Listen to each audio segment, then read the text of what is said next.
Alrighty, guys. Good evening. Happy fucking Third Fry. Hope you guys are having a wonderful evening so far, guys. Tonight we're going to be doing some more World of Warcraft. Hope you guys are having a wonderful evening so far, though. Good. Ah, yes. Ah, yes.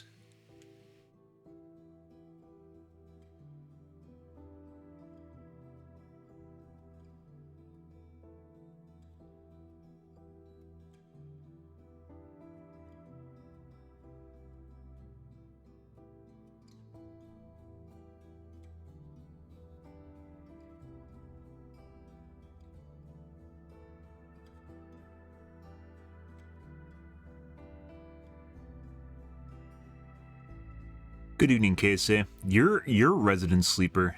Have you ever thought about that? How resident sleeper you are? You like literally just come up with resident sleepers in chat? Yeah. So bored, KSA. Why do you make me so bored and cringe? God, you're so bored and cringe, KSA. Bored?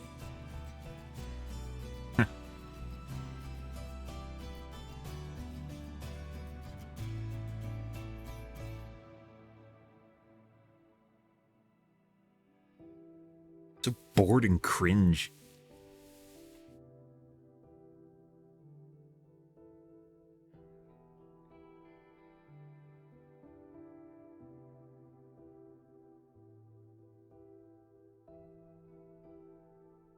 You're okay. Good evening, though, dude. Good evening, guys. Bored and cringe. The ultimate comeback to anything. Bored and cringe. The kids taught me. The kids taught me exactly how to do that. I'm so bored and cringe. I'm bored and cringe, and it's all your fault that I'm bored and cringe. Both of those things are your fault. Both because I'm bored and because you're cringe. God. Bored and cringe. Hilarious. Good evening, though, guys. Good evening, Walk. Good evening. Good. Tonight, guys, we're going to be doing more, dragons. We're going to be doing races tonight. I don't know how long it's going to take. I don't think it's going to take the whole evening. We'll see, though. But we unlocked advanced dragonflight, so we're going to do some racing today. And see where that goes. Bored and cringed. See where that goes, guys.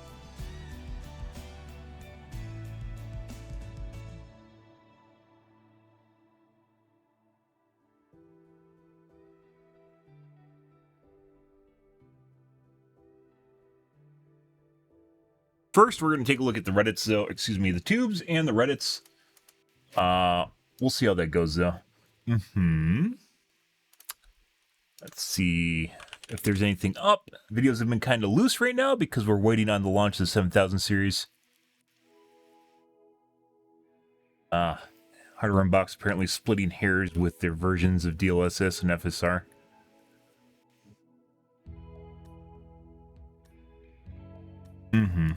New gaming chair from Cooler Max.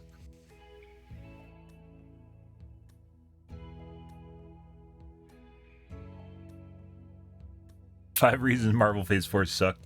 I thought it's still going on. We'll take a look at that, though. Only 5. It was really, really bad for multiple reasons. Does the Tesla semi make any sense? It's the engineering guy that tries to shit on Tesla and any sort of, like, new bleeding edge technology. Contrarian. Complete contrarian. He's in a pissing contest right now with anything hydrogen related. Good. And doesn't understand that something gets improved over time, right? There are growth spurts, especially when you put money into something like you subsidize stuff like the subsidies for solar and wind installations from the Obama era that were still going up until 2020. I think they're still kind of trickling off right now. They went like hard till 2020 and then they taper off. They tapered off where you could get a lot of rebates for installing solar. And the price of solar went boom. and the price and the efficiency per cells went like that because you inject money into an economy and then you end up with more V1 and V2 and V3, and trying to kill something off because you think it's stillborn is extremely short-sighted. He as an engineer should completely understand that, but apparently he doesn't, or he's just making a YouTube channel. Either or. It's kind of sad.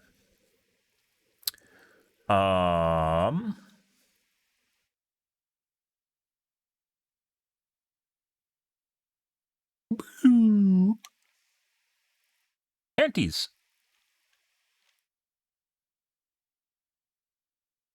They're white.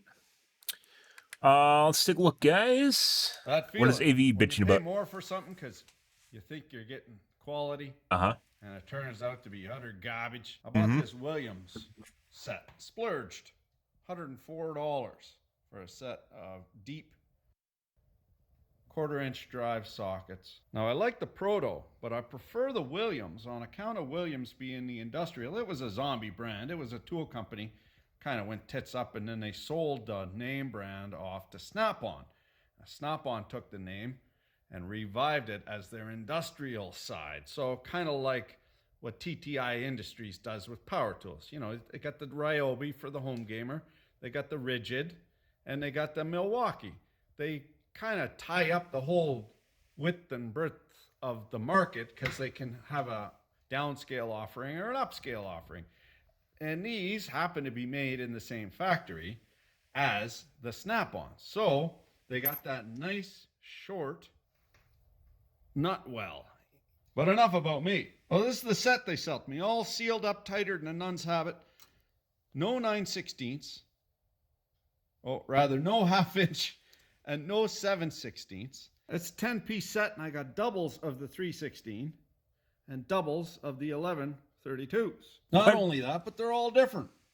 Like a flea bag rummage sale. There's a nice one. The Williams. Made in the USA. And there's the El Cheapo. WMS. No Williams logo. But here's, look at this. You recognize this font. Family? Now that is the Snap-on. Oh. That's what I'm talking about. Caterpillar. Good. So apparently got to get their shit together. Good. Let's take a look at Critical Drinker. Truly, we find ourselves sinking ever deeper into clown world when it comes to the entertainment industry these days. Whether it's Jennifer Lawrence, remember about 5 years ago when she was a thing? Proudly declaring that before Catnip ever spleen bounced into theatres to delight a whole generation of developmentally challenged 14-year-old girls, there had never been a female-led action movie before. That's right, Jen. Cinema was basically the world's largest sausage festival before your apple-cheeked visage graced our screens. Give yourself a nice big pat on the back, girl. Or mindless activists with literally nothing else going on in their lives bemoaning the fact that Wednesday Addams isn't portrayed as explicitly gay in her new Netflix series. Because clearly it's just not possible for two young women to spend any amount of time together without automatically wanting to bang each other. Somebody put me back in the... I watched Wednesday.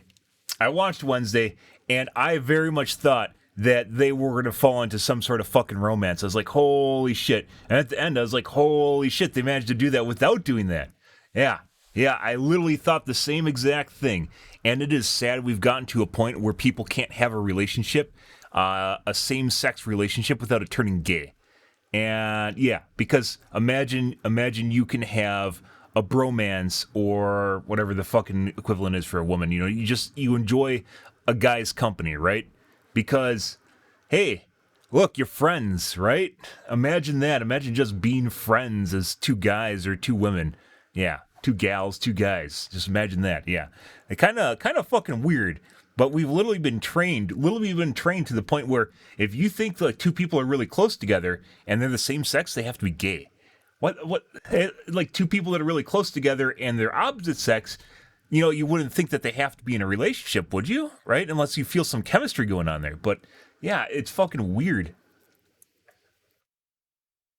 He's somehow amusing when he talks. Yeah, it's because he has over the top. He does a lot of slapstick humor with his little meme things going on here, right? On the screen.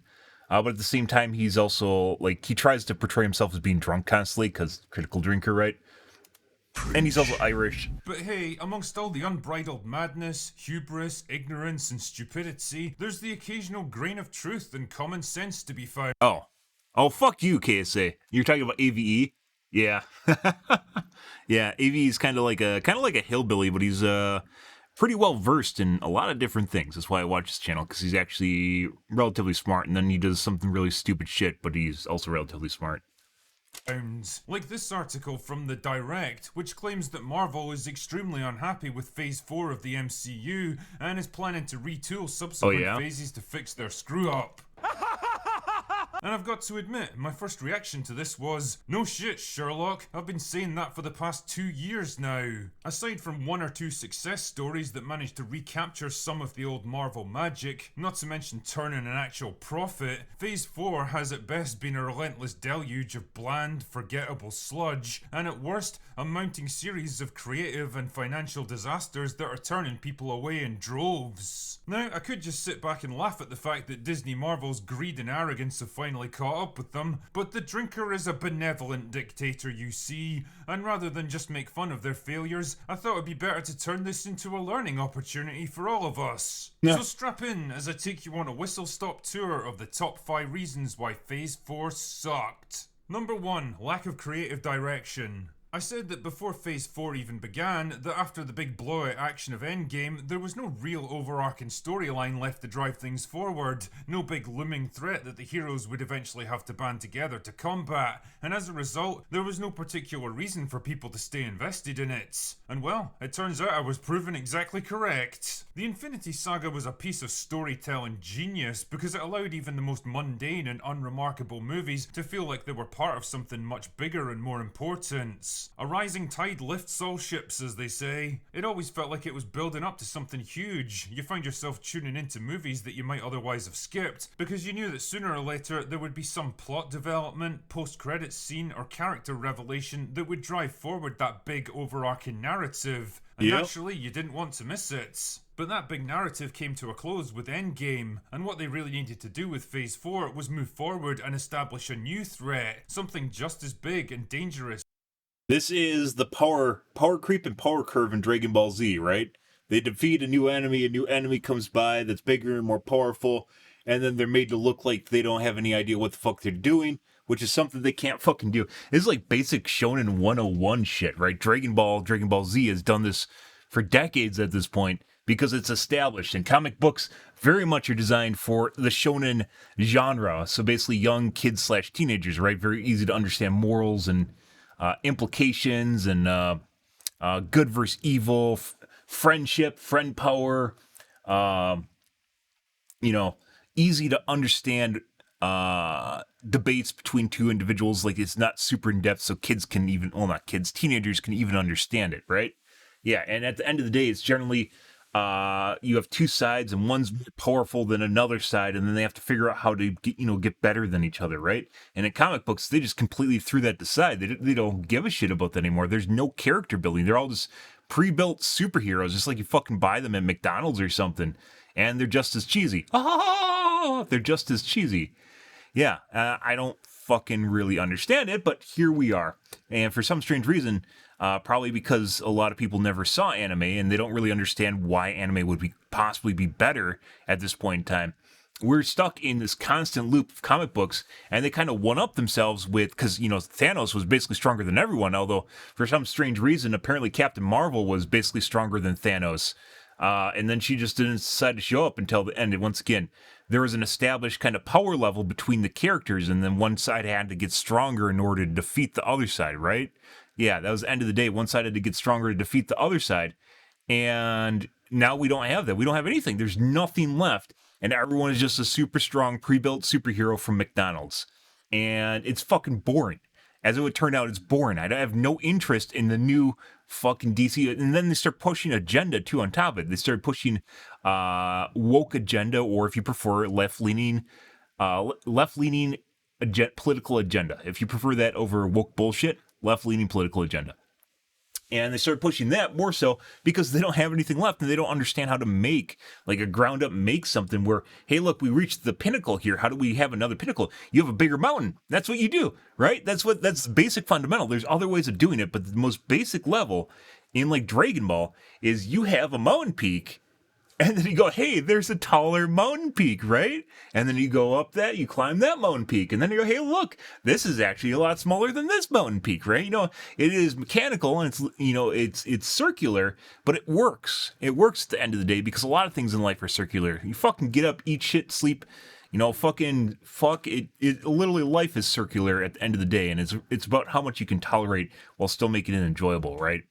And there are other ways of doing it. There's some ingenious ways of coming up. You know, you might have an epiphany or something where you come up with another idea of how to like one up it, but you can't expect it to always happen. So you need to have some sort of formula or way of dealing with it. And comic books do not have this. They don't fucking do it anymore. Superman's just the strongest goddamn man ever. And you're just like, wait, you know, like Saitama, One Punch Man is literally like it's like a basis of, hey, look what happens when you just have the strongest something, and that's it. And it is a one-trick pony, and it becomes repetitive and boring, right? Like Saitama or One Punch Man, putting aside the fact the only reason to watch it was because of the animation quality, which was fantastic in the first season, was fantastic. His character had like no emotional depth or growth or anything, like, and his powers don't grow, and it becomes a one-trick pony. It's one-dimensional. Here you have comic book movies they're spending hundreds of millions on it, and they don't even understand the fundamental of why people watch what they're like trying to peddle, right? They don't understand the fundamental of comics, of like power levels and power creep and what it means when you have characters going against other characters that aren't around their same there's, you know, like around some comparative level where you have Doctor Strange and then Thor walks on screen and they kind of weigh in and balance each other, you know, and one starts taking orders from the other one because he understands the guy's much more powerful, right? It doesn't fucking happen. Everyone is just super powerful, and then a woman walks in the room and everyone starts licking her toes for some reason, and you try to figure that one out. And then they buy their bathwater because obviously they have to do that if they're guys. And then they try to hit on her, and then they get canceled because they try to make it not about being a friend zone. And yeah, so, you know, there's other little mechanics that were playing in here. Oh, I actually saw this like fucking hilarious, not completely politically correct, but this absolutely hilarious comic book strip, and it got turned off on Facebook, and I reposted it. It's not like, it's basically a play on cancel culture. What was this? With Thanos and a black Iron Man.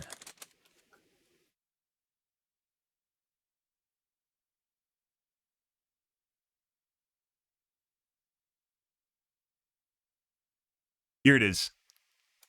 Here it is.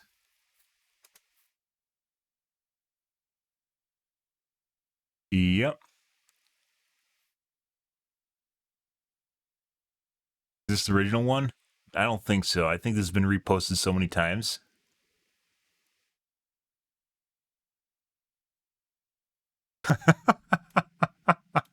And this is deep for so many different reasons, guys. So, okay. So look at this.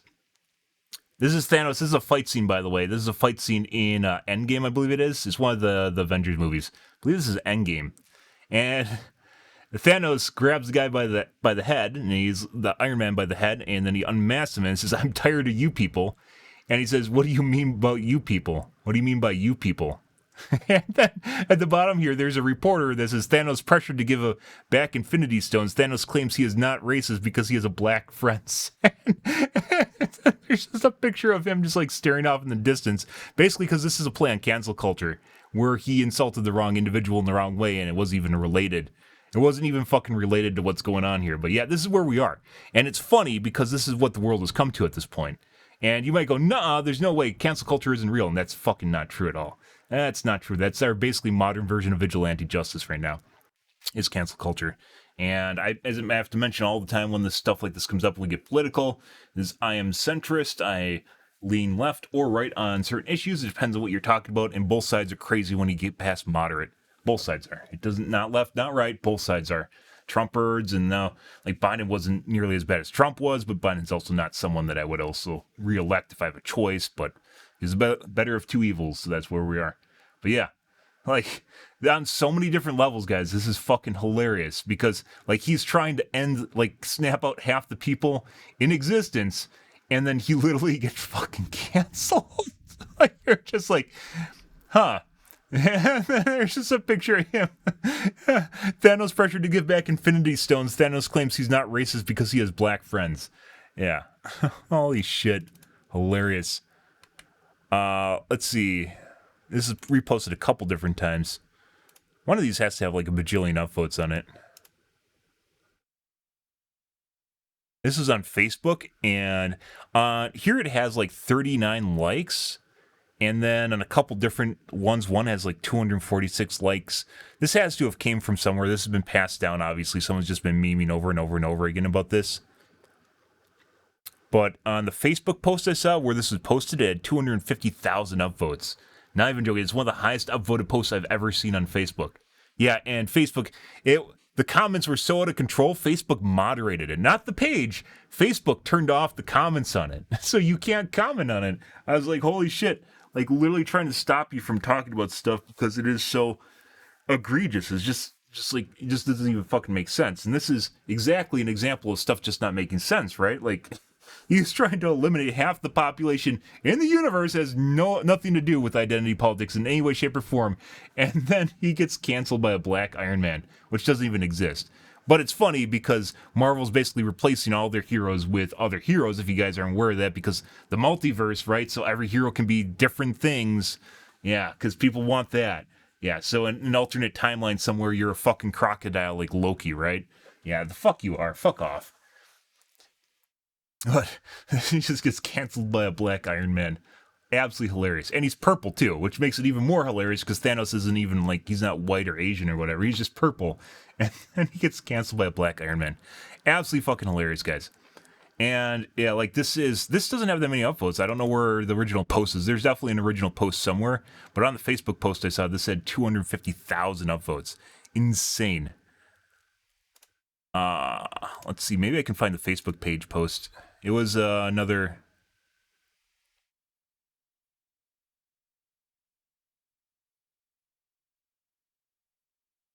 It was like Marvel memes.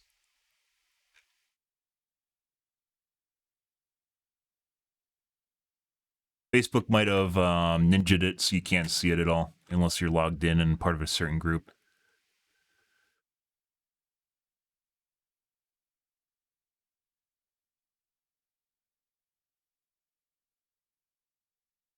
Can't find it.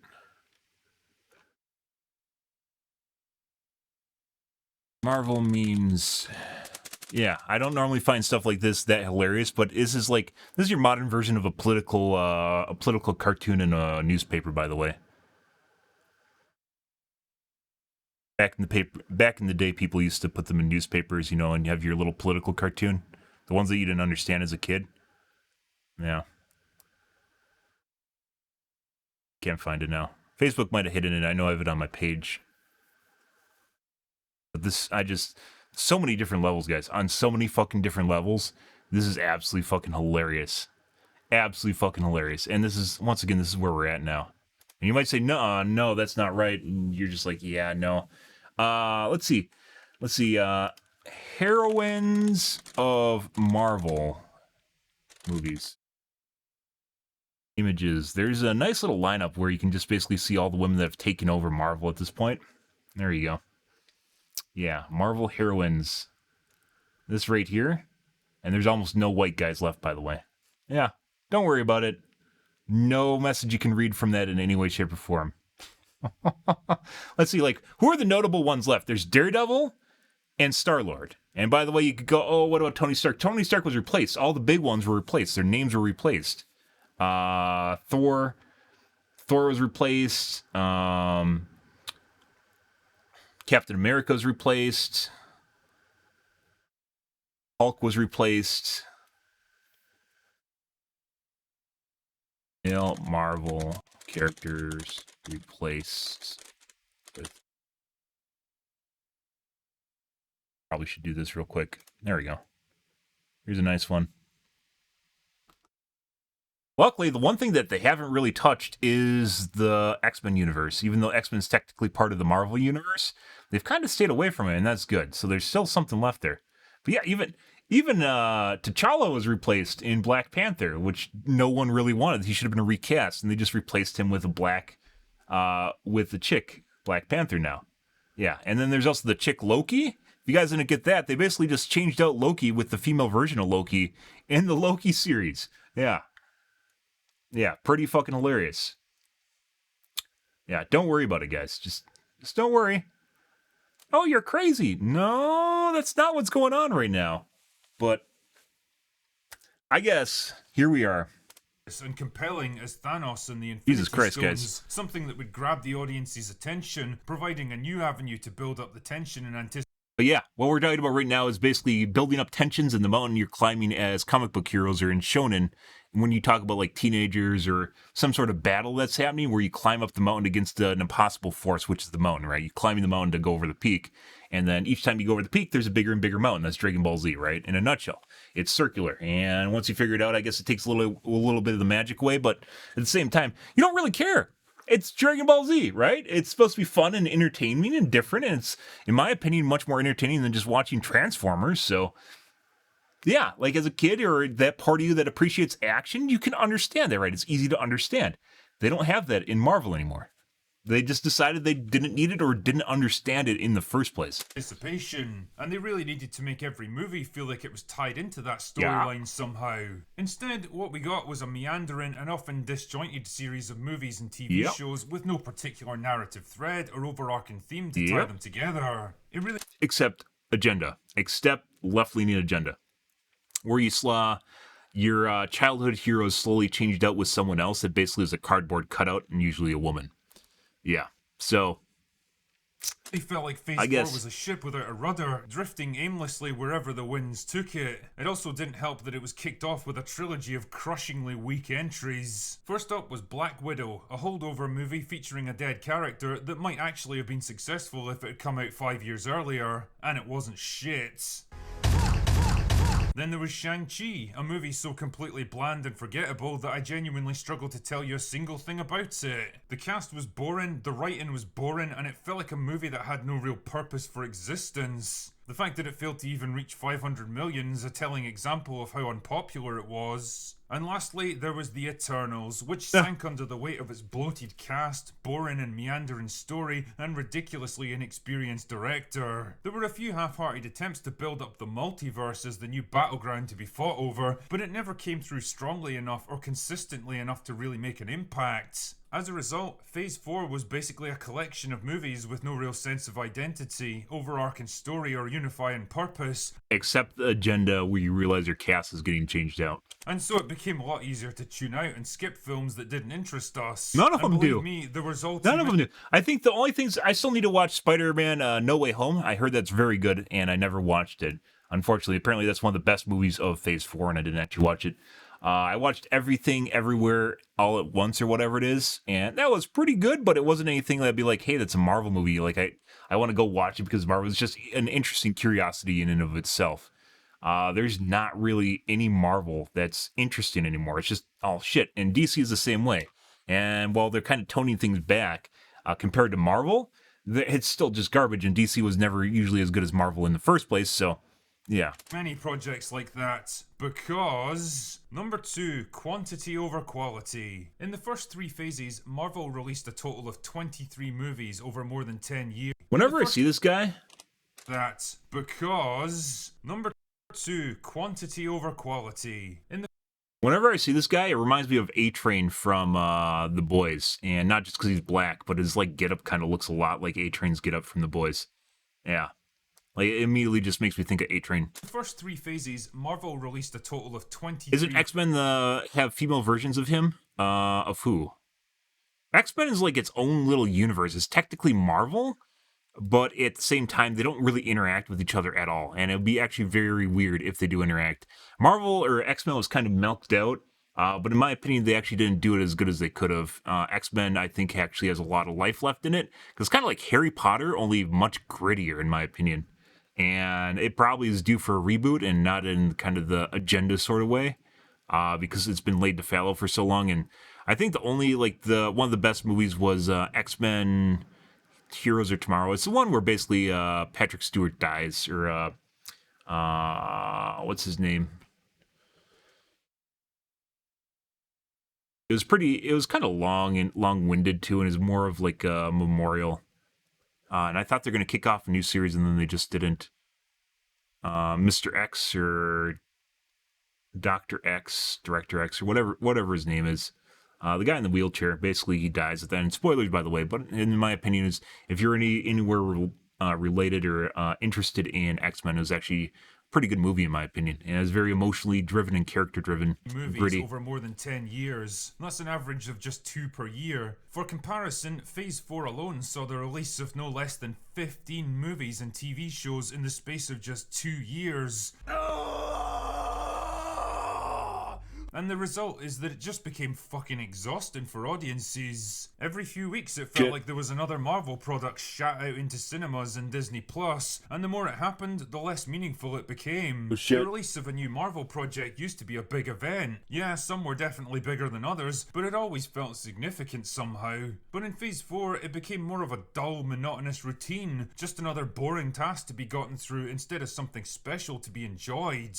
And if it was bad for audiences, then a punishing workload like this was even worse for the people actually working on it. Even a studio as big as Marvel can only develop so many projects at the same time before the quality starts to slip, and that's exactly what happens. But they have Everything to ramp up from a the lot. writing to the directing to the special effects began to go downhill as the phase ballooned in size and scope. The films that had once seemed so slick and polished began to feel rushed, clumsy and incomplete. And if they were bad, then the TV shows were even worse. Say what you want about WandaVision's finale, but the show at least started off with a creative and interesting premise that hooked people in. You could tell that a bit of thought and care had actually You're gone talking about into Dr. it. X? But then compare I don't that know. show Did he from have the a very doc? beginning of the phase to absolute garbage like She-Hulk that came out just a couple of years later. WandaVision was alright, but WandaVision kinda, I'm not gonna spoil it for you, but WandaVision when the gimmick is over is kinda meh.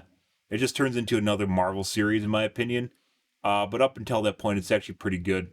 And that's basically half the series, and after that, like, it just turns to shit, so it kind of had the thing going for it, and then it just stopped. And you can see the disastrous drop-off in quality. Basically what I'm saying is that they tried to do too much too quickly, spreading their time and resources too thin, and the result was something had to give. And they that tried to thing portray turned out to be Wanda the as a quality of their hero, products. which is dumb. Number 3, hiring the wrong creatives. Another hallmark of the earlier MCU phases was hiring capable writers and directors that were up to the task at hand. Yeah, it didn't always go perfectly, but generally speaking, they were pretty good at finding the right people for the right jobs. James Gunn, the Russo brothers, John Favreau.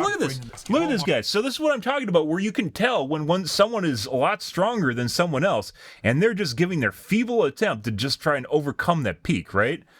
Look at this. Look at this right here, where Iron Man is trying desperately to hurt Thanos, right, at the end of the day, and he can't fucking do it. And then he just fucking gets his knife ripped off and then stabbed with it. Yeah, well, he's just trying to, like, backhandedly just stab him. He literally gets it stabbed into him and just, like, walked off like Thanos is fucking BMing him. Yeah, they don't do that shit anymore. It's just, there's no power level. They have no discernible difference between each other. They're just all fucking bland action heroes.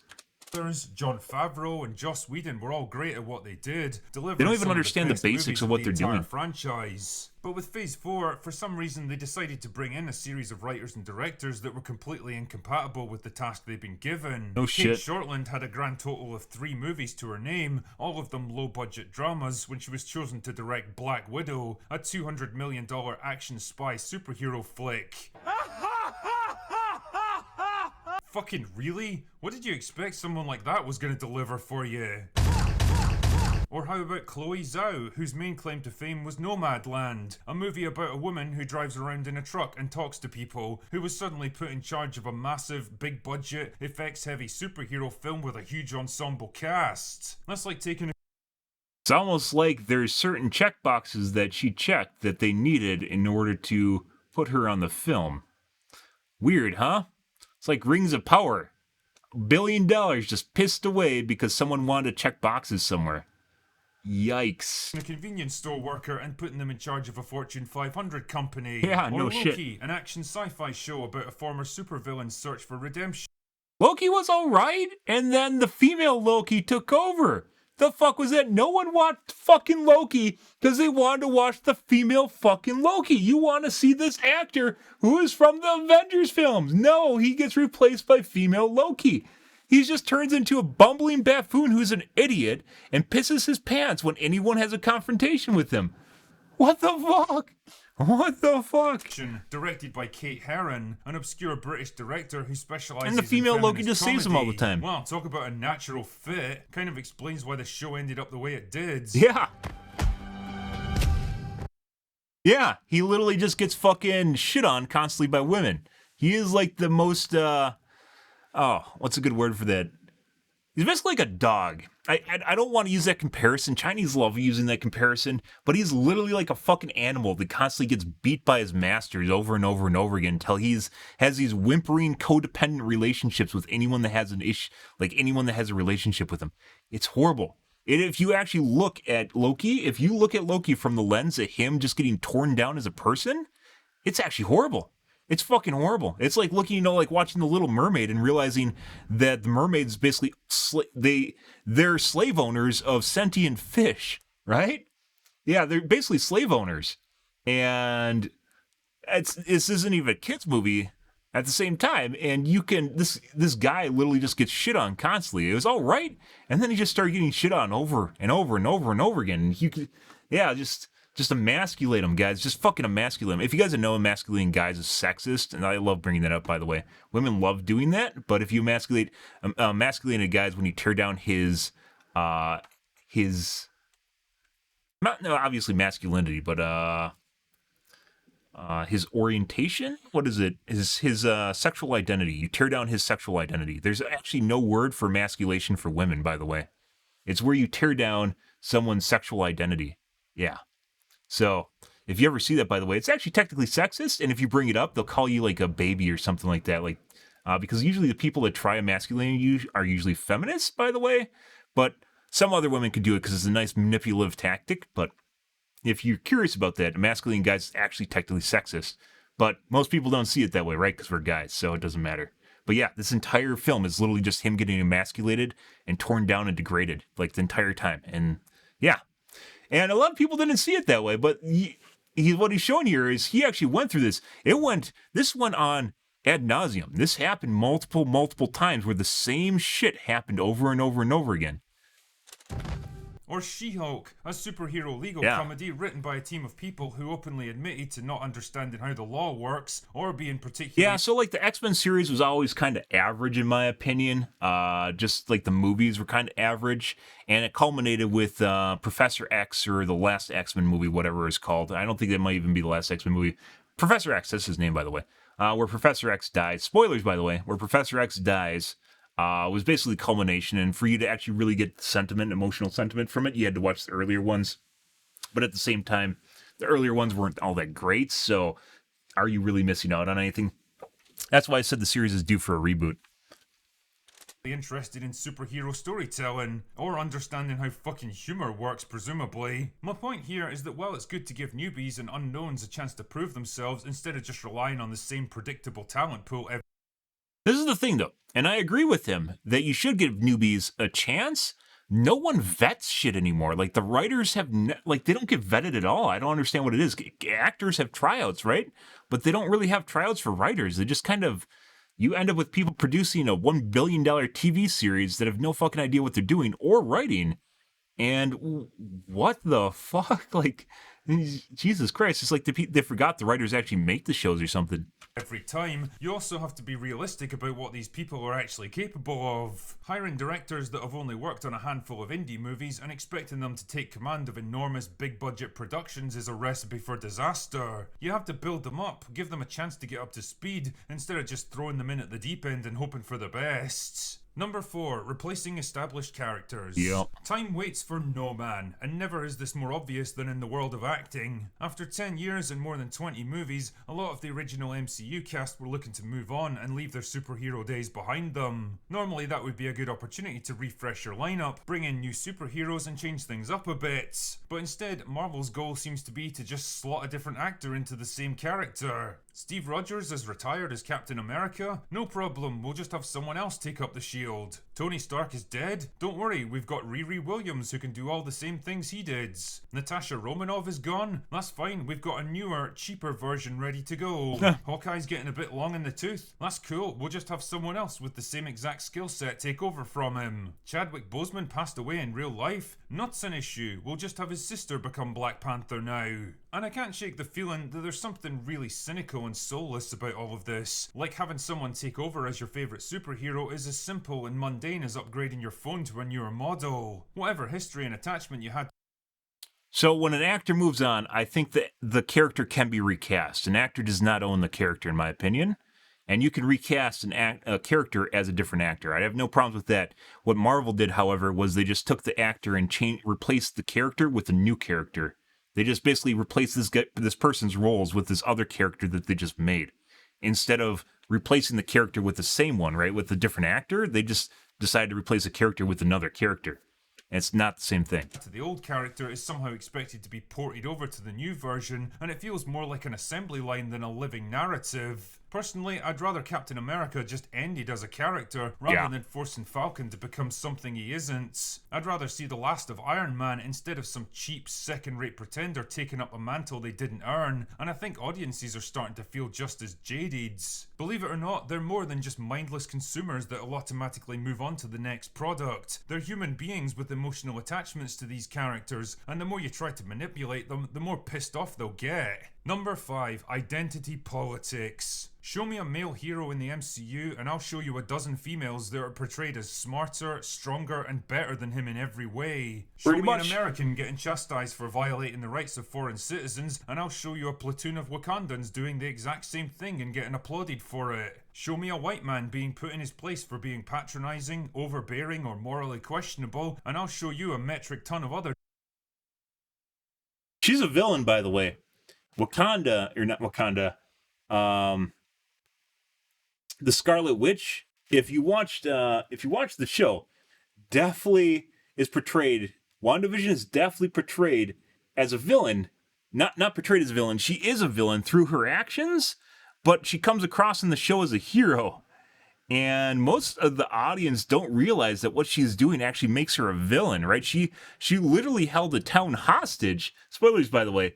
She literally held a town hostage and tormented them. They even said that every second they live is fucking pain because she's controlling their very actions and who they are as people. Like, they literally want to kill themselves or run away, and they can't do either of them. They're, like, constantly held in torture.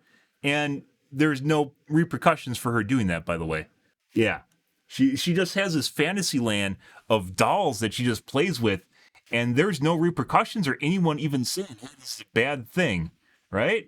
Up until the end, where you have like this nameless FBI agency that's like, yeah, you know, probably shouldn't be doing this, who are portrayed as the bad guy, by the way. The government agency, whatever the name is, they were portrayed as the bad guys, even though they're trying to save the townspeople. Yeah, they were portrayed as the bad guy in the series where they're trying to save the townspeople from Wanda.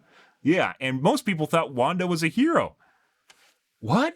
Where did morals go? Where did ethics go? What the fuck just happened? Yeah, I thought that's hilarious.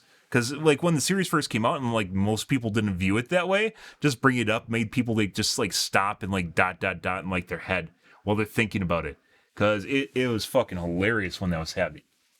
Demographics who get to behave in exactly the same way with zero repercussions. Yeah, no shit. The point is, there's a very clear double standard in the MCU now, and it's slanted very clearly in one direction. Men in general, and white men in particular, have basically been relegated to the lowest tier of the Marvel hierarchy. You can't do that. White men are a majority, right? We're, well, actually, you know, white women and white men, right, are a majority. You can't do that.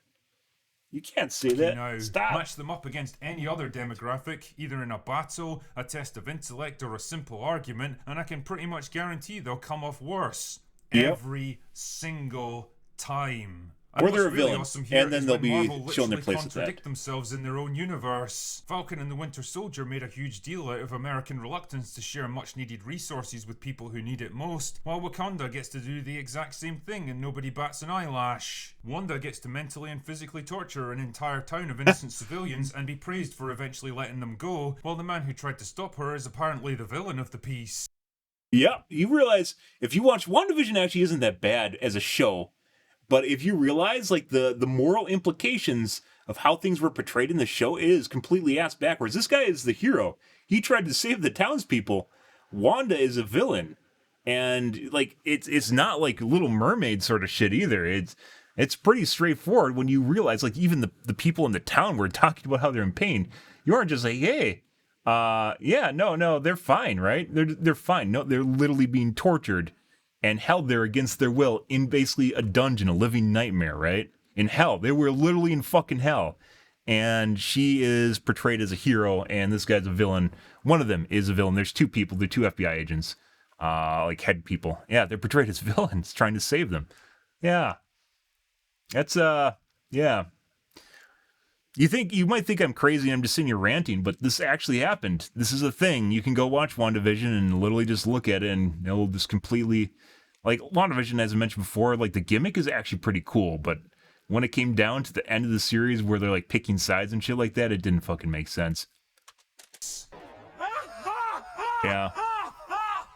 The antagonist from Black Widow is shown to be a morally reprehensible monster who enslaves women into becoming mindless killing machines, but his willing accomplice is treated as a goofy, likeable hero by virtue of her being female. Yeah. Again and again, the MCU ends up tying itself in moral and dramatic knots, trying to appeal to whatever the current socio-political trend is, or adhere to the increasingly nonsensical rules of social justice and identity politics. And without wanting to be too blunt about it, well, pretty much everyone wishes they would just fuck right off with this stuff. Politics is the death of entertainment, bludgeoning people over the head with...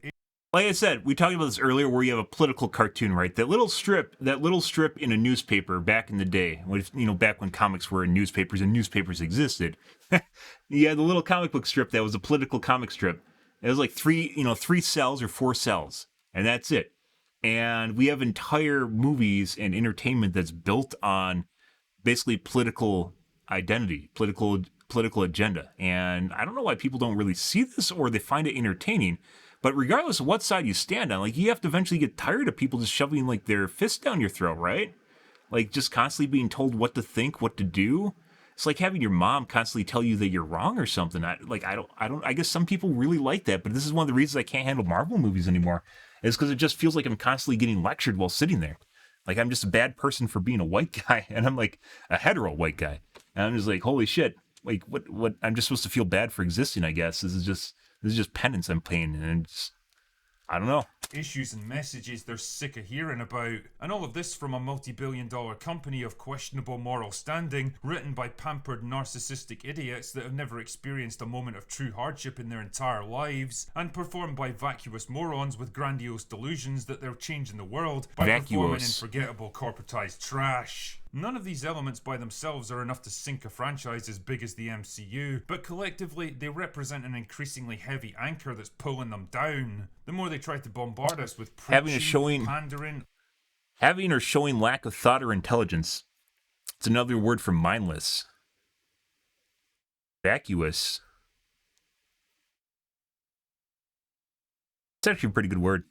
Low quality trash that goes nowhere, does nothing and says nothing of value, the more people will inevitably get turned away from it.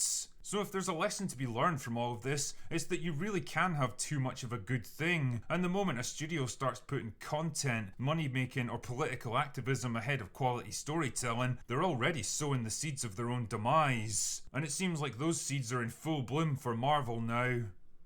Anyway, that's all I've got for today. Go away now. Pretty much.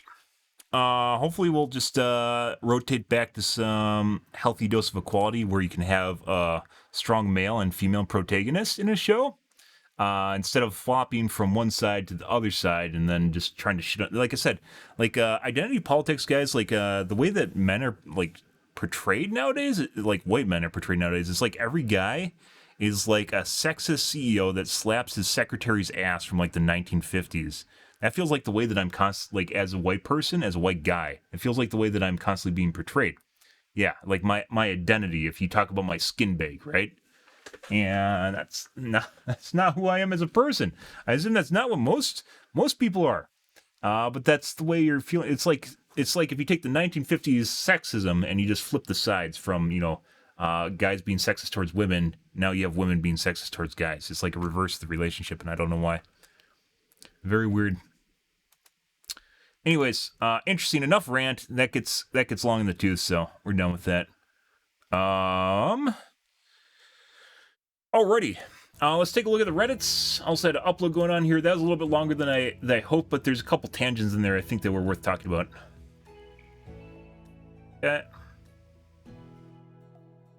Tips on how to make my YouTube bigger. Sure, it's stuff I haven't heard before. Like when Twitch does one of those things where they talk about like networking and shit, like how to build your stream, and you're just like, yeah, no. like stuff people have known for years, and if it just worked that way, everyone would do it, right? Yeah, I'll just stream on a schedule. That will get you a lot of viewers. Oh, stream a game that's relatively big, but not too big. That will get you an audience. Make some emotes for your subscribers. Make sure you stream a certain amount every month. There you go. Okay. Make sure your stream quality's pretty good. Watch your VODs. Try to network with people that are around your viewership level, because you can't network with people higher than your viewership level, because then you see as a leech. So.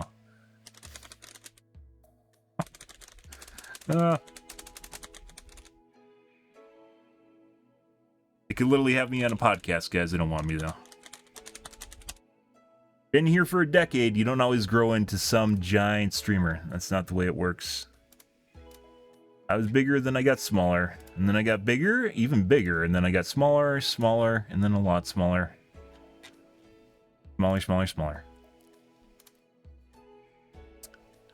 Don't publish.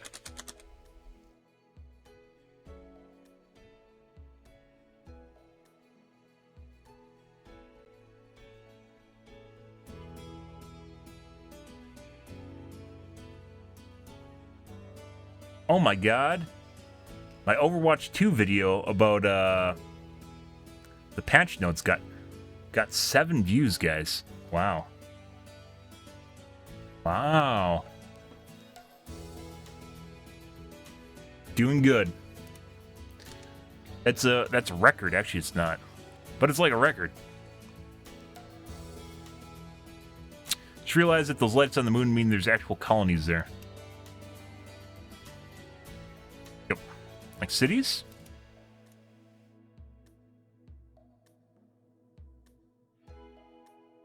Fort Main and Overwatch 2.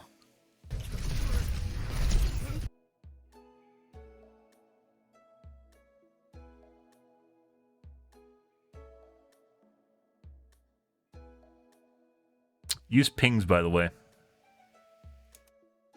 Pinging is a very underrated system that was added to Overwatch, and I think pinging is invaluable. Pinging the objective, especially multiple times when you're going to it, very useful. Instead of just pinging, more effective at getting your team's attention is pinging the objective rather than pinging an individual. So even if you ping a Lucio, it won't get as much attention as if you ping the objective. And what the sad thing is, when you're on the objective, it is very difficult to tell your team because you can't ping it.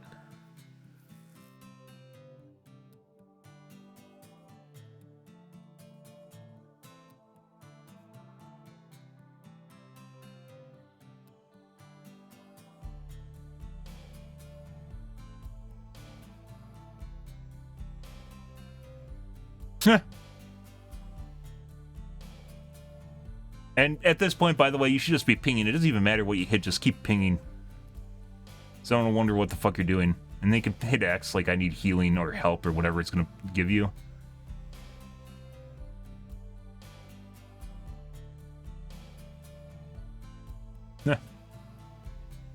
Good.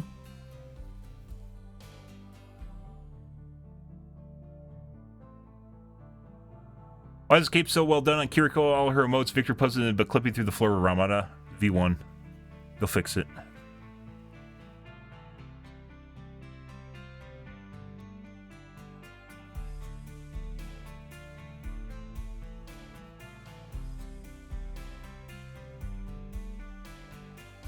Out of all the skins they could have given Hades-themed skin to the god of the underworld, they chose Farah. I mean, Reaper's literally there. They already gave her Anubis, though.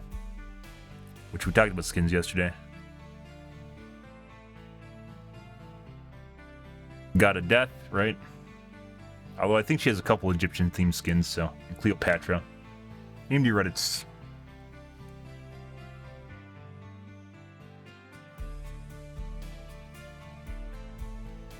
The embargo for 7000 series GPUs lifts on the 12th. So we'll be taking a look at that. I don't know why more websites don't tell you when the embargoes lift. And AMD doesn't tell you when the embargoes lift, because that's when you want to look at reviews, right? So, 3 days?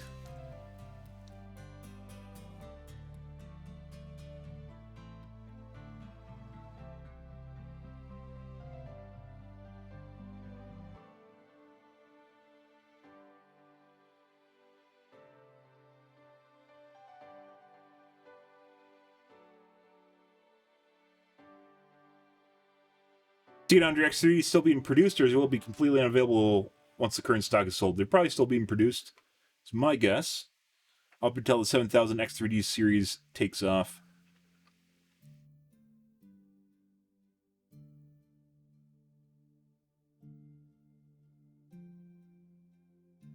DVD Reddits, guys.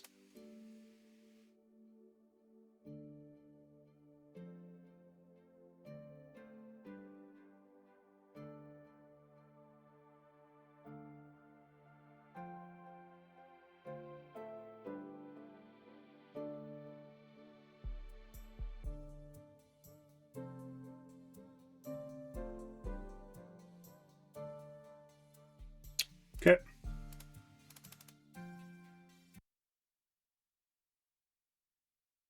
All right, let's move on to some World of Warcraft. I have to plug in my Nostromo. Do the dues.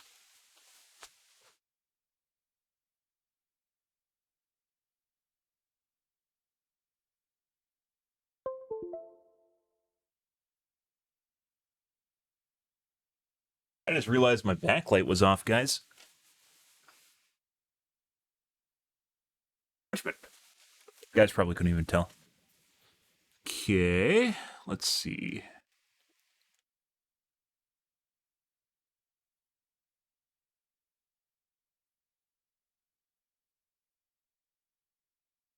Done and done.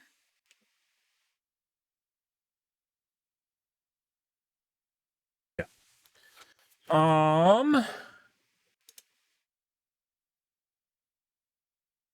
Alrighty.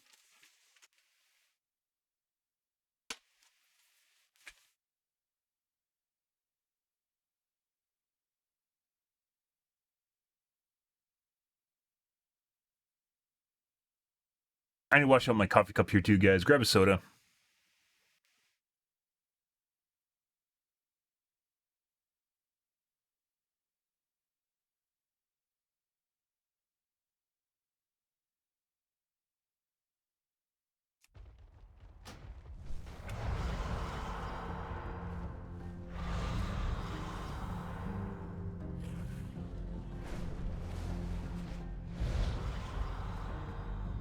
Okay, I will be right back in 1 second. I'll grab a water too.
Okay.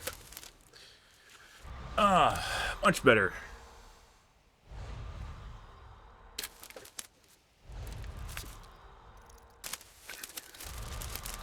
Mm-hmm.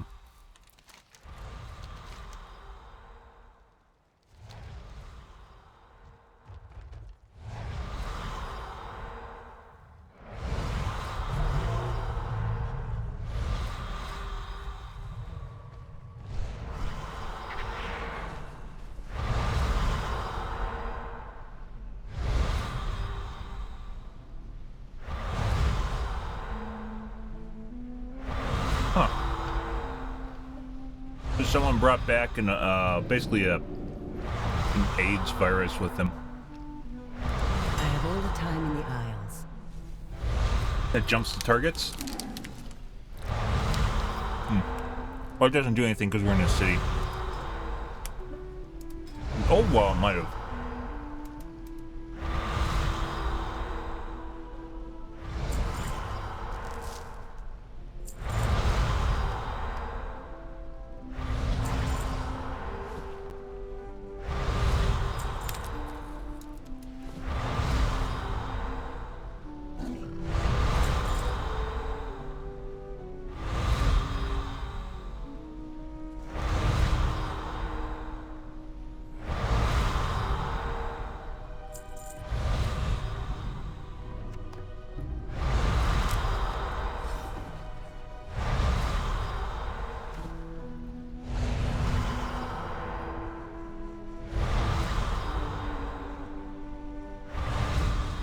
It is annoying, though.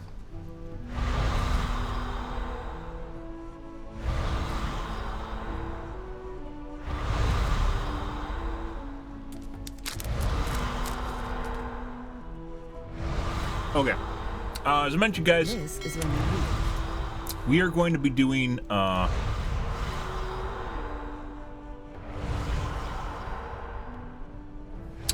races tonight. Technically, again.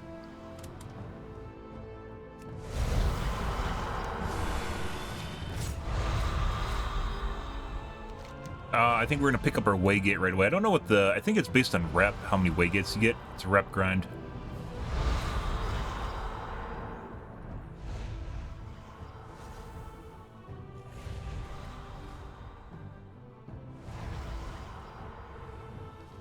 Let's go pick up the rep right away. The waygate right away.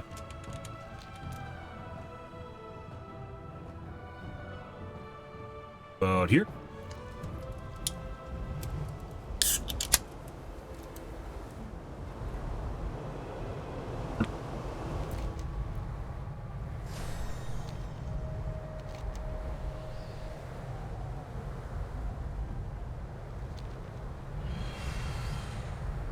Yeah, I didn't figure that out right away. It doesn't tell you either. It should tell you, and it doesn't.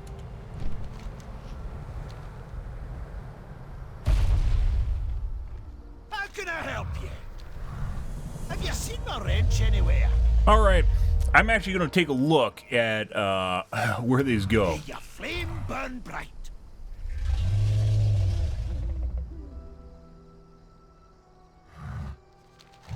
I don't think it tells Fire you. away.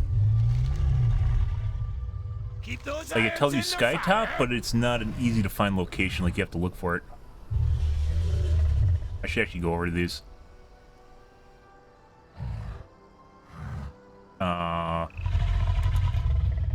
Doesn't tell you what the northernmost point is.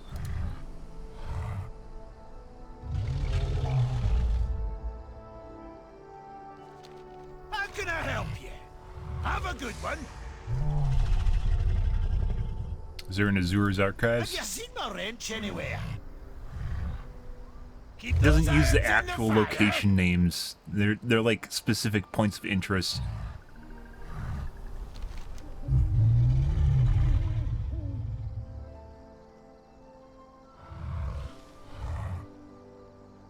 Fire away.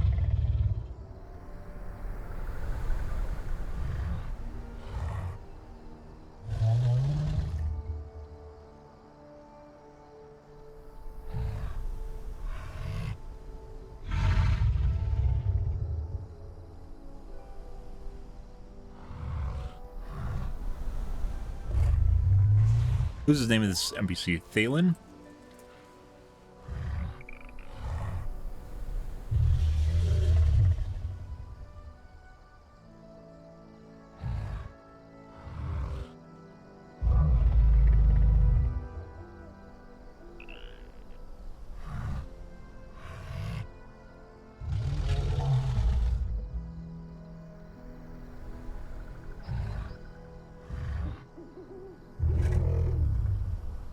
Dark. I picked the wrong one.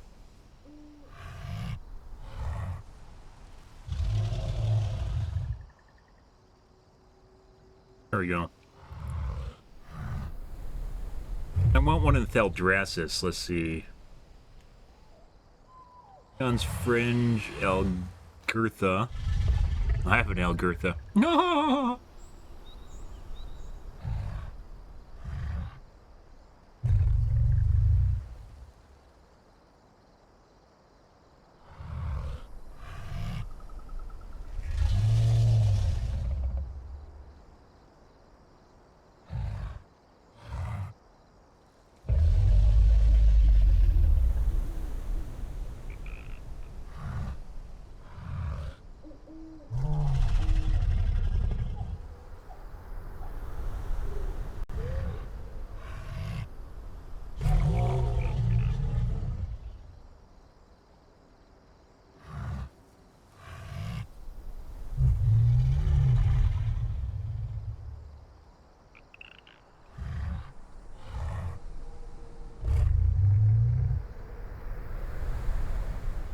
I want to know where the end point is.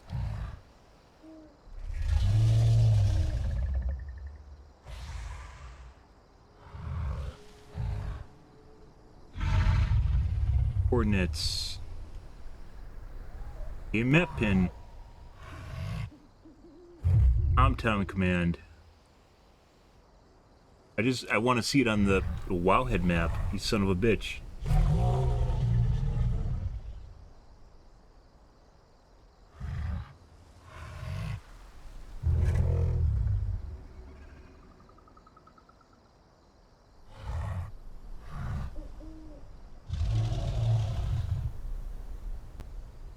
Why is it so hard to see where these come out?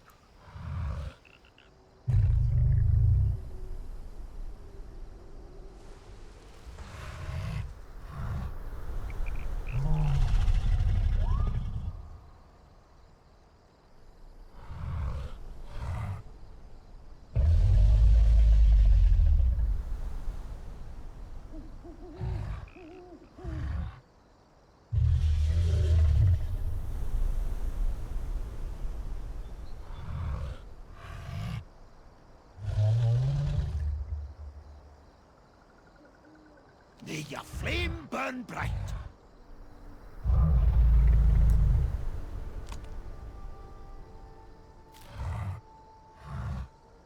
Need an add-on to see coordinates. So they have it here, but I have to copy paste the coordinates to my game.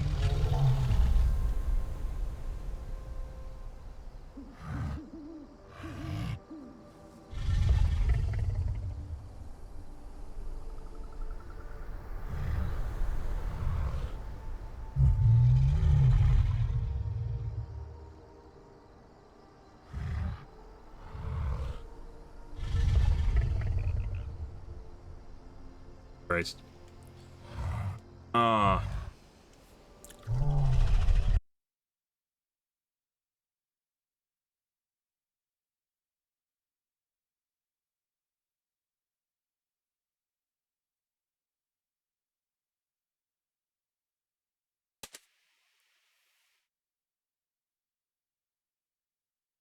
Yawns.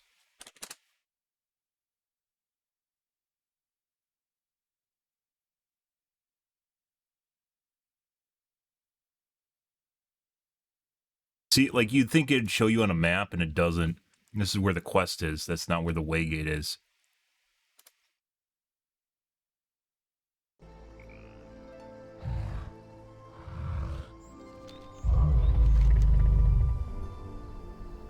Right there. Good to know. What's the other Thaldraszus? Algirtha.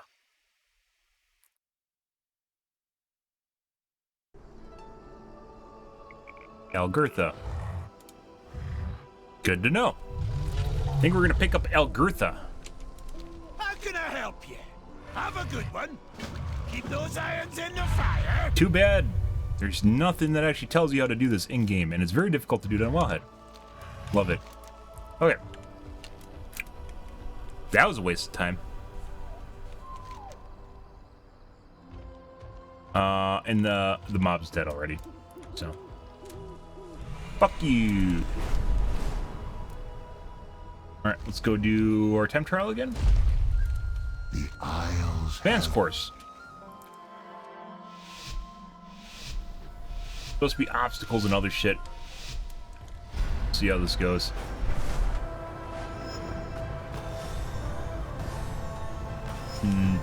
Probably should have got that.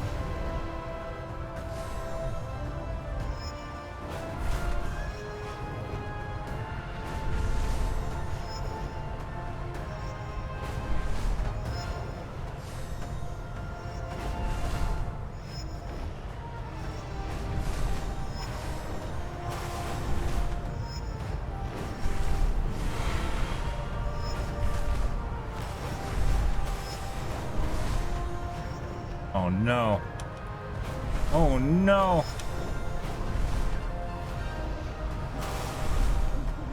So instead of giving you boosts, we're gonna have to redo that.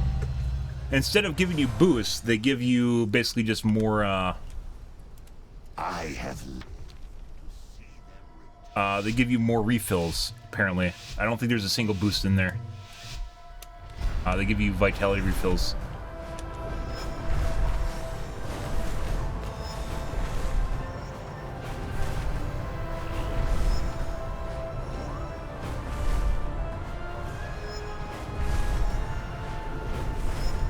A little bit light on them earlier. We'll just keep pounding them.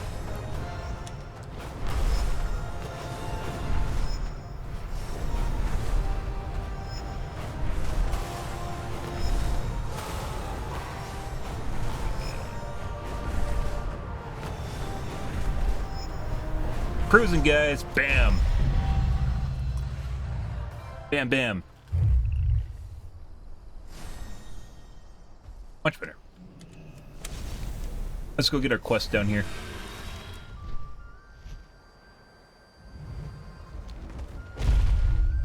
Run into Off with you. our Marmoy or Black Skitterbug. Ah, I see. Obviously, we're gonna pick the monkey. Watch your back. Now we got a monkey.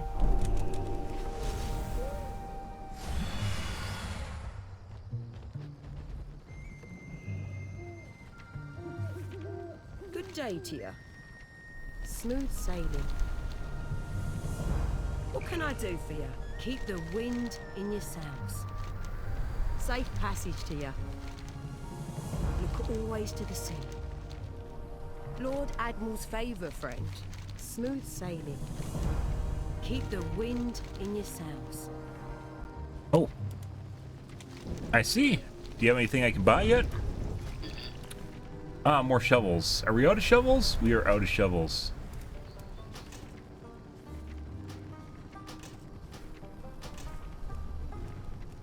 Cost anything, so. Ah, cosmetic stuff, guys. Good. Look always to the sea. Lovely. Ah, let's see. Where's it sending me for the next flight point? 2. We're gonna go over there. We aren't gonna go over there. We're gonna go over here instead.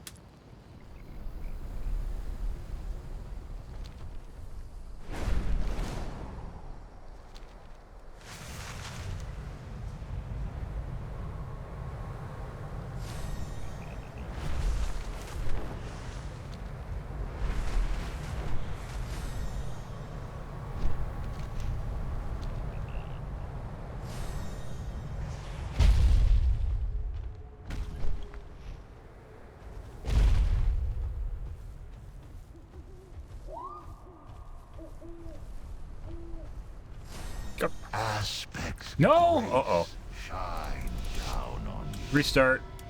Restart.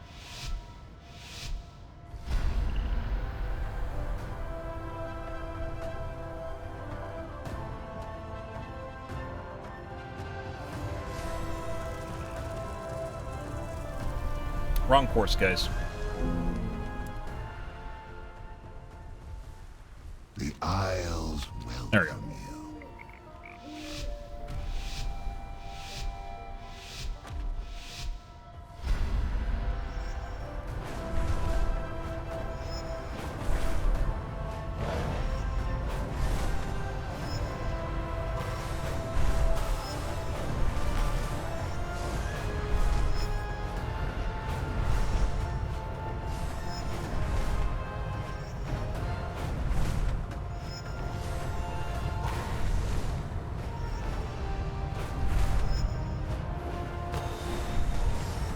Guess that fucking hurts you? The lava hurts you. Or slows you down or something.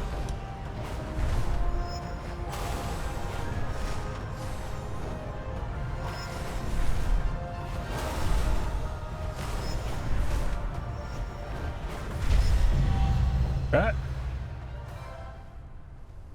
We didn't get gold. Holy shit. We serve once more.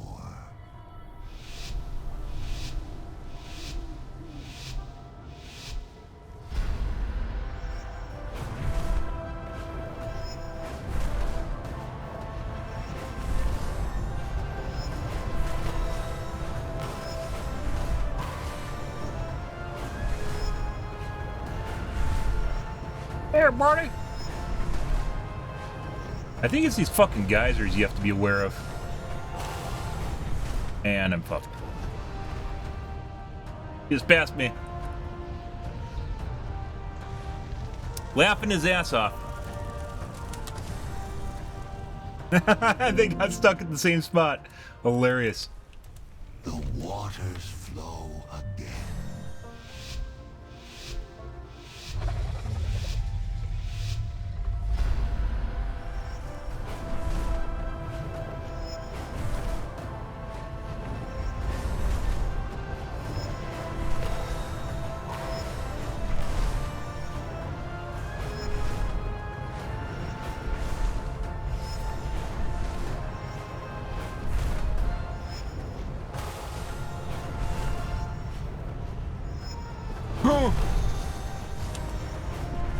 Definitely hitting that fucking the sparklers. Huge time drain.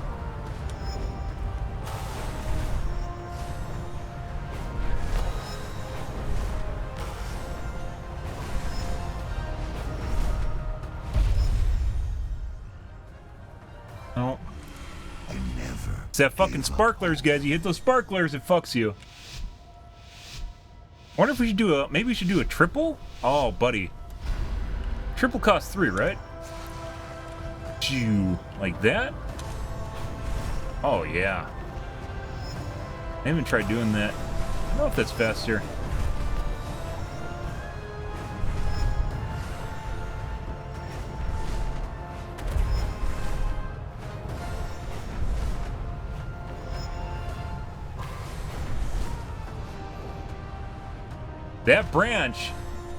That branch, there is 100% a developer that put that branch there to be an asshole.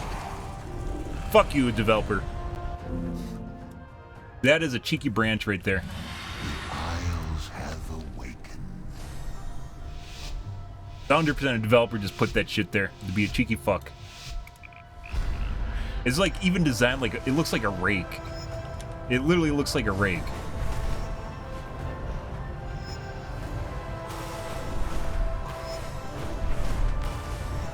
Oh, buddy, you got a stutter.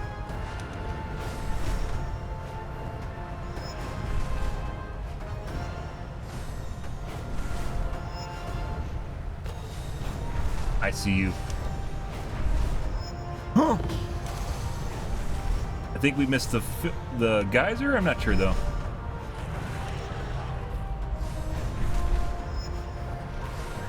You got too slow there.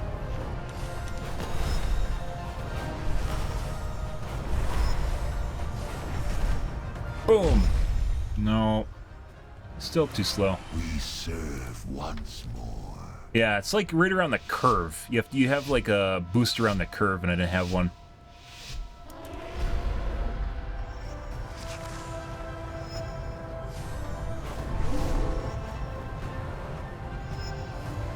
I don't know if it's actually better.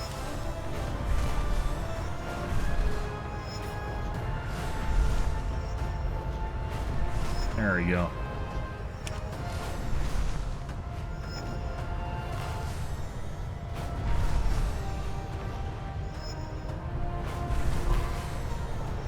That's a huge time waste right there.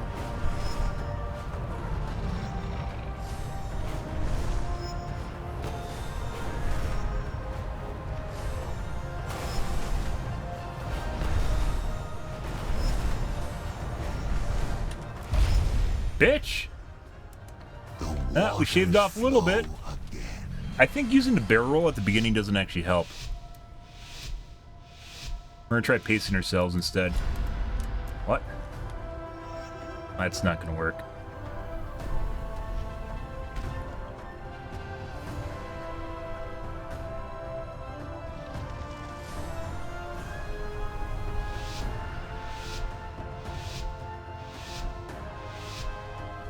I don't know why I didn't go forward right away. Instead of doing the barrel roll, I'm doing time boost instead. I think that gives us more boost. Just looking at the flap distance.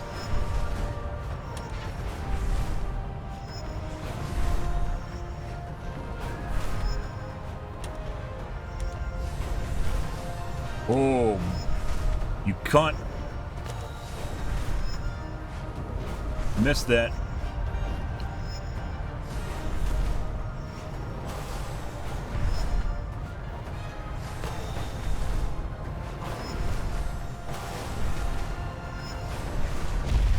Damn. Oh, they weren't here this time. Didn't get to see me achieve. Okay. Gold done. What did I even get at that? I didn't even look. I should have looked at the time.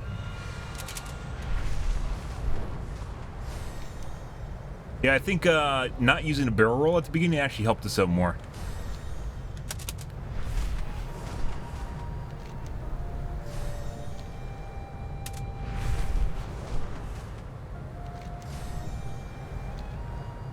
I don't know exactly what that means about the barrel roll. That was one of the harder ones we played against. At least they're going up in difficulty. The Isles have awakened.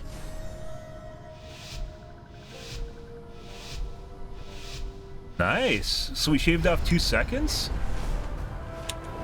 I believe these don't hurt me. I think I have a perk that prevents them from doing damage to me.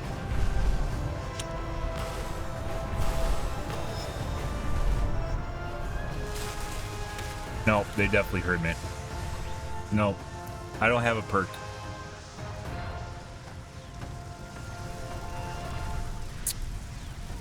Nope. The Isles welcome. There's definitely a perk for something. It's like avoiding a hazard. I guess the blue balls. Blue balls affect everyone, guys. You don't get to pretend you're better than blue balls. You're not.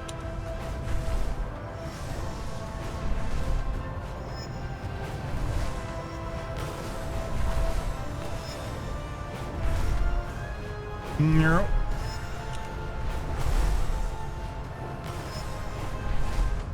Missed it.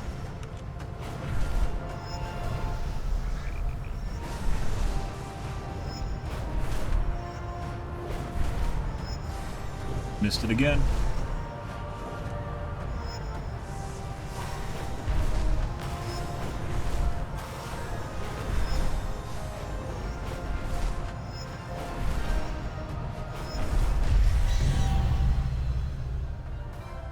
And we got gold. Ooh. So there is some wiggle room. Let's go grab that guy. Since we're over here anyways and these are rare spawns. There should be a bunch of people that are going to be over here, so. Let's see.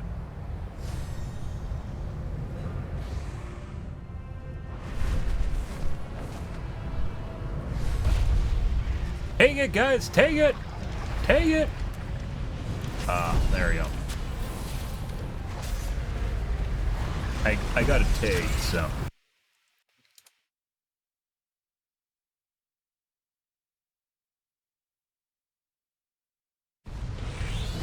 There we go.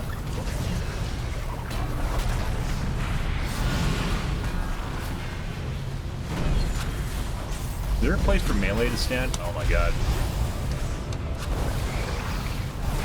Am I in melee range? I think I am.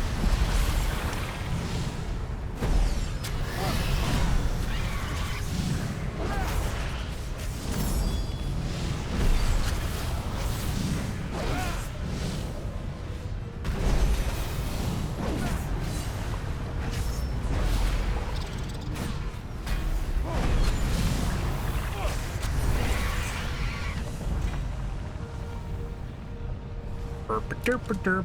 Let's see, an axe, one hand.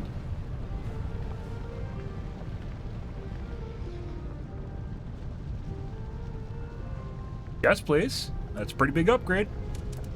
Oink. All right, I think we have a peak around here, right? Race? I thought there was one here. Maybe not. It'd be kind of weird if they didn't have one. Maybe not. I think we gotta go north. Few over there.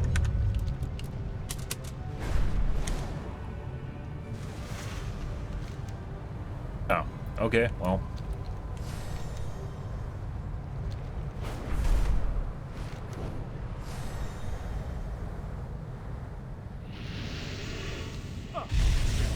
I almost died. Bitch. Forgotten Griffin. I think we killed this already. We already did this. I don't think it matters anymore.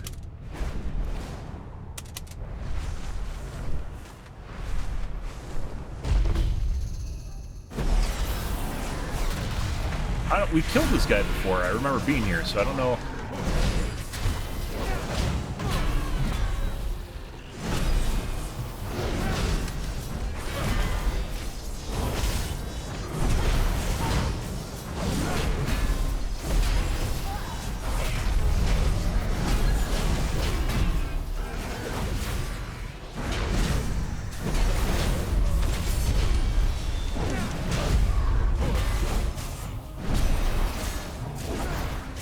Oh no, not the pet! Oh, we lost aggro to the pet, guys. Best tank NA is the pet. True story. For a bad tank, pet taunt wins.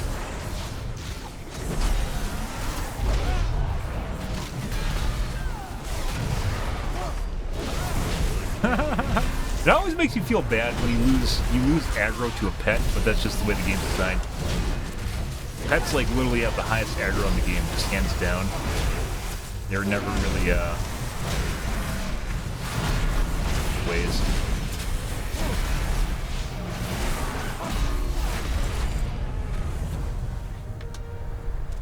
Yeah. Let's go grab the scout pack since we're here. It looks like the rare died just now.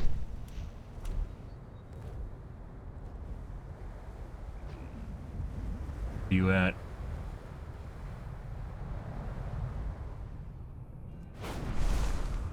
Like on this level. There.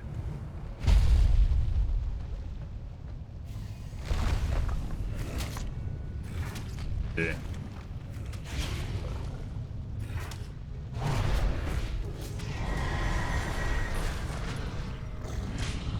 I don't think this is worth this. The packs are usually worth a decent amount of resource. What the fuck's going on here? Where the fuck's the upper level? Huh. These guys are looking for it too. Look at this. They know it's here.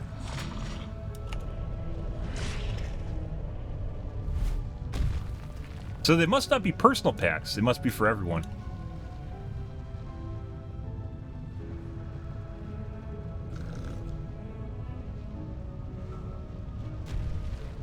Ah.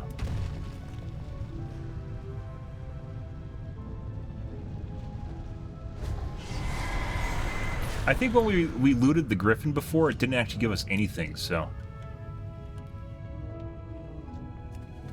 Yoink. Yeah, they aren't personal. I didn't know someone can actually take caches. I thought they were personal. They aren't.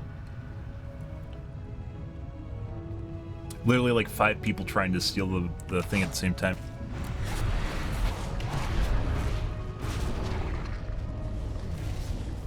You just get rep? Yeah, I don't care about rep. We killed the Griffin before and it didn't drop anything for us too. Alright, let's go to the flag. Turbo mode, guys.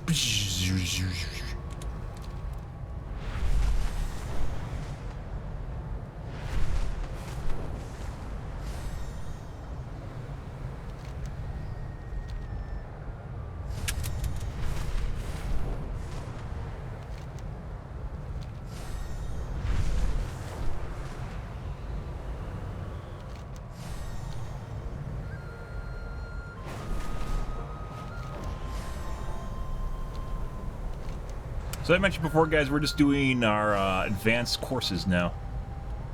Here.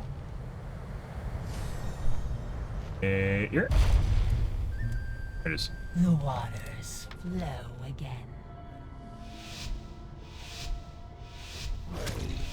Fuck off. Oh my god. Well, that was probably our gold place right there, by the way.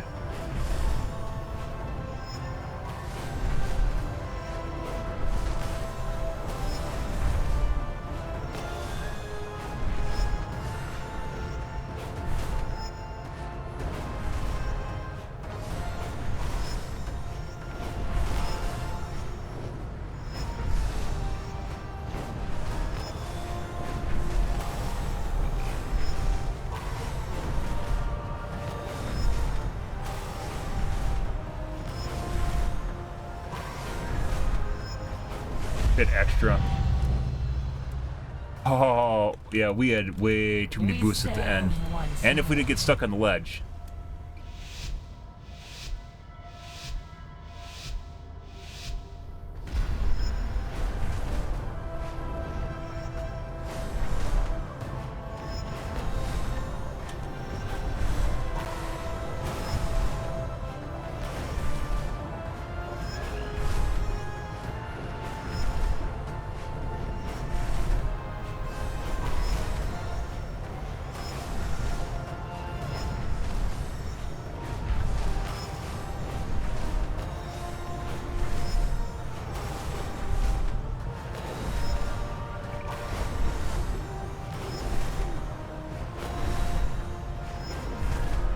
Too many. Doesn't matter though. Yeah, there's a certain point you get past where then you just have like unlimited boosts. All right, let's go over to that one now.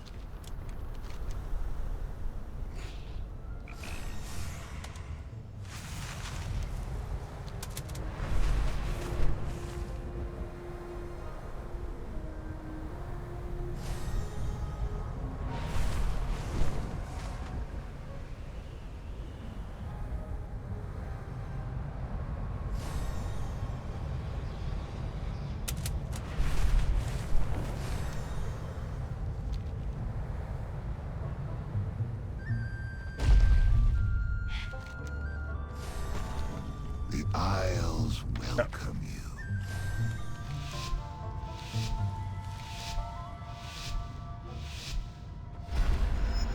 Oh. Who puts a giant blue ball right in the middle of the course?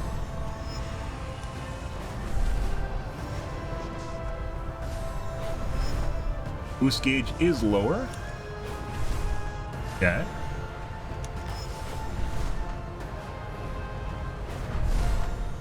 Not as many refills.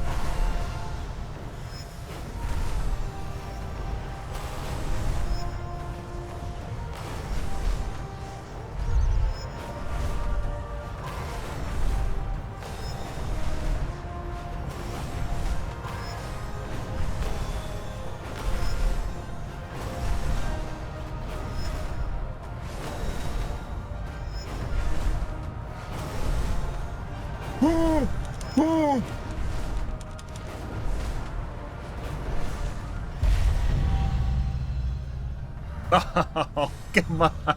I mean, that was pretty far-fetched that we're going to get a gold out of that, but, you know, whatever. It was perfect up until that whatever the fuck was going on with the tower.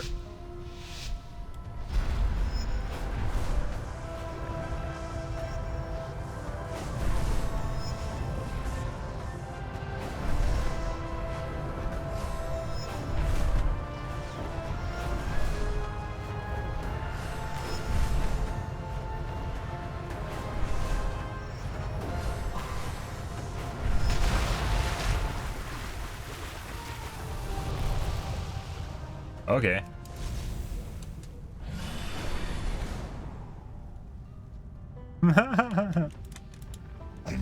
Okay, I guess there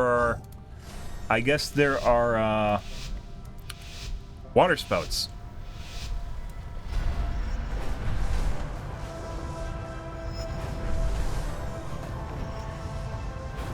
I thought I was doing a fucking cool thing and like grazing the water. No. We lost time here. Lost time again.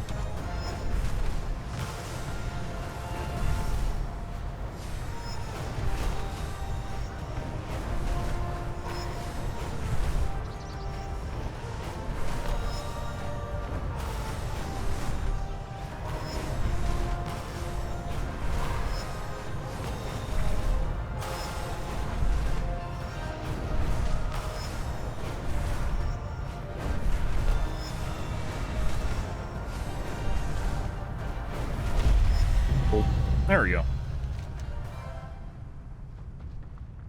All right. Tailoring. Go down there next.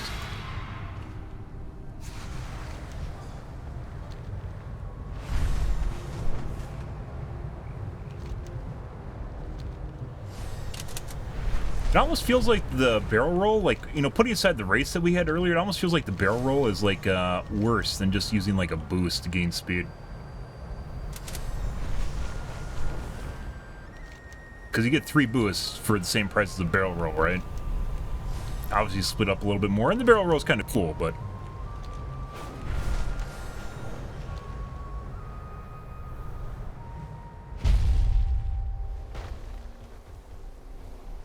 Excuse you. Excuse you. Excuse you. Okay.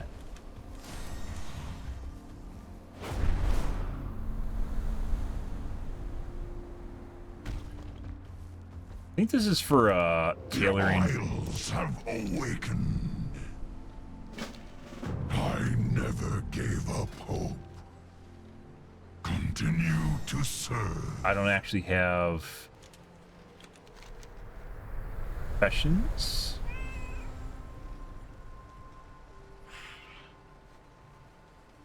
Artisan supply. I believe that is for,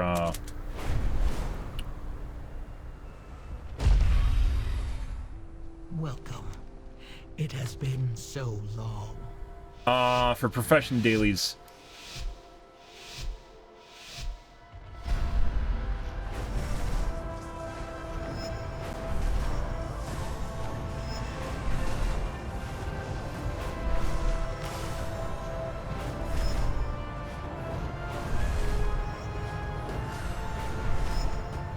Boosting this much a mistake? Feeling that way?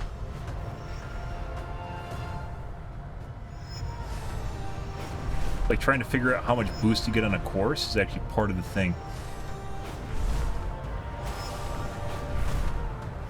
Now we're boost starved. The beginning part of the course is like efficiency.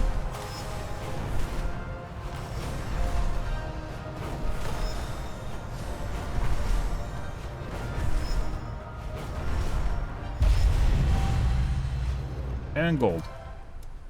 Bam.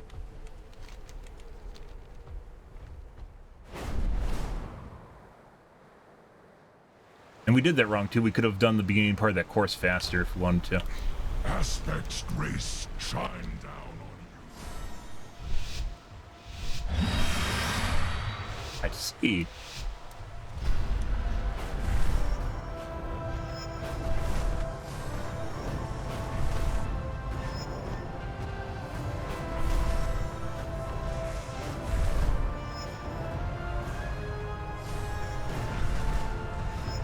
We're boost starved. Oh, that's a waste a lot of time there.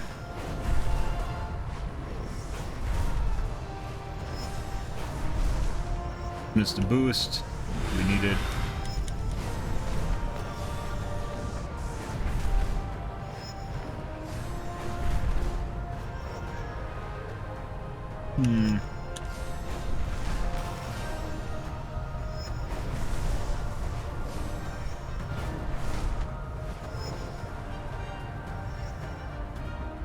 Uh-oh.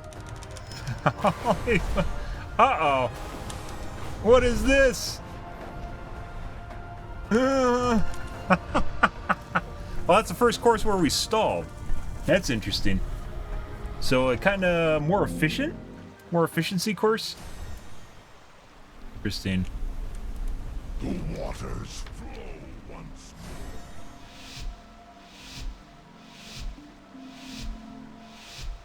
That's interesting at the end there. They definitely want you to have leftover boost.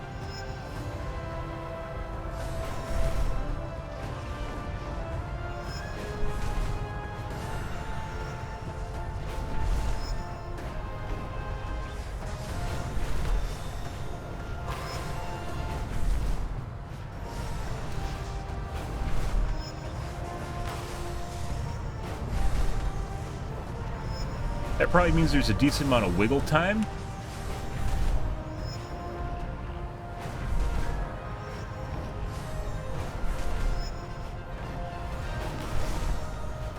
On the end there.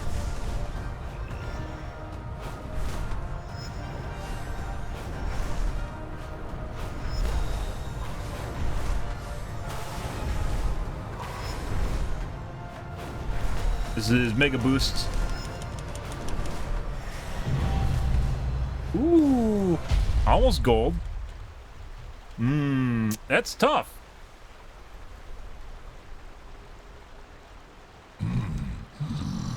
what do you see? It's off by like 2 seconds.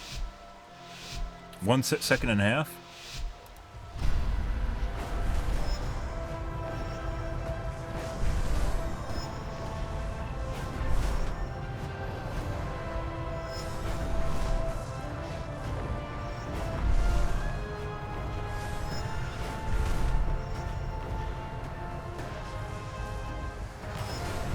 I don't think we're gonna make it.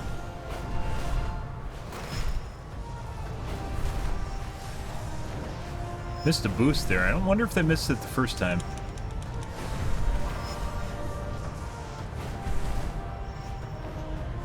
Yeah, we don't have enough boost to make it through the last part now either.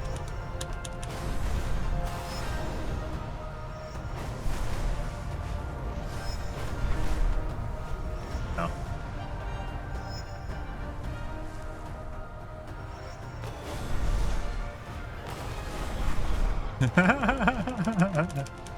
Nope.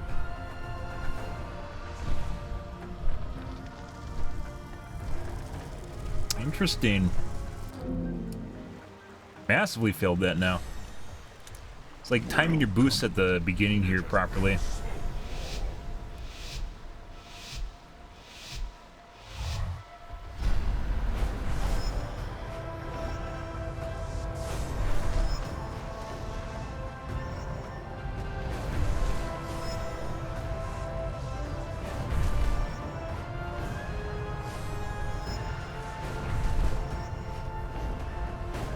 And I think we missed a green over here.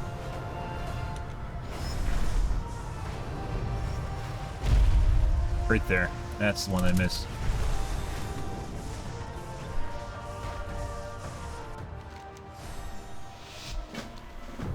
What?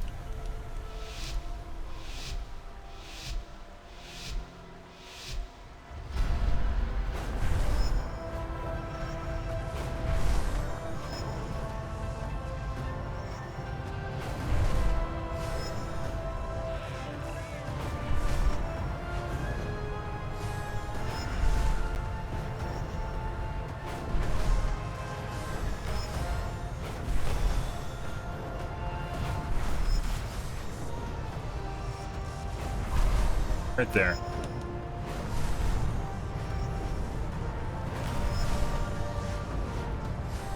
Much better off.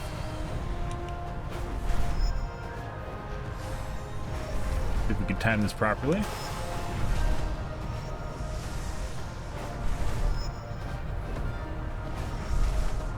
Another one. There we go. Now it comes down to spam.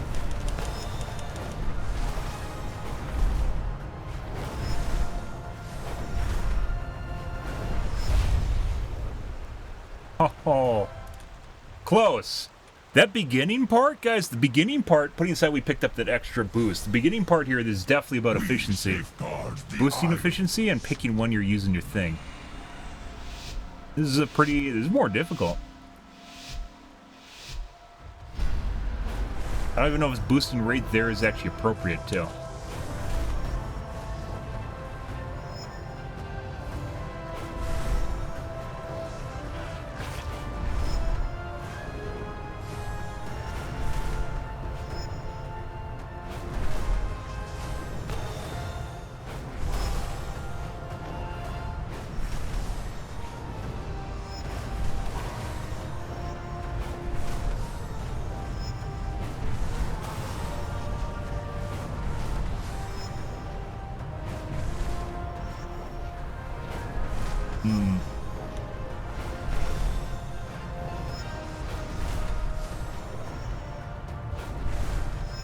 Oh, buddy! That's close. We didn't time to end properly. Think.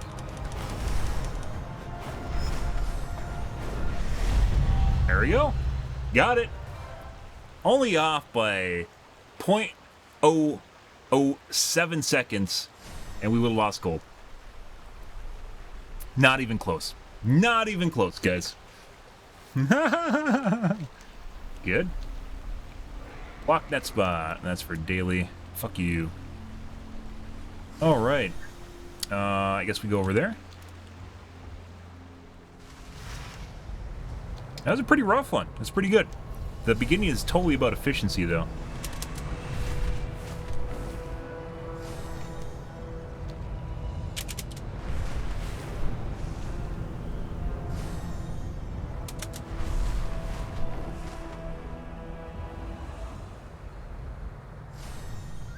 I think they took out the fly tech where you boost up and then you can go further.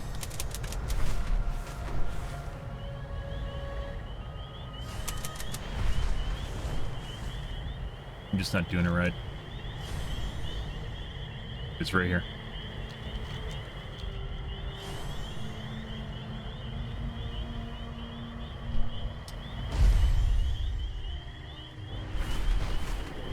Buddy. Aspects Gracious. Oh.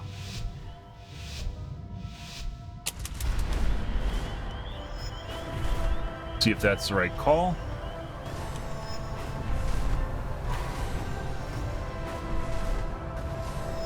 I think it is. That's not the right call.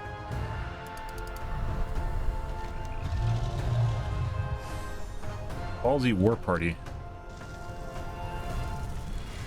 Let's go do that.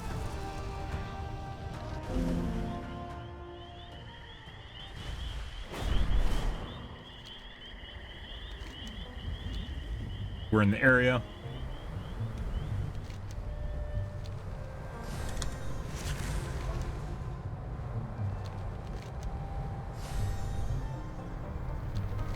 Lots of rares coming up. I don't know why.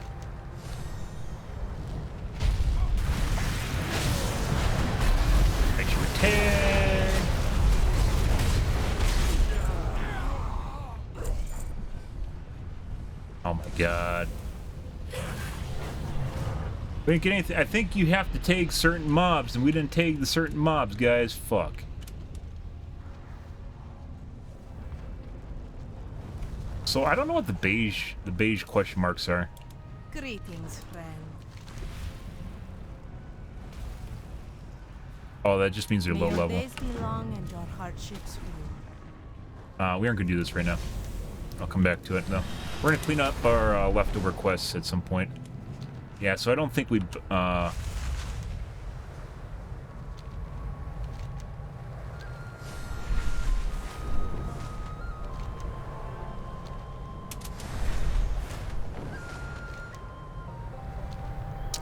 don't think we take the right mobs to get loot out of that, or it actually keeps track.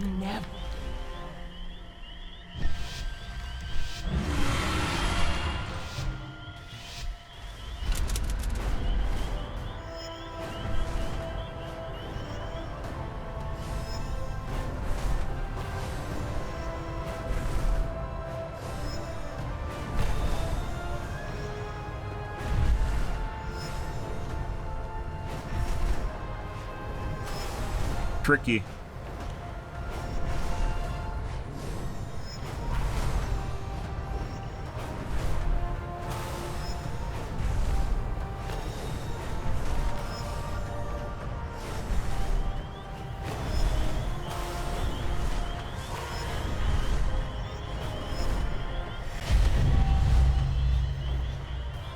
We didn't get gold though, did we? No. I have lived to see. Give a shit about your bronze course, you piece of shit.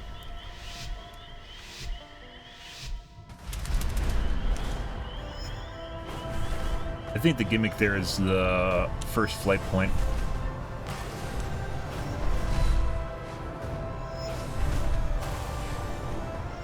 We got stuck in that one ring.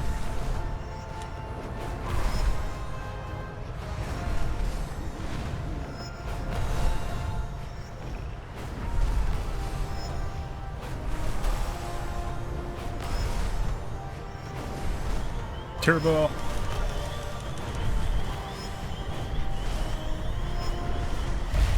There we go.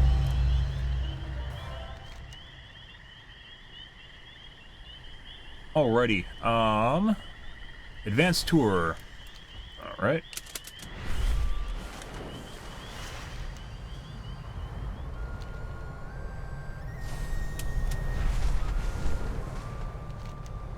Maybe it's like boosting and like knowing the angle. Like flap and a half a flap, and then you pull out of it. You pull out, guys.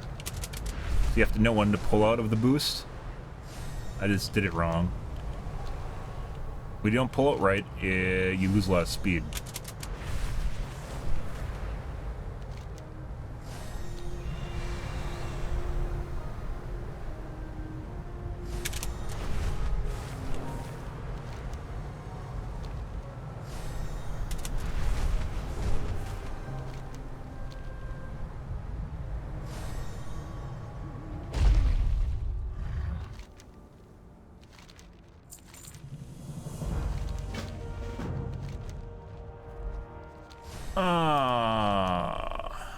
This guy up there. Might as well go take a look. He's probably gonna be dead by the time we get over there.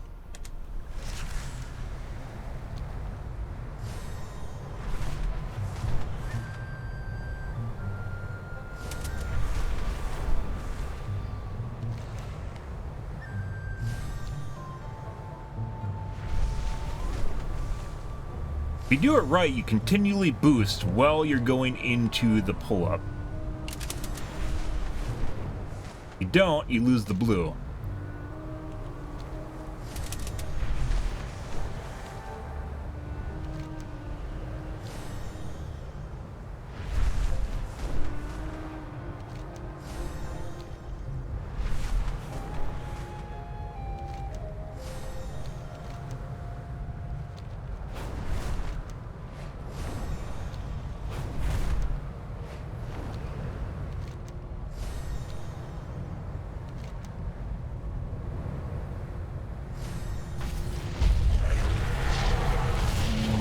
My God.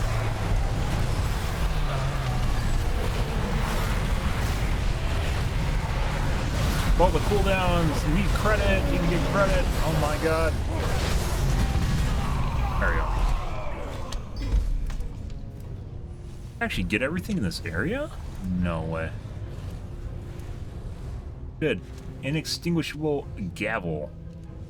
One hand, 248, crits, versatility. Fuck you.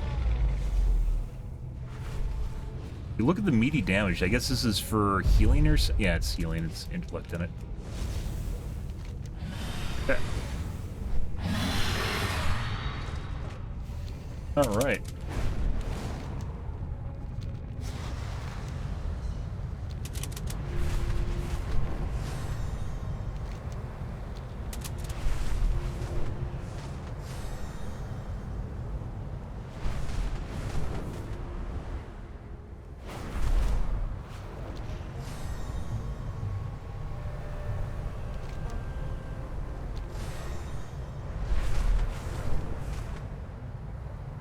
Lost some speed. Sometimes you can't even tell. It's like you gotta feel it out when you're losing speed.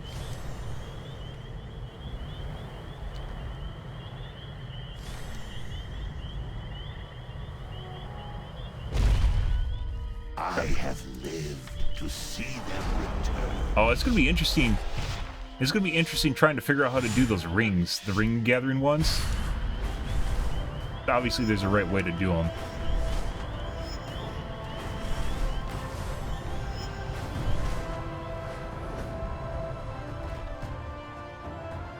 Ooh.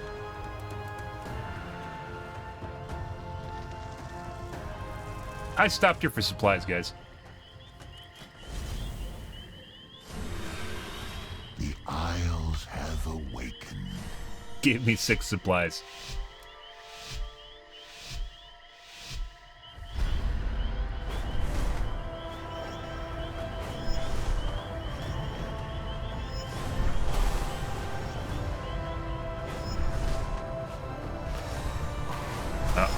We have a surplus. Looks like more.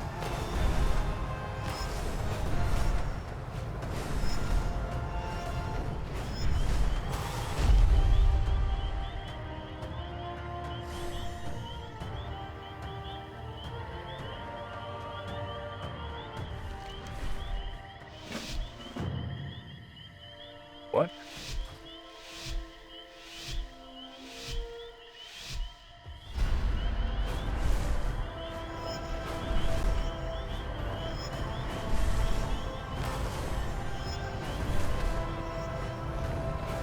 So you're supposed to be a little bit more liberal with your booster use on this course.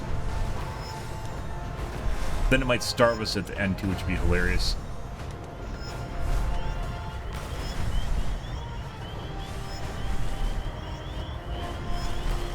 Oh, you tricky son of a bitch.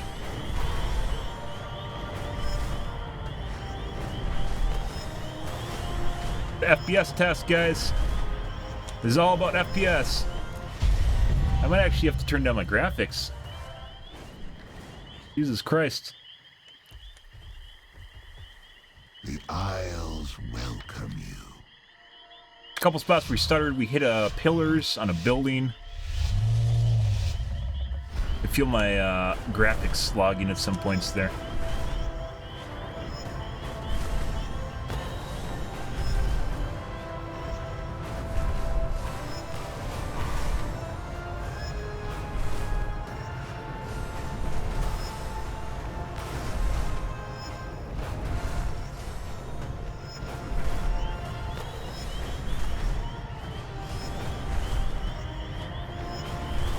Right there. And just hit the pillars again. Not as bad as the first time, though.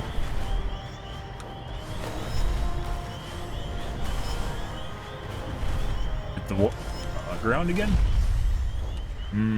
RTX off. I think I actually turned it off already. I turned it off because I thought it was fucking with my,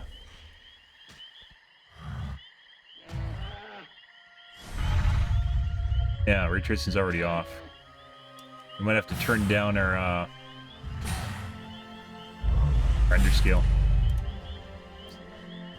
I have lived to see them return. There we go. Now we aren't at max FPS either, or max GPU usage.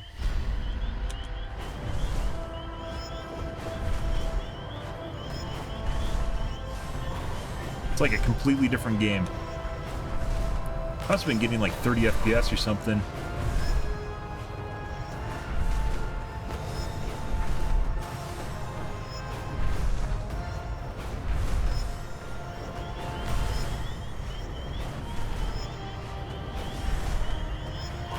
Still got a stutter there. Threaded the needle, though. That's all that really matters.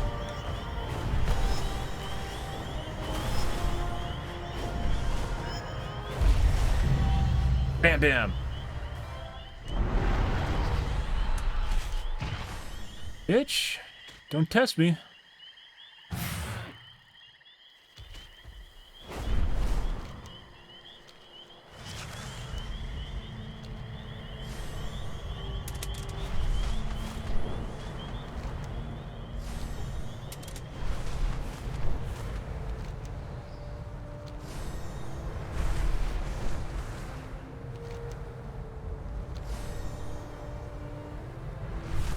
Oh, there's a chest down there.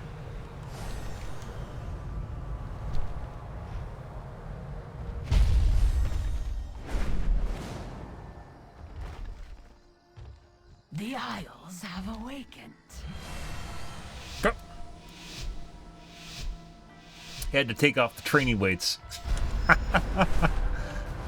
I don't remember. Yeah, there it is. Okay. Probably gonna have to redo that one. Seems to be the going expectation, though.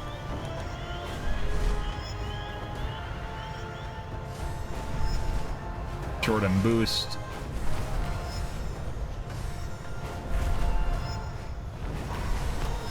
Now heavy on boost.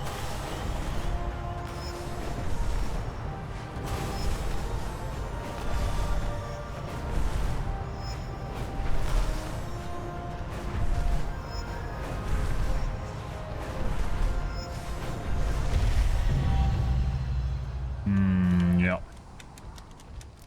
We serve once more.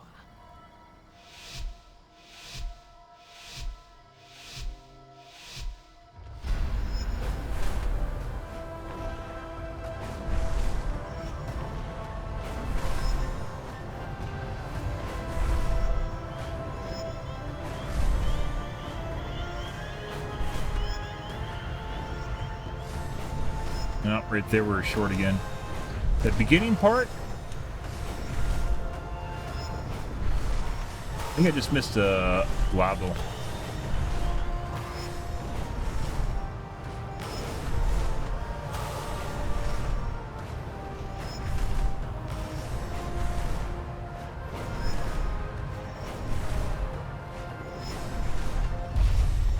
Yeah.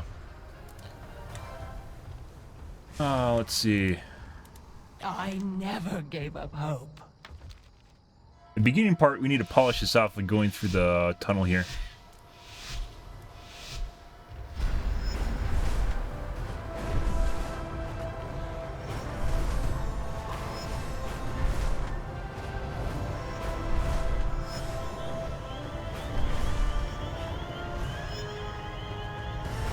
Short on boost again.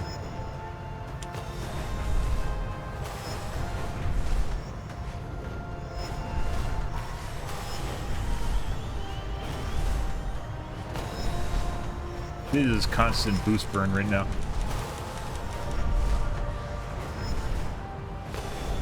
They want you to do.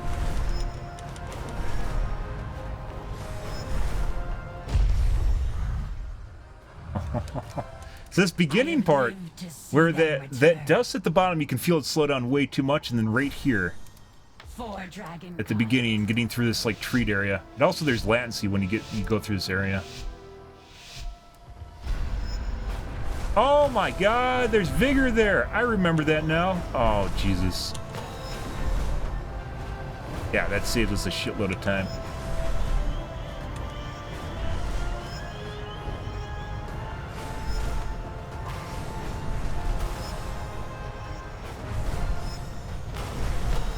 Yeah. Yeah. Okay.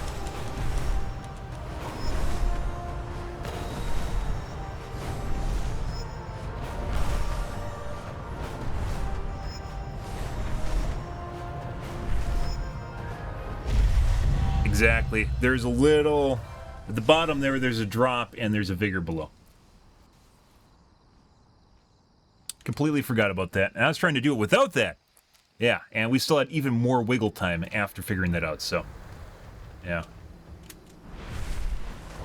Gimmick figured out, guys.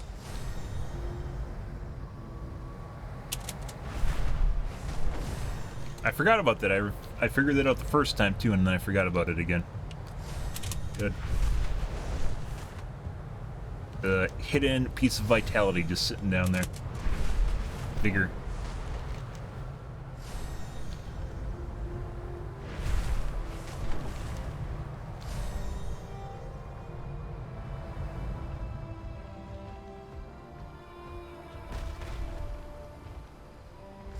We serve once more.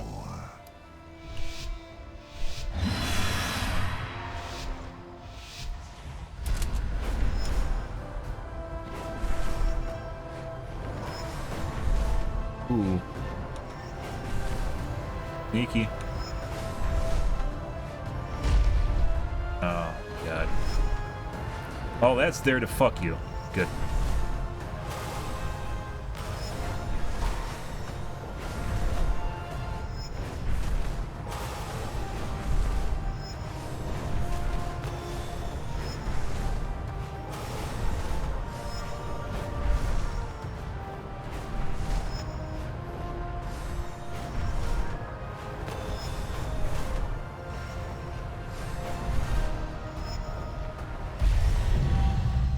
Okay. Oh, we got gold. Alright. Well. Good. I didn't expect to get gold on that.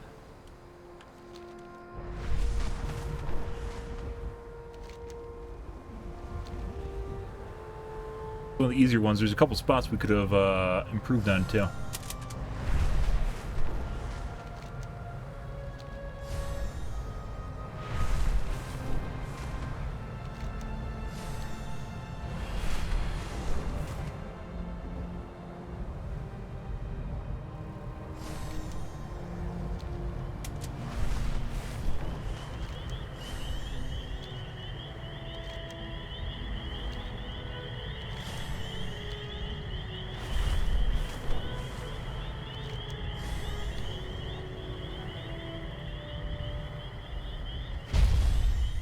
The Isles welcome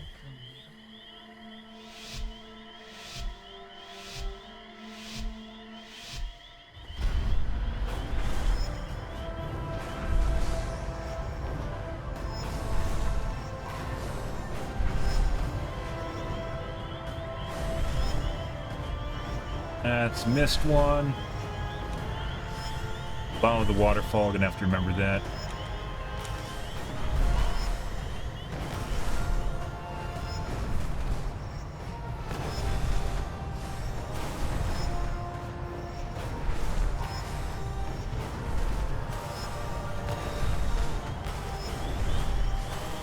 Another missed one.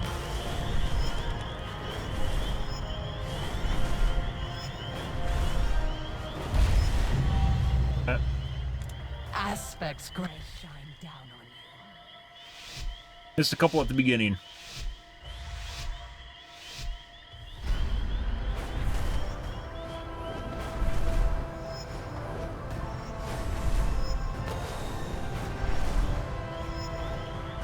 It's at the bottom of this one. There it is.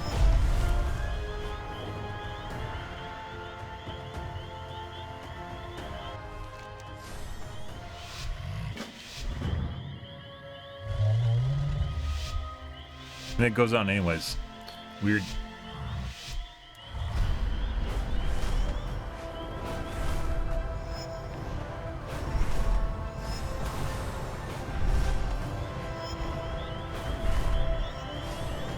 Missed it again. It's the second waterfall, guys. Third waterfall, second. Third.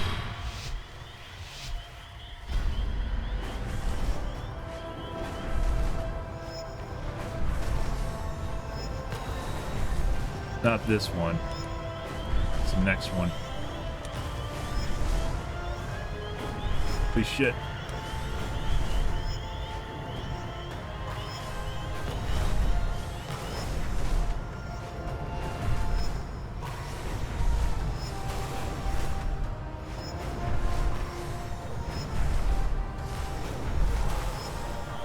Definitely some pretty close calls here. I can't tell if we're losing speed.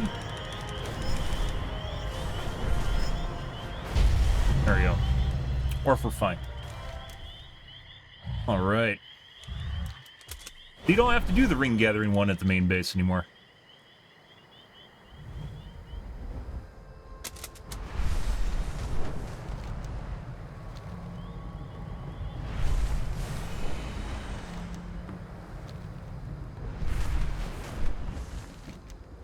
The pain in the ass to get out of.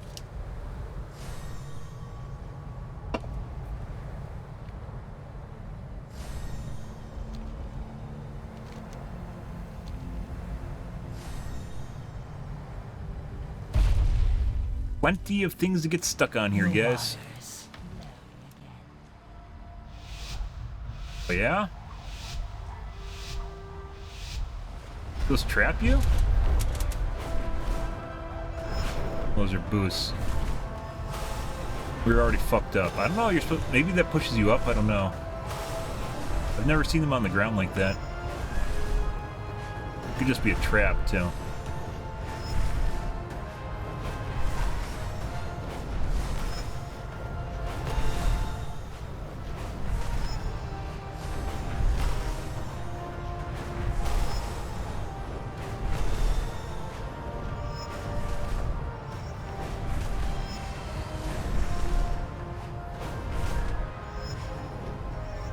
Uh-oh.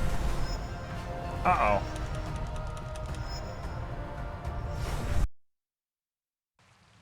See.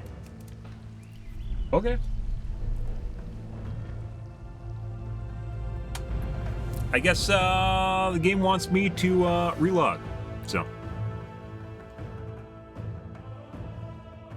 that is what we will do.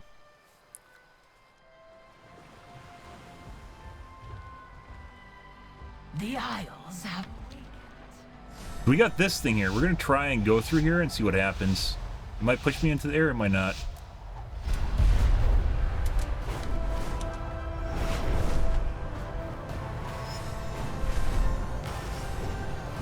So later on, we were boost starved.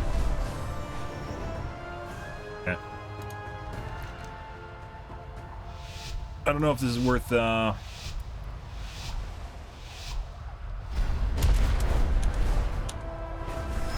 almost seems like that slows you down when you actually try to...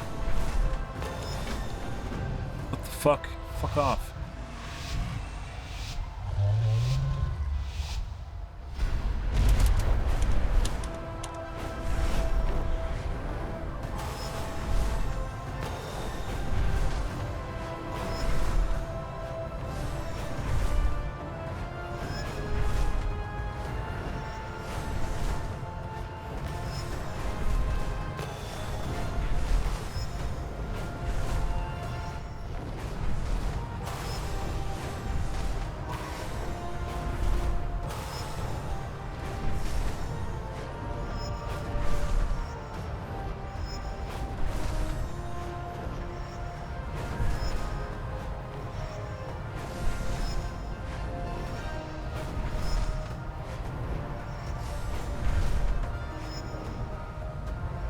Oh, buddy. Ooh, look at that gold time. Look at our time. We're almost 4 seconds under gold time, guys. Beautiful. Let's see. Advanced tour. This is the real advanced course, is trying to get out of this chasm here.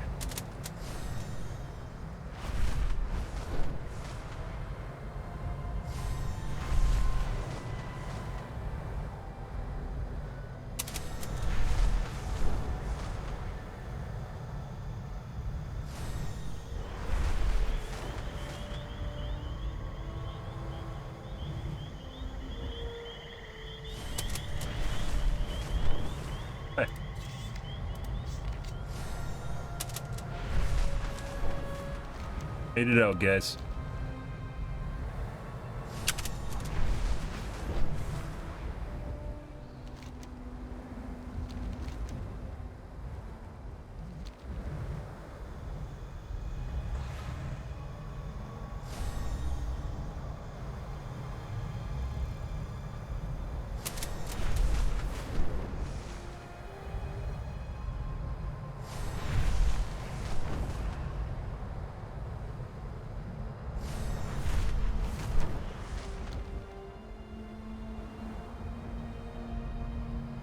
boosting properly, and it's like I didn't get enough speed or something to do it in the first place.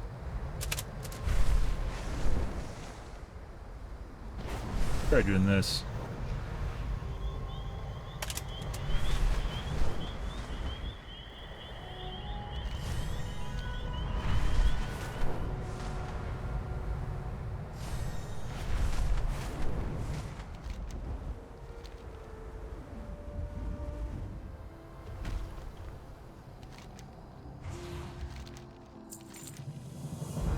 Sewer span, guys. All right. Well, I never gave up hope. there isn't a race really. I want to reset my. I guess it doesn't matter. Sewer span.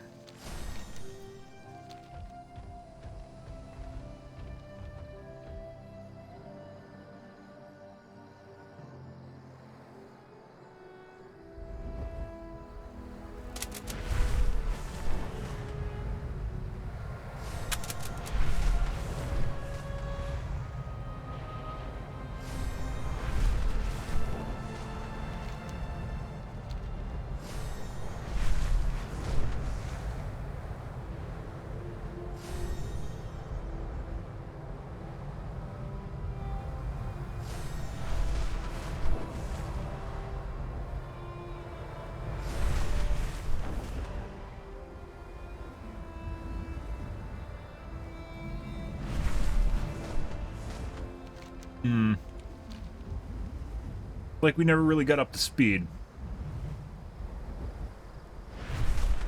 Yeah.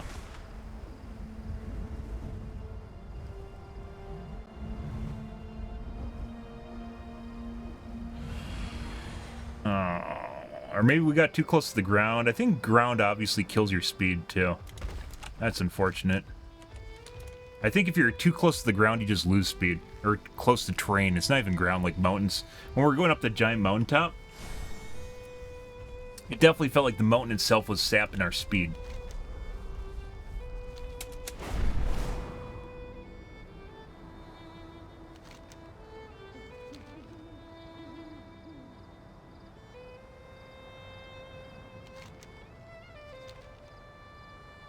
Yeah, I'm pretty sure if you're just too close to the ground, you're too... Okay. If you're too close to the ground, you just lose speed. It's 'cause.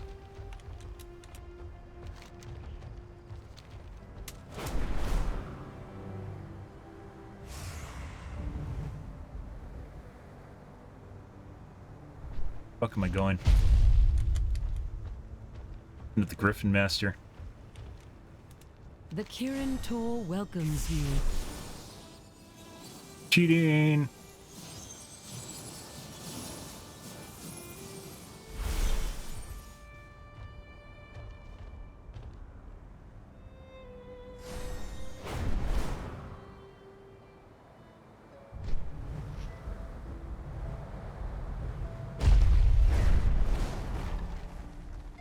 We serve All right. once more.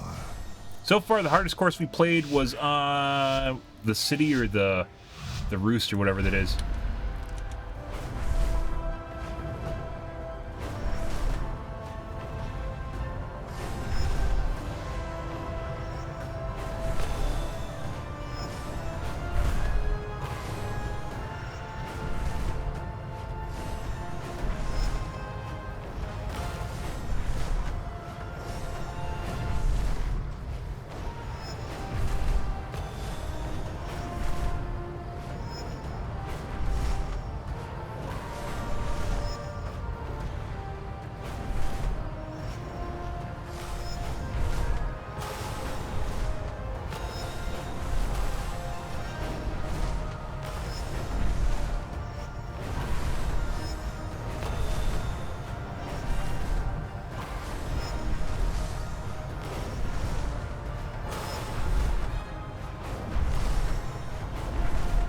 End up with too much boost at the end.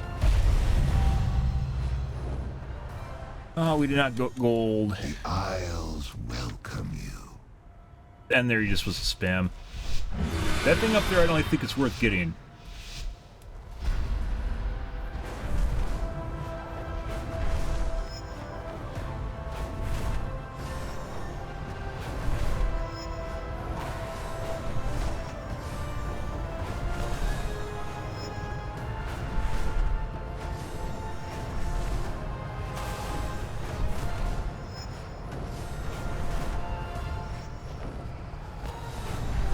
Just lost some speed. I think it's because that once again I got too close to something. Yeah. Now we're our speed boosters are staggered.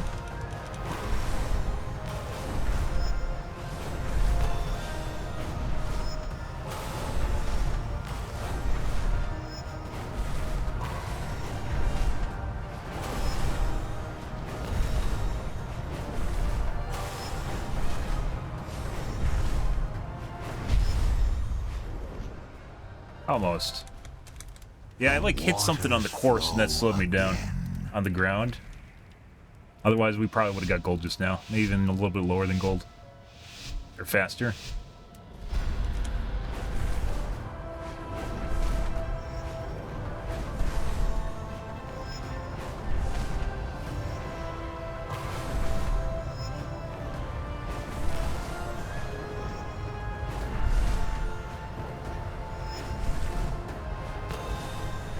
Yeah, I wonder if it's like you get too close to the ground and it sucks strength. We just lost a shitload of time there too.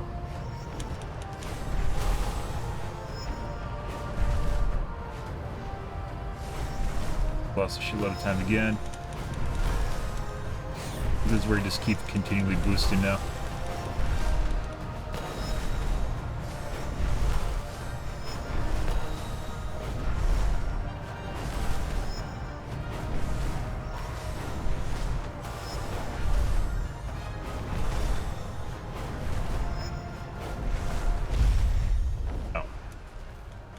At the beginning, right at the beginning, lose some.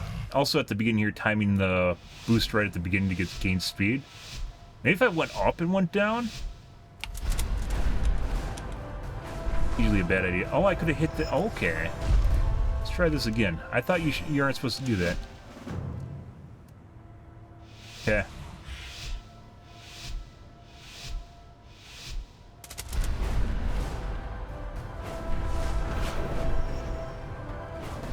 Much better.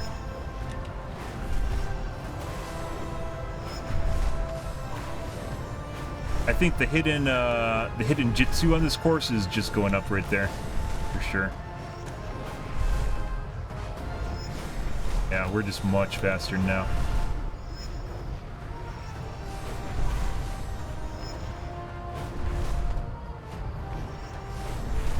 Now it's just Boost City.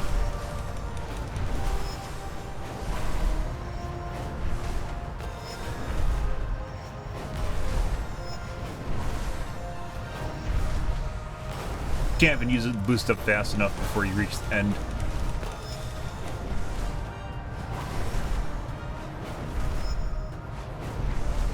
There we go. Yeah, it's going up and going down at the beginning. Almost 4 seconds. That saved us almost 4 seconds getting that booster at the beginning. That's insane. Actually, above 4 seconds.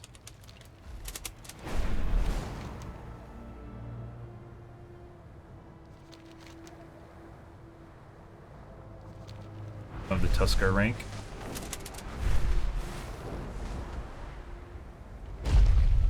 The Isles. Yeah, makes sense.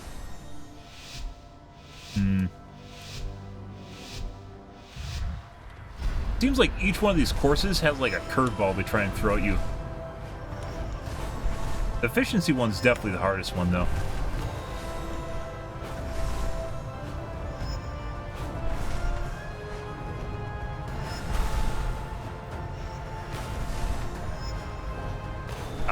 We got Frogger.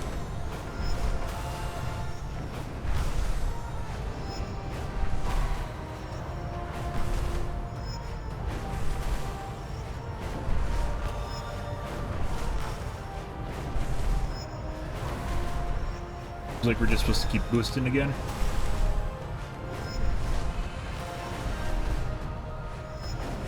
maybe not. No, we're gonna have a lot of boosts again.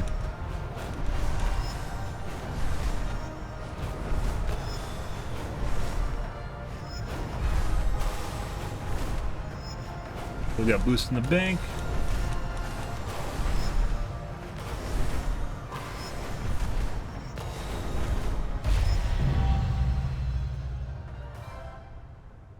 Very good. Lots of wiggle time there, guys.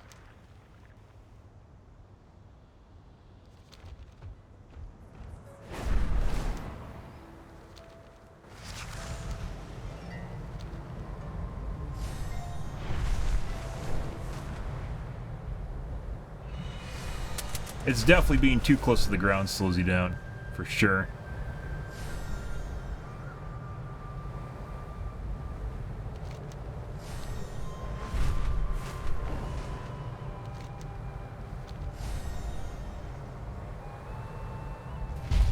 I have lived to see them return.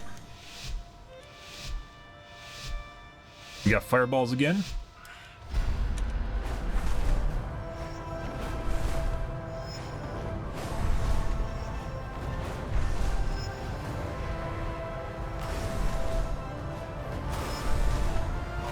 I lost some speed at the beginning there.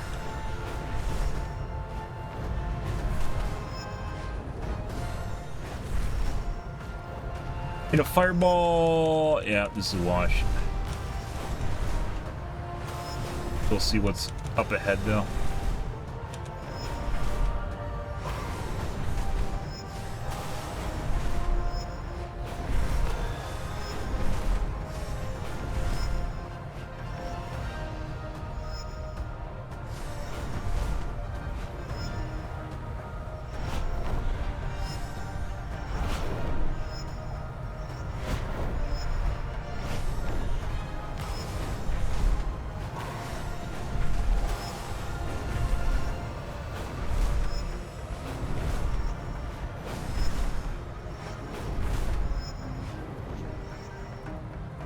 Time that.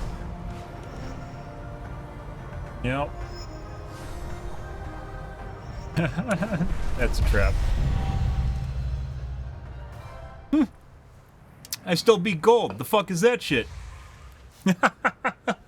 Okay.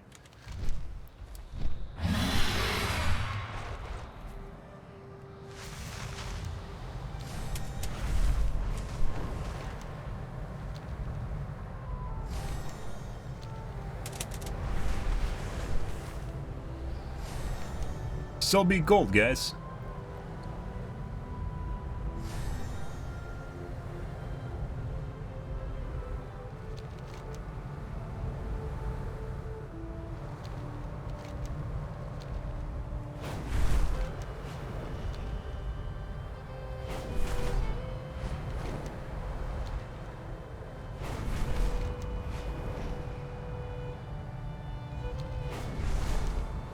I thought I had to, I was done.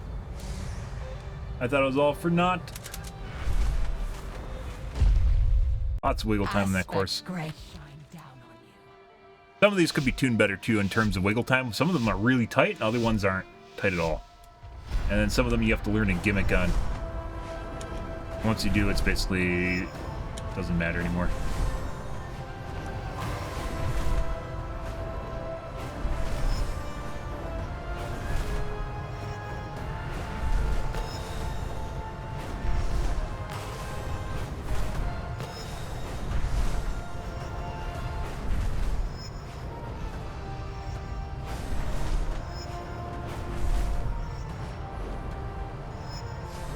Got any boosting forever, guys.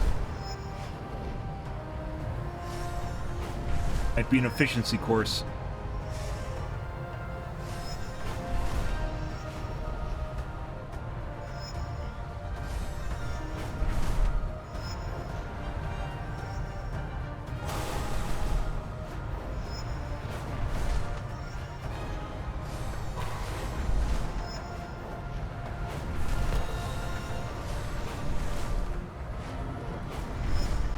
Dear God.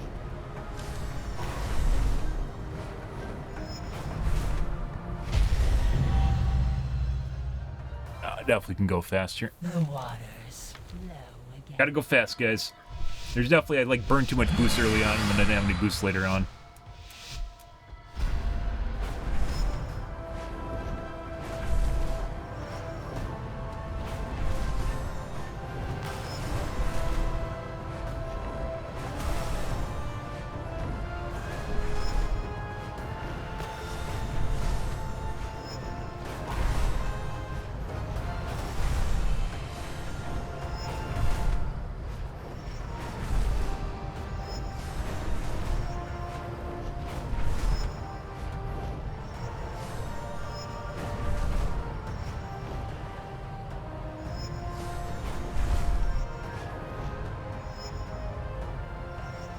Oh.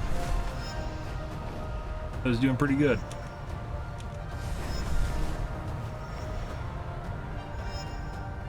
Uh-oh.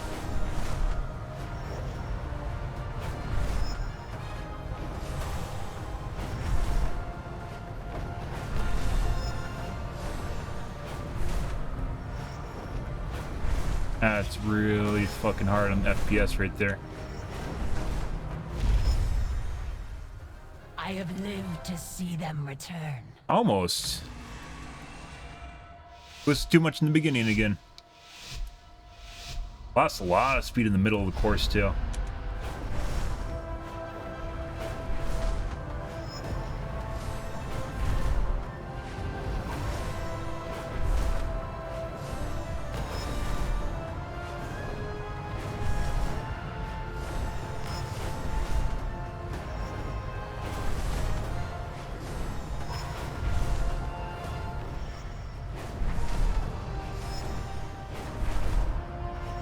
That probably fucked us right there, even though my efficiency right now is better.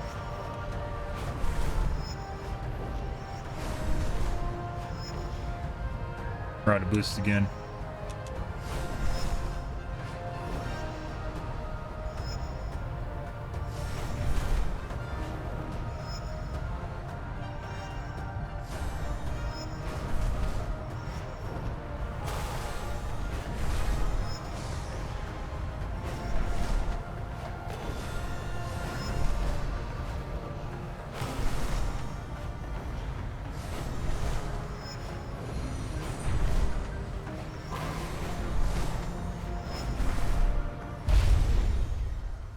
The Isles welcome you.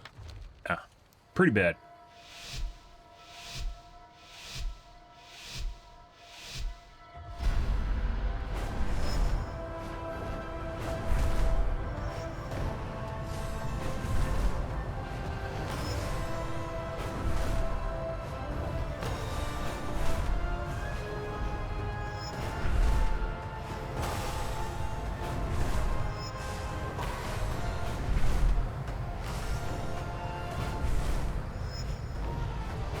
Going for some efficiency here, guys. And I missed the ring. Was.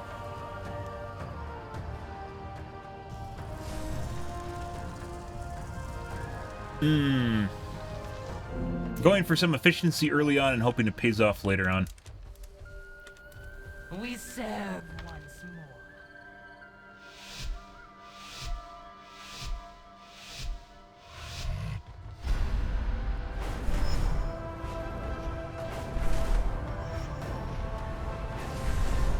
You get really slow in that center section, so.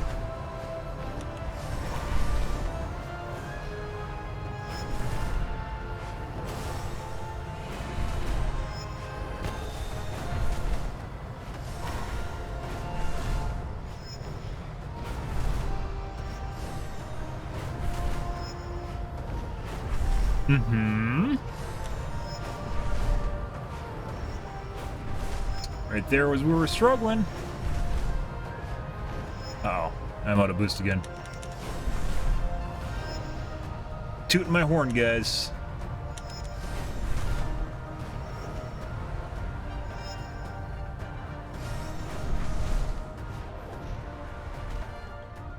The fuck are these? The fuck are these? I guess it's the first time I ran into them, guys, but holy shit.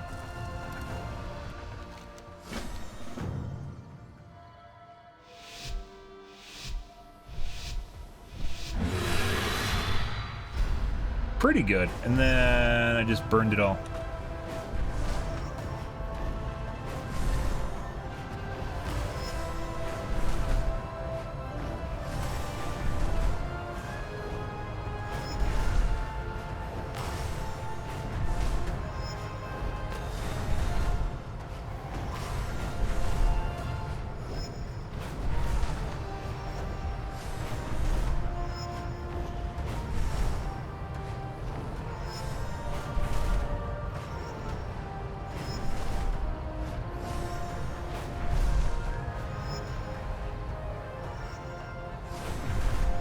Ran out of boost again.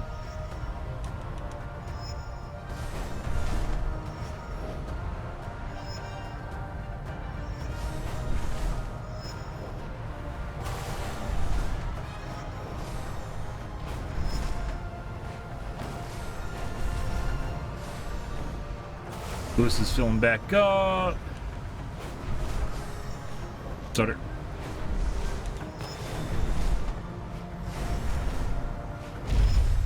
Oh, probably off by a second. Oh, 3.5 seconds again.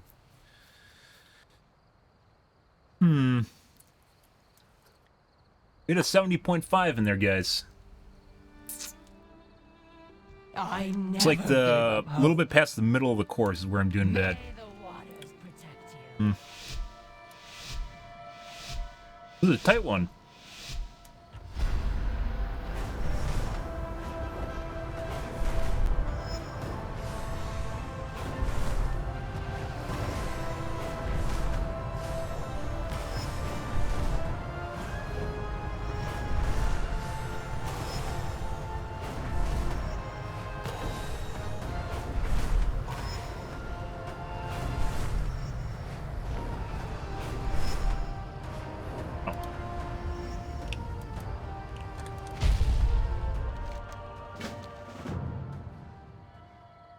Pretty good. It's almost like you gotta wait for the things to plane off. Or use another boost.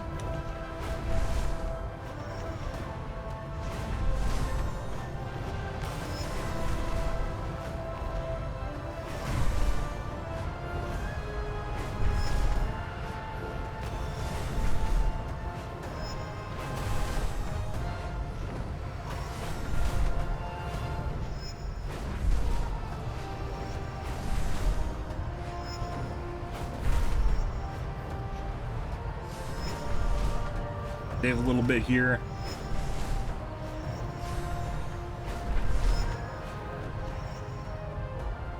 Oh, we just lost a shitload of speed on that tree.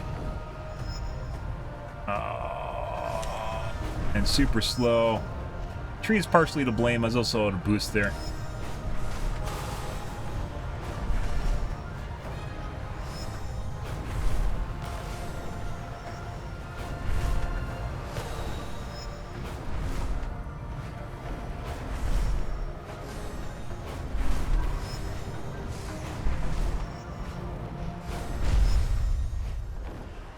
Better, but yeah. Hit a tree branch and then had a little spot where we ran out of boost again. Still in the center. I think I'm doing a pretty good job of managing my boost and finding out that I'm still short.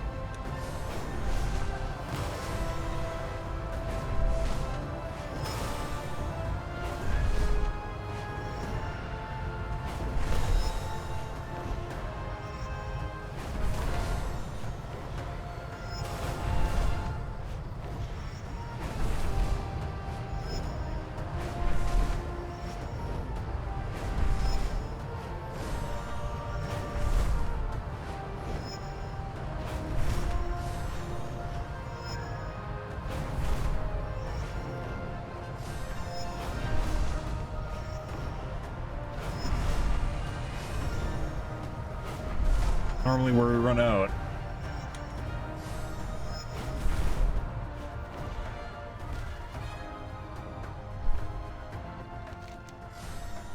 Yeah, it's the stopwatch on the right side here. Otherwise, if you sit on the ground long enough, it'll do it too.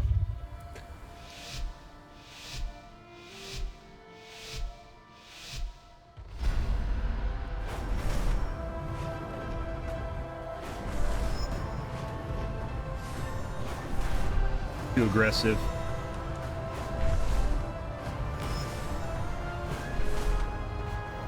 You can make up for it a little bit.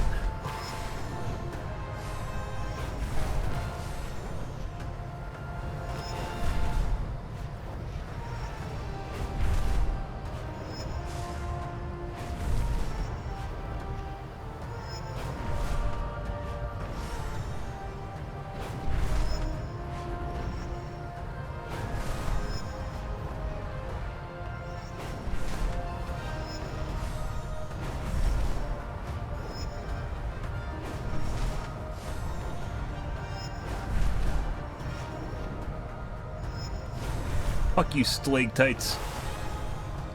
Stalactites hang tightly to the ceiling.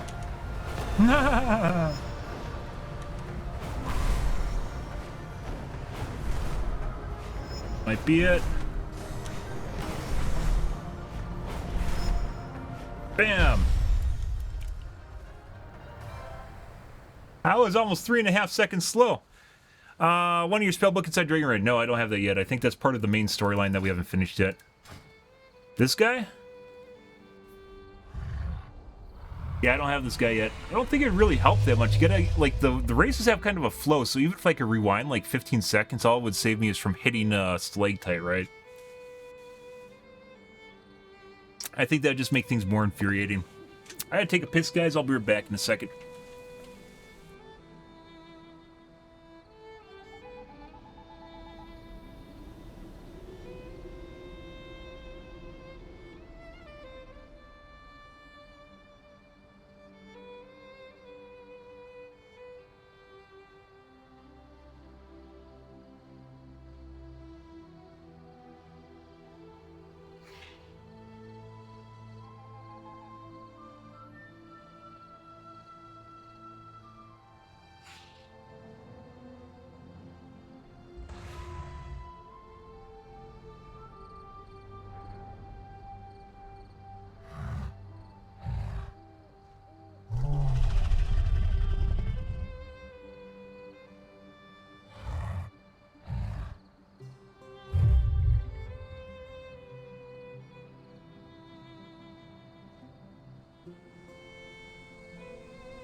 Unless it cheats and, like, gives you all your boost back?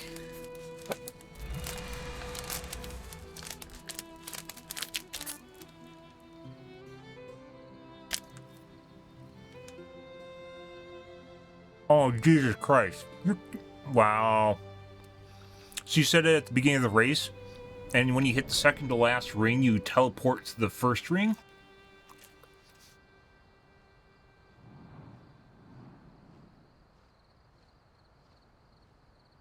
No. That just kind of makes this more gimmicky.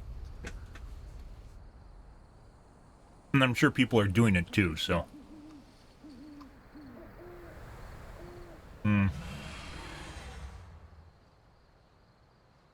Yeah, that would totally save you almost a second, I'm guessing. Not even milliseconds, it'd probably save you a full second. It kind of makes me feel bad.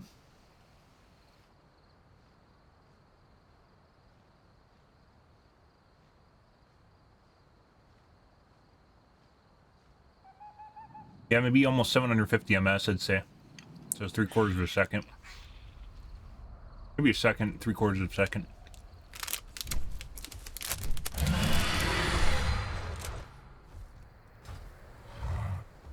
The waters flow again.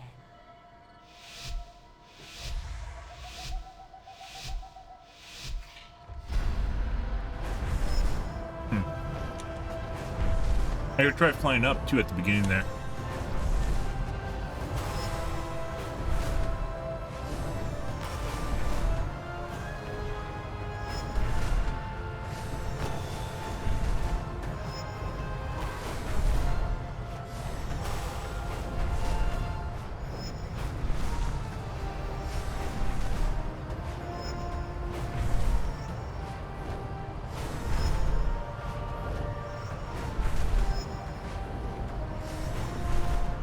We're on a boost again.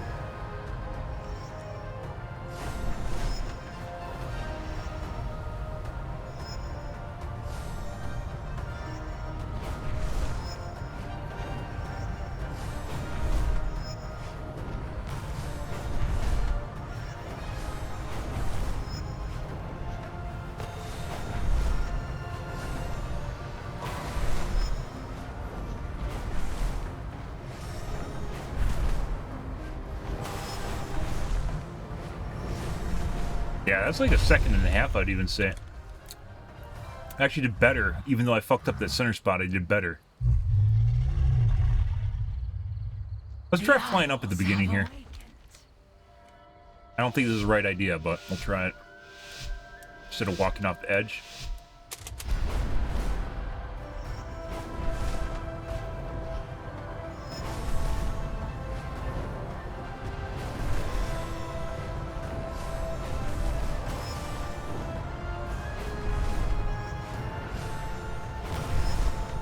Sometimes there's little things like that that just save you a shitload of time.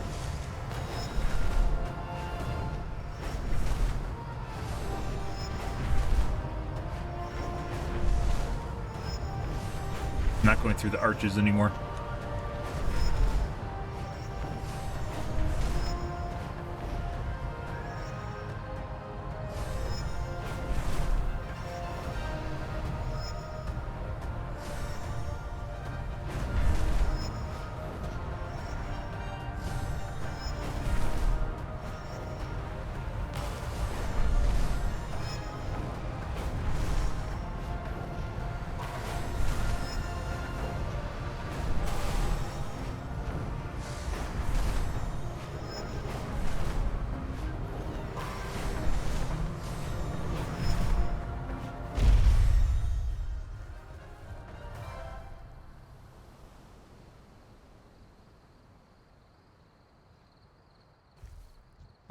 Yeah, that's almost like a second and a half between that last ring and the first ring.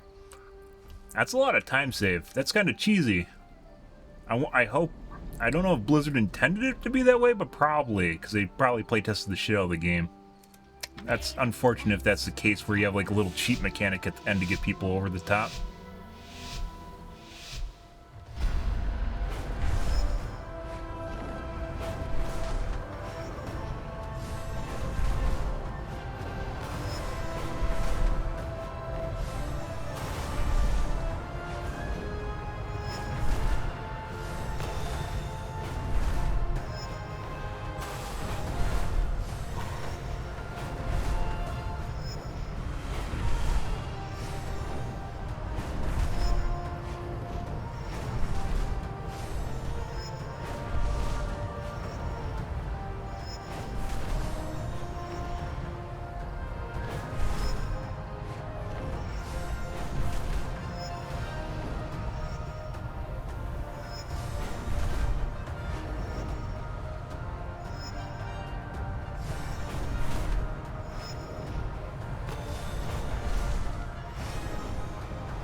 I'm still doing worse than it. I got a 70.5.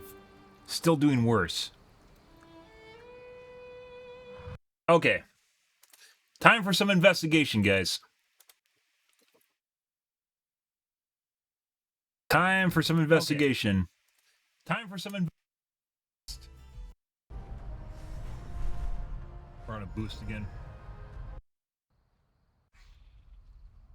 Maybe a second. See them.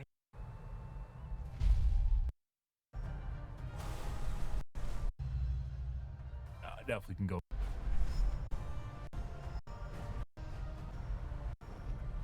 Almost. That's really fucking hard on FPS right there. I have lived to see them return. Where I got it.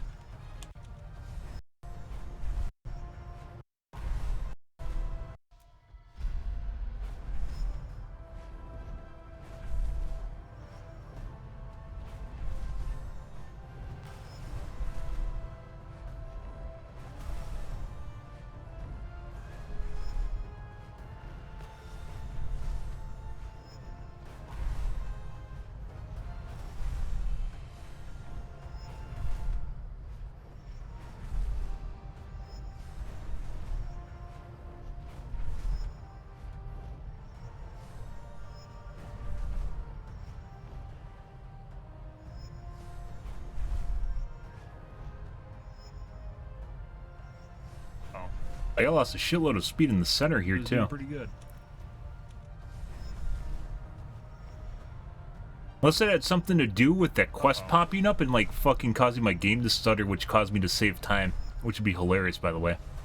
Like, the game lost track, like, 3 seconds because of that quest popping up. And then I hit that thing, too. That's really fucking hard on FPS right there.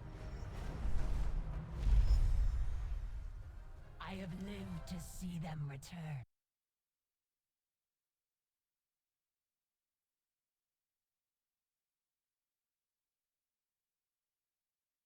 You want to turn when you go a bit slower to turn faster. So, like, boost out of a turn instead of boosting before a turn.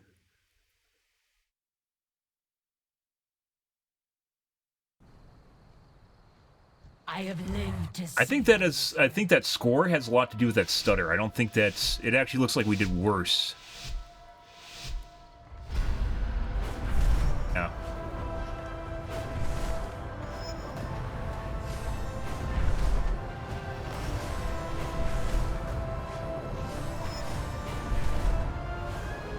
Honestly, that 70.5 run actually looks like we did worse.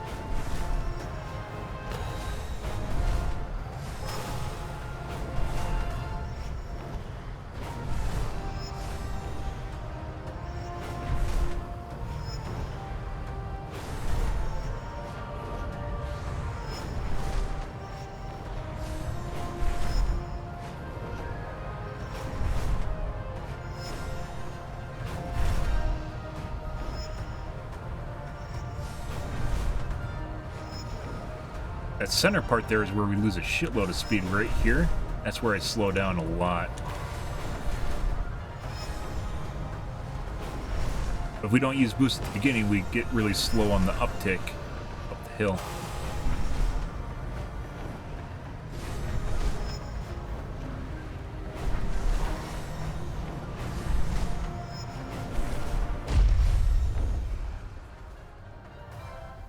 I never gave up hope. Until we meet again. Let's see.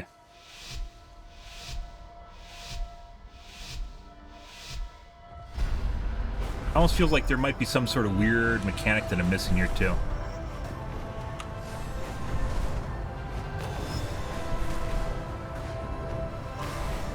Like, it kind of feels like I'm missing either a boost.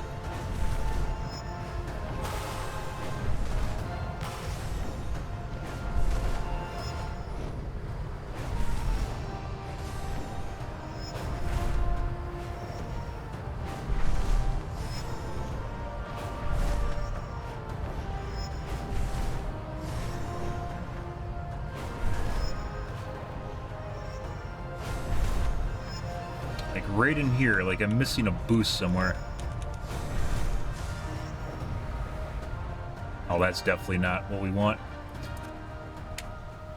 Could you imagine ever actually trying to land on a tree? Yeah, it feels like there's a boost in here or something I'm missing somewhere. Aspects great shine down on you.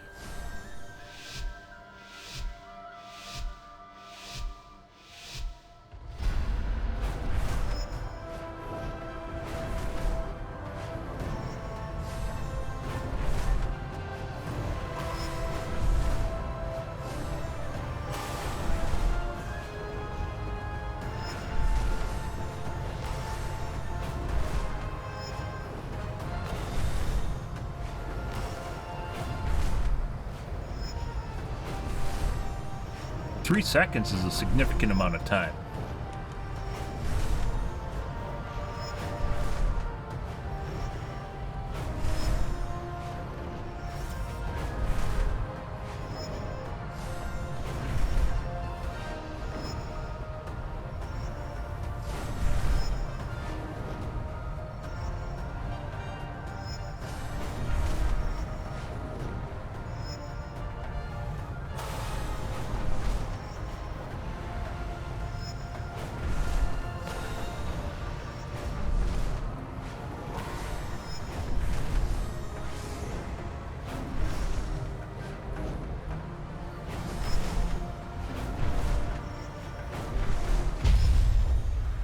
And there we could sped up a little bit. That still would only been a second or so. The fuck's going on? There must be a boost or something I'm missing. 3 seconds is a lot of time, guys. Unless Blizzard expects you to use the fucking cheese with the stopwatch. That's a lot of time. And the 70.5, I think, the 70.5 run that I had, I'm pretty sure was because of the stutter actually caused me to lose time. Or gain time. Lose time, gain time, whatever way you want to look at that. I have lived to see them return.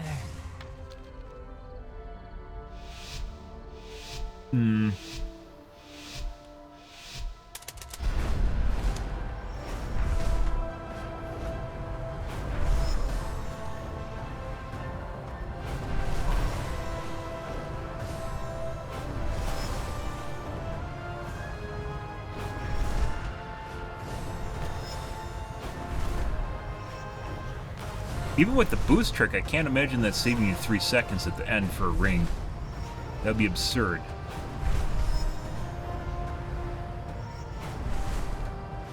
There must be a boost in here I'm missing somewhere. Maybe hidden in the trees or something.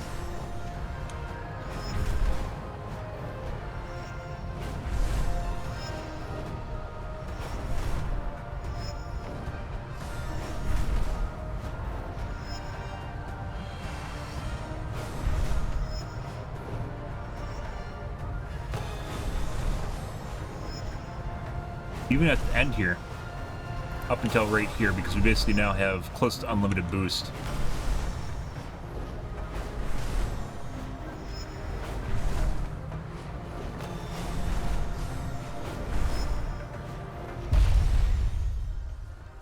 Getting worse. I'm getting worse at the course. What?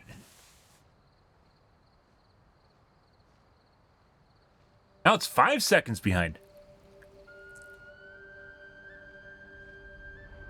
I did the fly up, which probably didn't help. Let's see.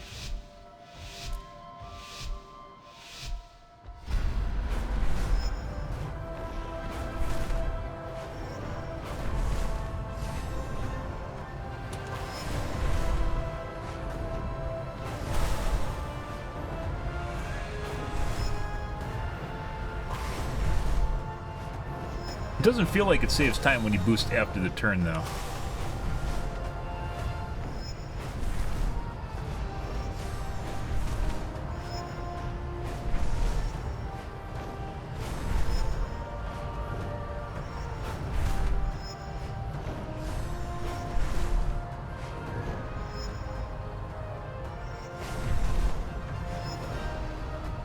I think I might just take one of these runs and fuck around and see if I'm missing a ring or something.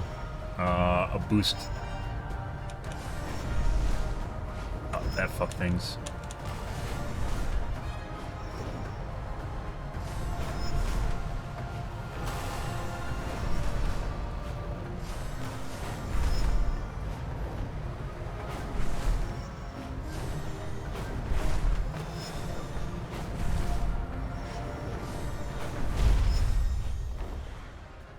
I wonder if, like, when I skipped off that rock, it actually, like, caused me to boost and save time. Maybe I'm supposed to do, like, a rock skip?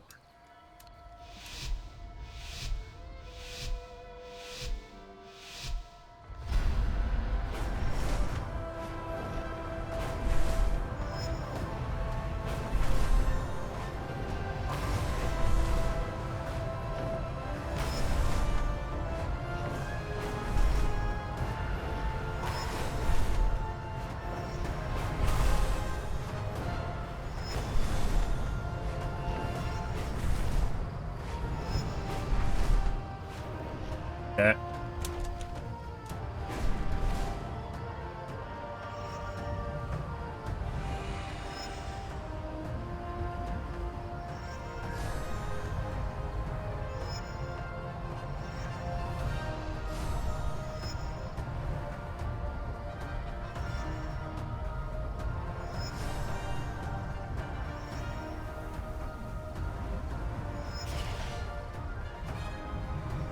I have to be missing something. This is incredibly tight.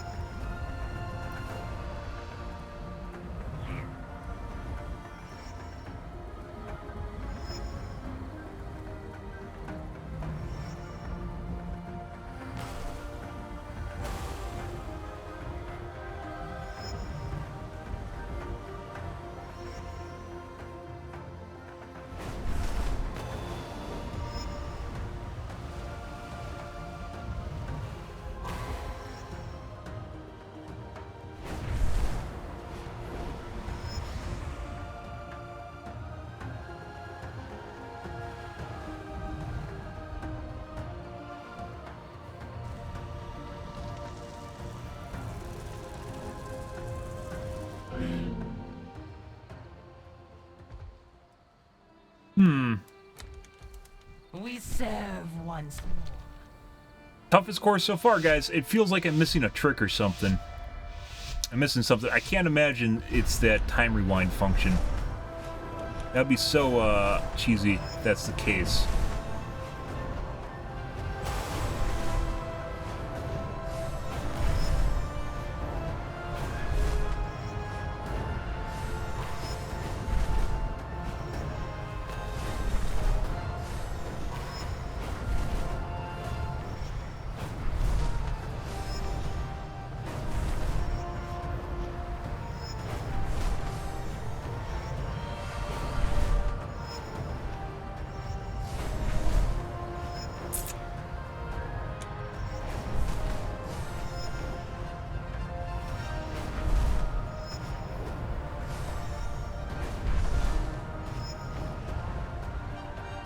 Fucking landed on it again, guys.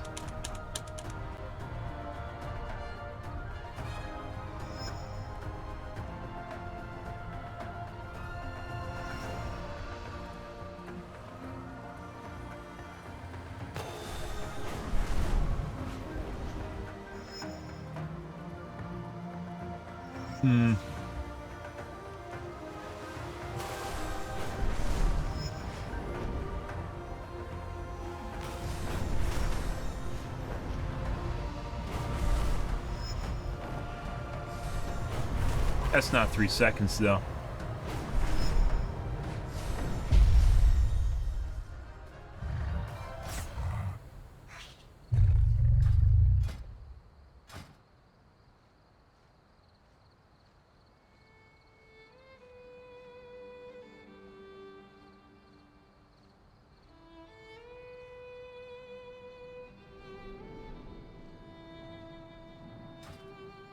I might have to look at a guide, guys. There's something's off here. This 3 seconds is a shitload of time. That's like we're missing a boost, or we're missing a mechanic of something. And I guess it could be that stopwatch thing, which would suck, by the way.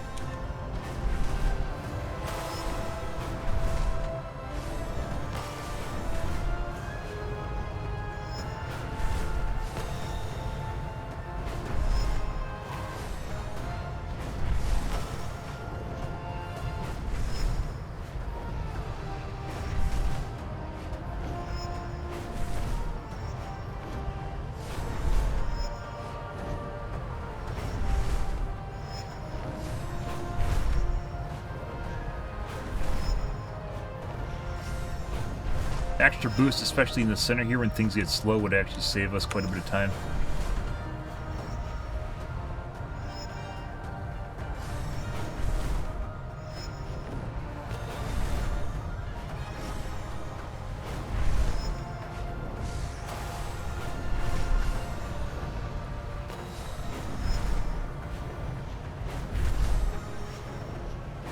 That is what I skipped on the first time.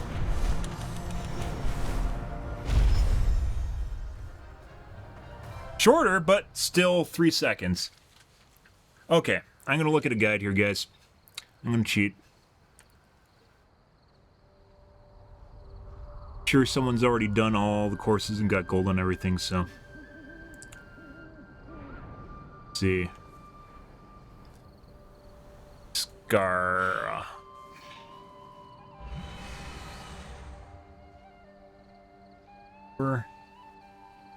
Advanced.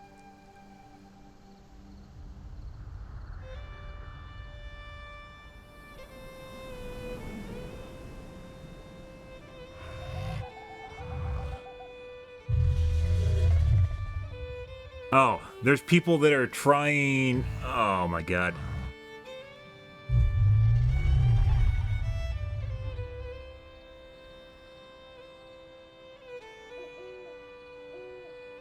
The major problem with this course is Azura span lag. I was constantly getting 72 to 75 seconds today with the lag. Realm hop to a low pop realm with no lag and managed to get 67.9 seconds in a few tries. That's not for gold though, is it? Have awakened. I wish you could see your times. I don't know where you can see your times. Go with the aspects.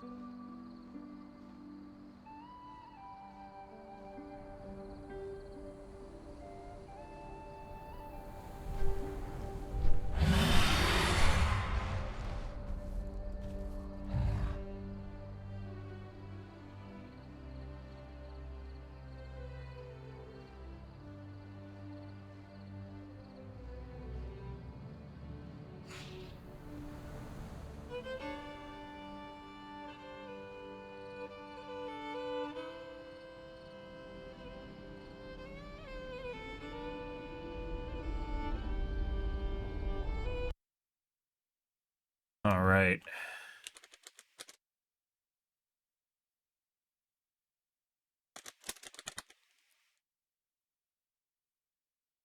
We spent enough time on it, so all right with this.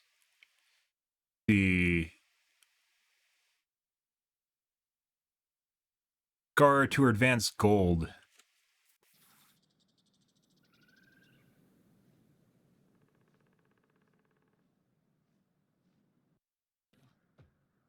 Let's grace shine down on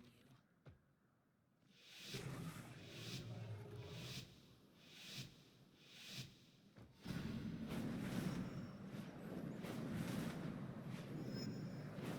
He's spamming constantly.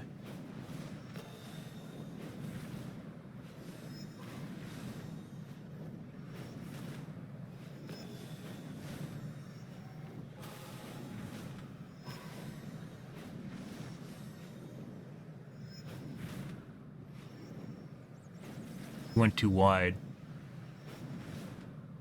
Maybe that actually saved him time.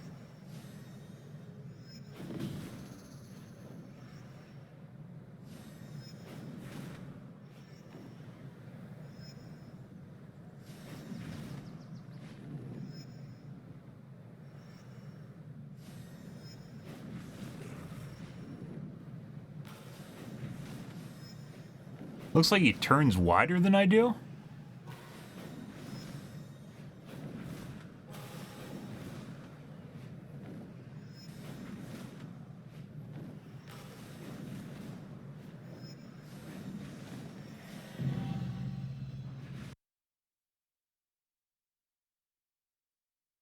Okay. Let's try boosting fast at the beginning. I think that's originally the way I started, too. I slowed it down to try and conserve boost later on. There's people saying that you're supposed to do that at the beginning, too. With the uphill climb here.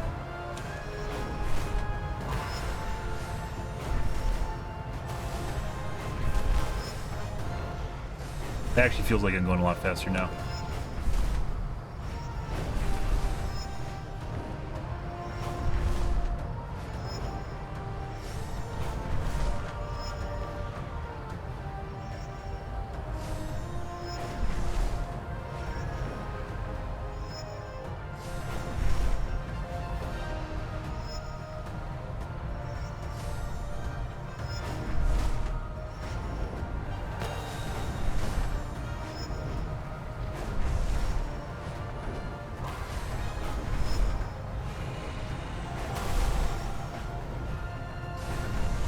Ben Semtech.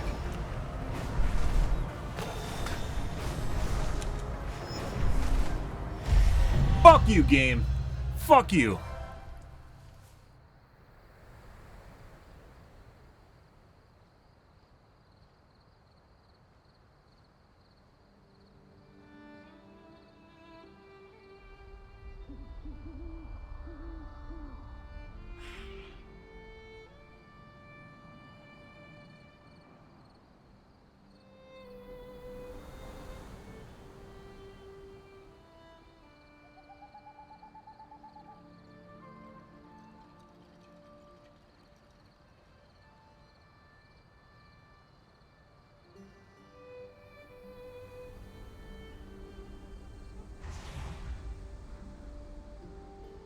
I had to cheat to get gold, yeah. I wasn't understanding at the beginning there because I don't have any sort of way of measuring my speed. At the beginning I was trying to be, excuse me while I put my nuts in my mouth too.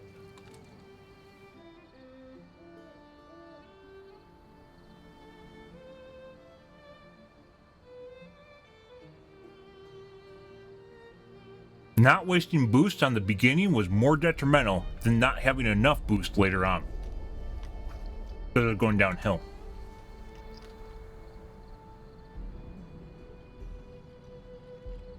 No one will ever know, KSA. No one will ever know. They won't believe you.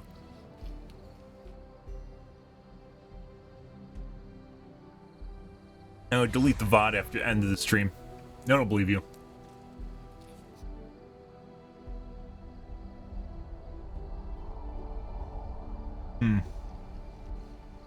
Yeah. So I just wasn't boosting enough. I was trying to conserve boost too much on the uphill. First tried it after turboing up the first part of the course.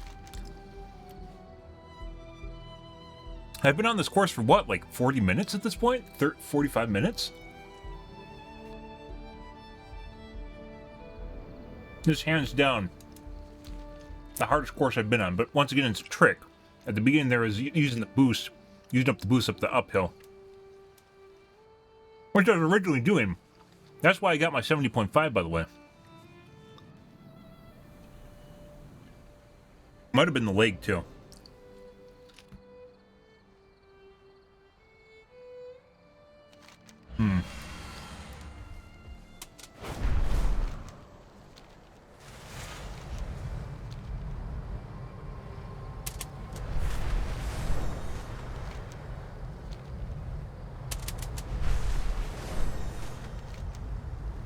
That's the only course I didn't figure out because I thought I was being more efficient by conserving boost in the uphill. And I wasn't. Oh.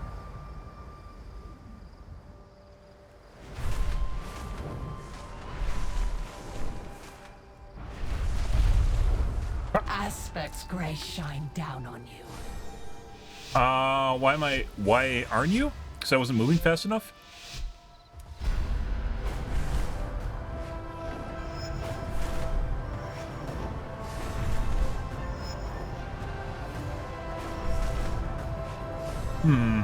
Okay. Well, this is fuckered, obviously. I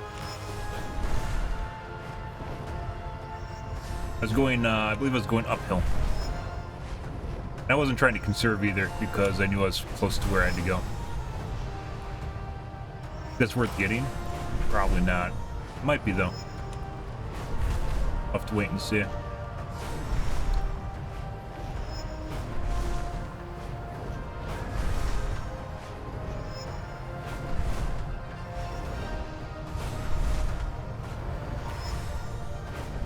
Was I?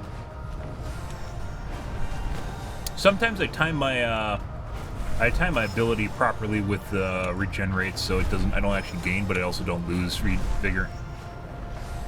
Yeah. Huh, I still got bronze here. What the fuck is that shit? Or silver? I never gave up hope. All right, let's try it again.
That was an easy one.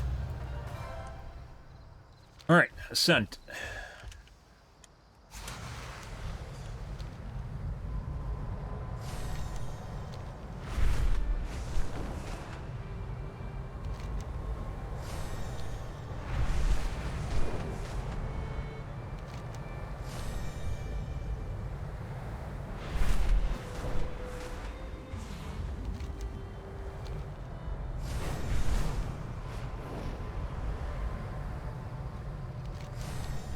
Getting too close to trees too also fucks with your vigor.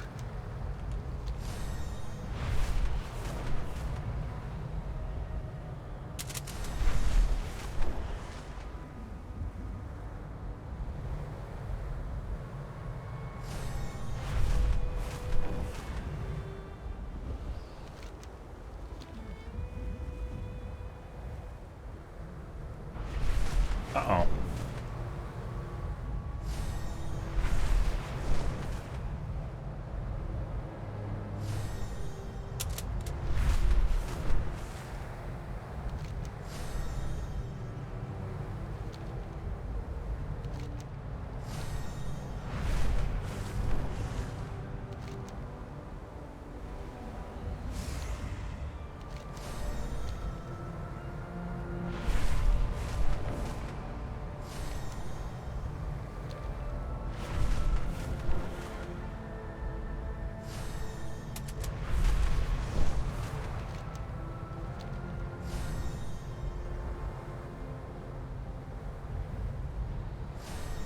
It's a lot of work going uphill without stopping. Timing that properly? Aspect's grace shine down on you.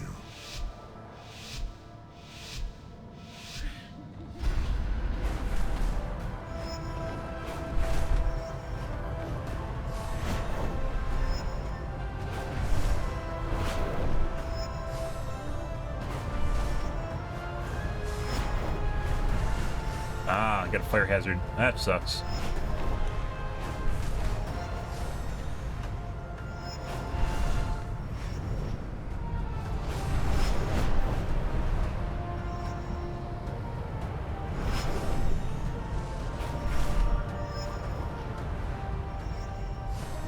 Another one.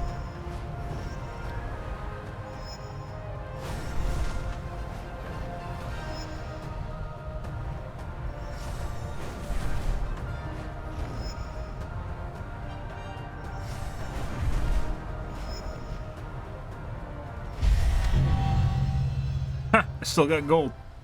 How could that one course be timed that tightly, but all these other ones are like a cakewalk? I missed 2 boosts on that course too, guys.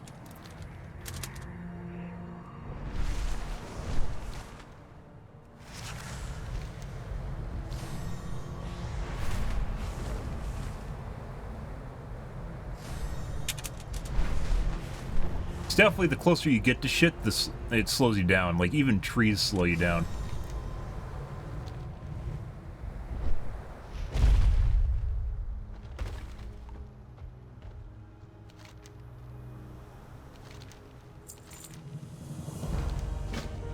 Oh, I got armor. I had a couple glyphs in here.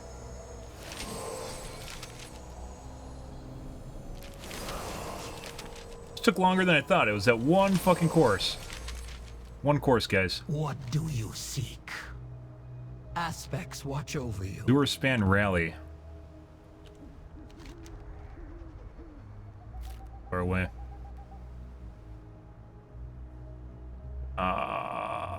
2.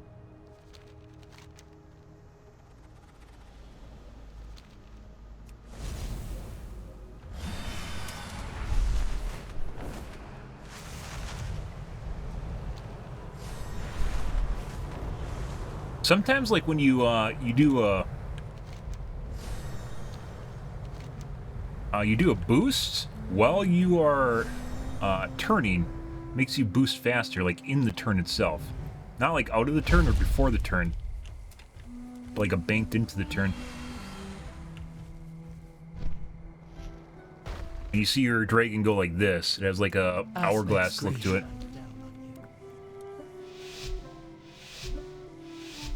Oh, on the ground. Okay, I misread that. When you're on the ground, after the race, it's kind of like your vigor's bugged a little bit, and you have to like wait for it to regen. It's some sort of weird bug.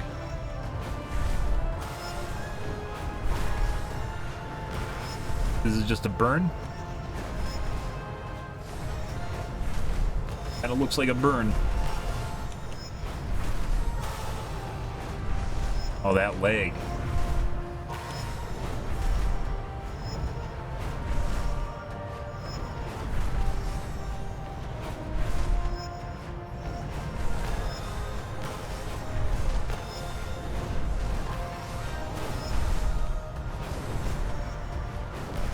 Now, we're short, we didn't burn enough. Oh, we got it. Good. Where are we at now? 2? We're there.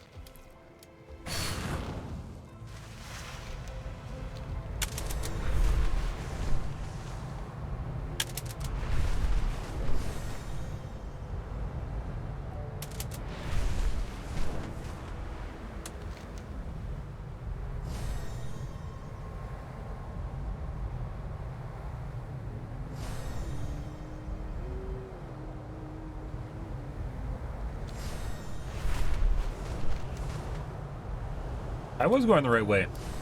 Game is gaslighting me.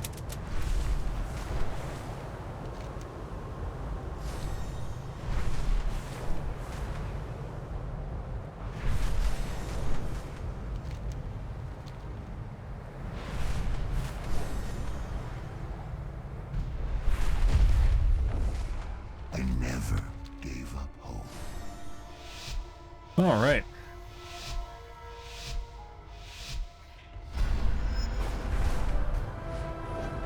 Ooh. Oh, you bitch. Still try it.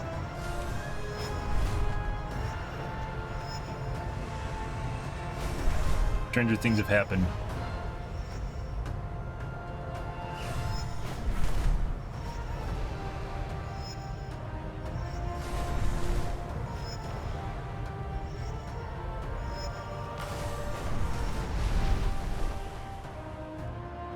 These feel like they waste way too much time. I wonder if there's a way to cancel that. You can't boost out of it or anything.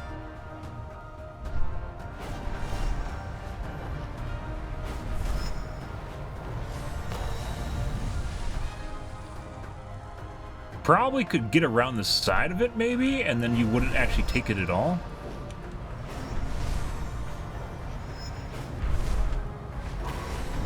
No, I don't think you can.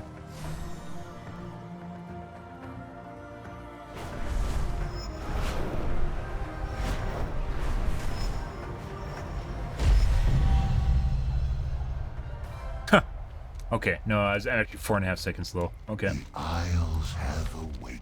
Yeah, I don't know. There's those little boost things seem like there might be a little wiggle room there.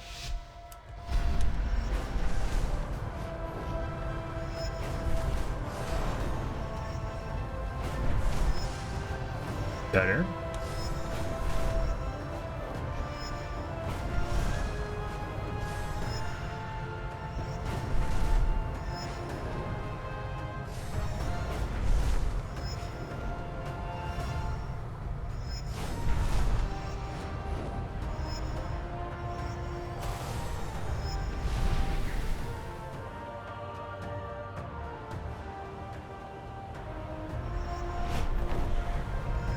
Oh my god. Oh, that just fucked me hardcore. I was trying to not boost out of the jump. See if maybe that saved me some time. And then take the white boost instead.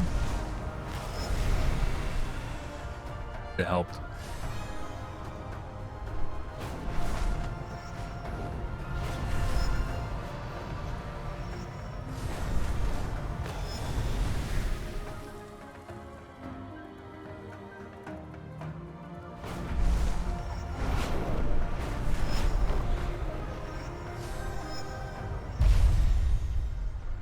The Isles welcome you.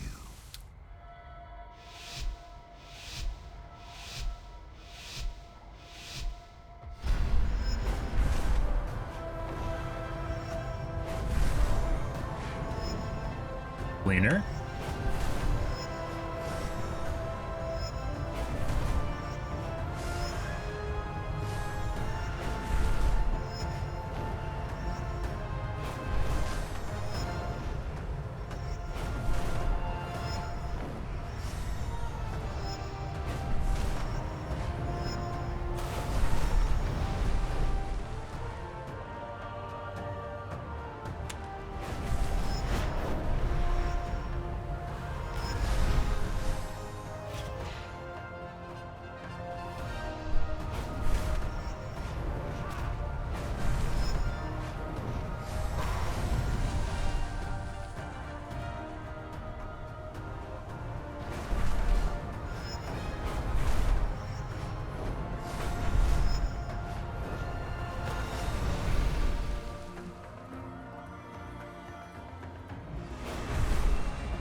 Bam bam. Got it.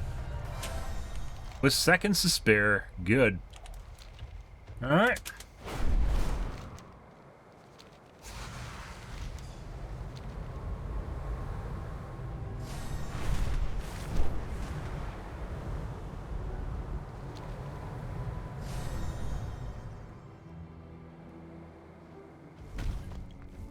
We serve once more. Okay.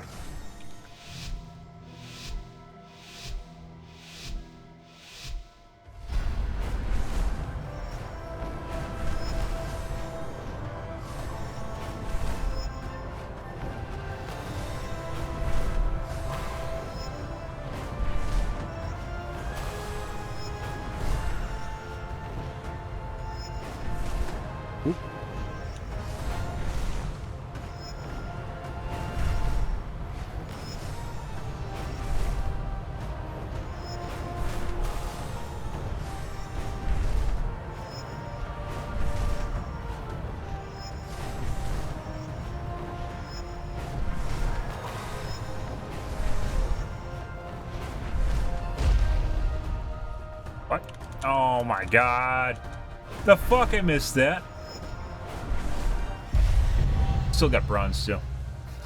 Holy shit. I have lived Oh. to see them return. Bitch.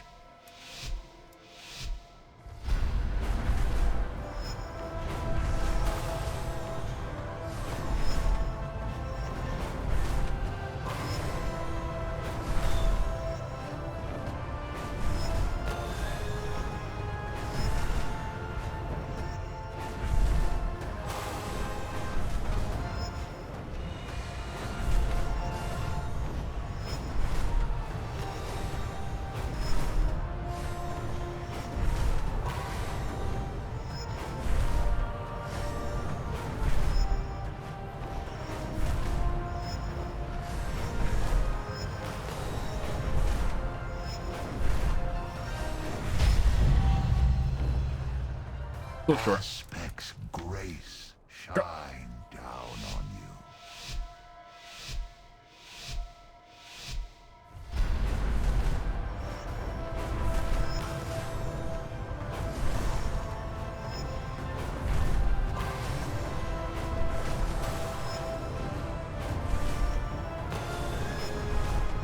you. Ooh, spicy.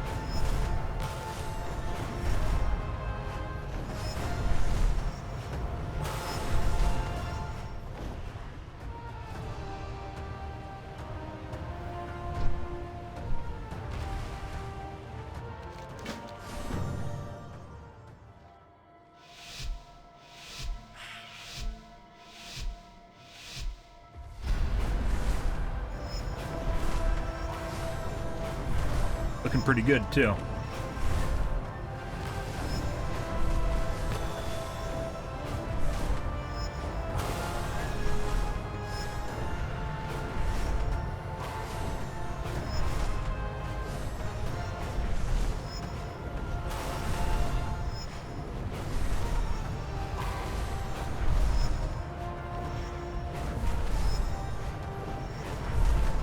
Very nice.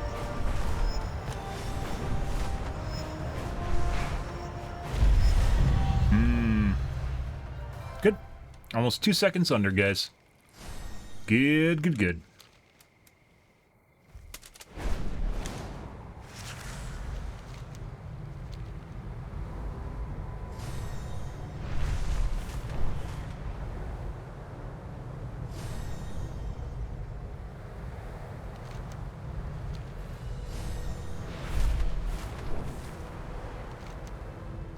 Wonder if it actually, like, how much boost you build your vigor? Like, depends, like, speed-wise, depends on what region you're in. Because some of these regions, like, it must be based on altitude. Further away from the ground you are, like, the more altitude, or the faster you fly. Or there's a drag coefficient associated with getting close to the ground, or anything, not just the ground, like trees and shit.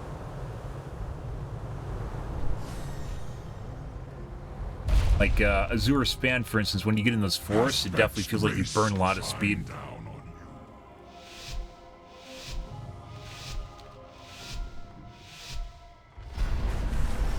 Oh, we got some blue balls, guys.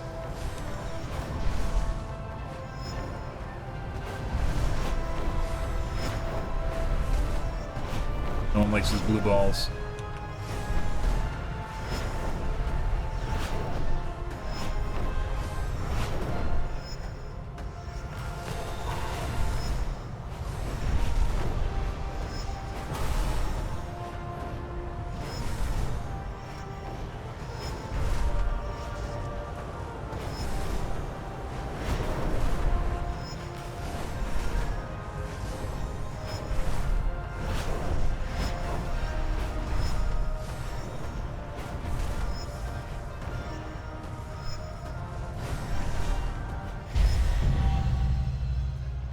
And gold. Beautiful. Even though we've messed up a little bit in there. Still got it. Good.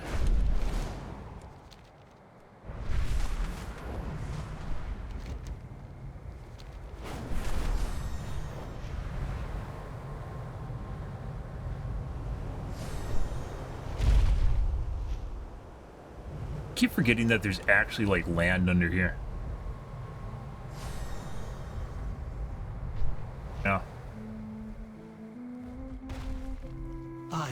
gave up hope. Yeah.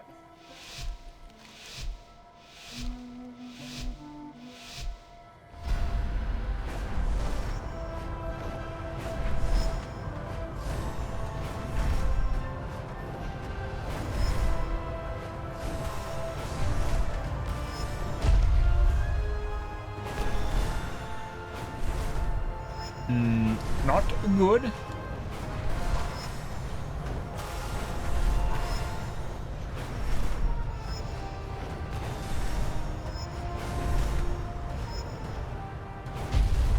Not good again.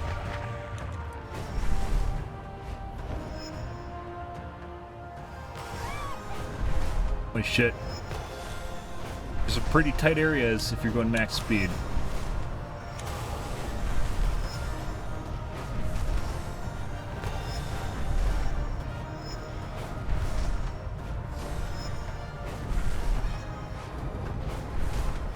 Nah, it's still got bronze. Funny. Alright. The waters flow once more. Mm-hmm.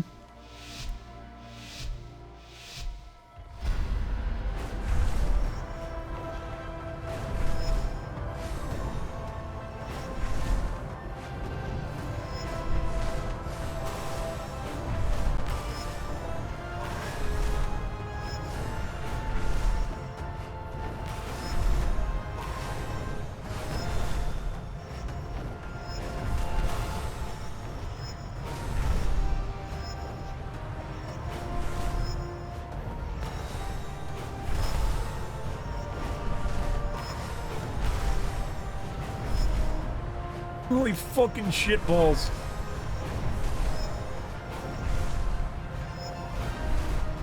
I have so much vigor left too. Ah, almost got gold. Obviously those that middle part is where you lose a lot of time, just unless you're boosting properly. Just lose a shitload of time on the tight turns. Timing your boost properly.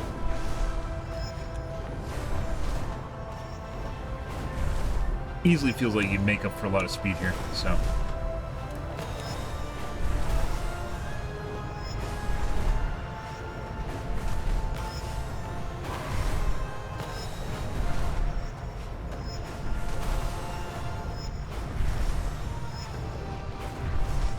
Even did that part wrong. I think we're still fine though.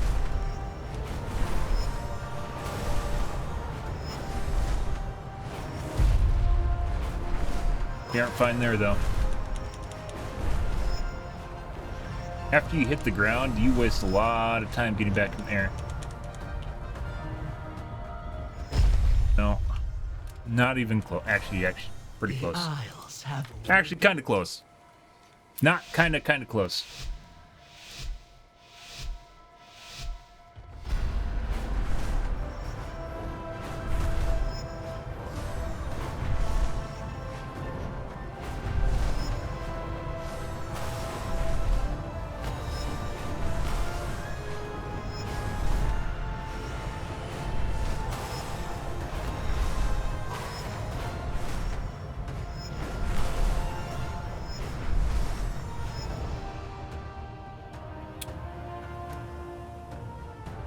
My dragon's stuck in a tree, guys. Help. Yeah.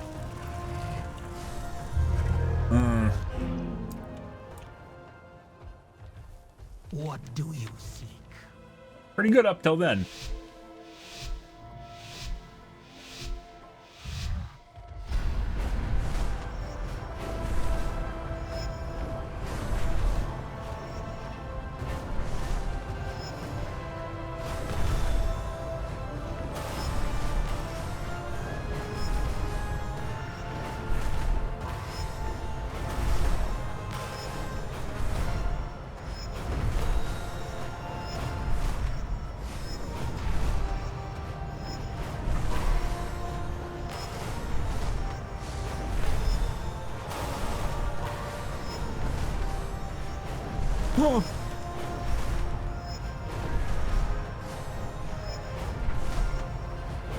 And gold. And still had time we could have shaved off that too. Some of these are very, very generous with their time allotment. And other ones are incredibly coarse, like the Iskar. Seems like each region has like one really hard force in it.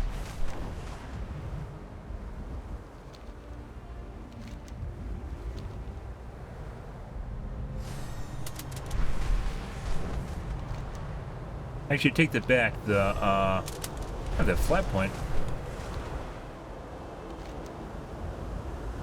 The Centaur area didn't have anything. The plains? Give me boost. What the fuck is this shit? Like flying super fast and I'm not getting boosts. Reason.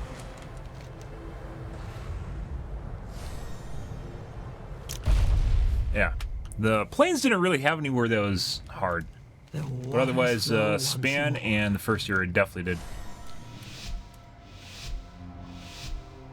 Fucking Iskar area. Okay. You win.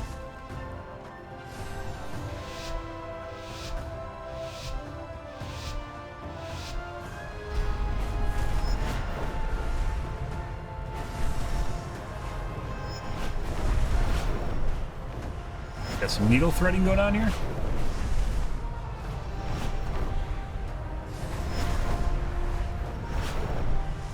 It is just needle threading and not as much boost.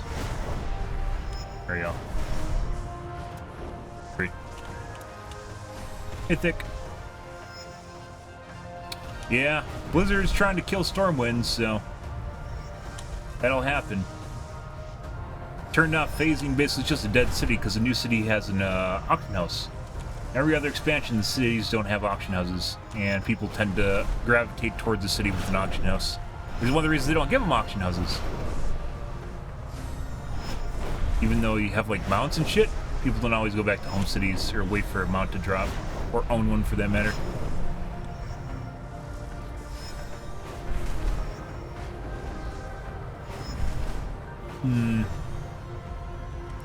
Looks like we really don't have a whole lot of boosts at the end of the course. What? Lots of trees to get in the way. Yeah, there's an area without a lot of boosts at the end there. God. Bronze. Wait, what? Okay. I thought for a second I actually got gold. I was like, sure, silver. I was like, shit. Aspect's grace No way. down on you. But yeah, that kind of sucks. Unless Blizzard turns phasing back on the cities, it's basically dead. Probably just gonna end up having to sit in,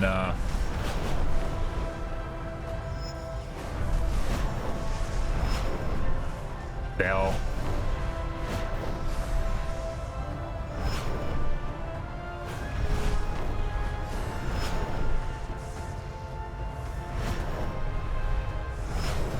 Wonder if it's even worth using boost here.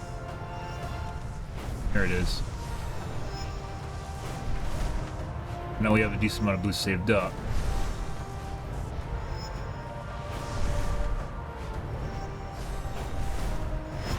Ah.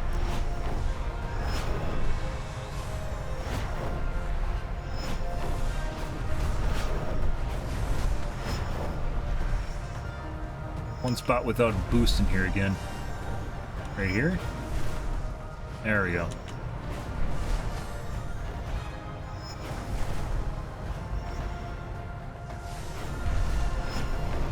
Got boost again. Bam! Woo! Gold completionist, guys! There we go. Good.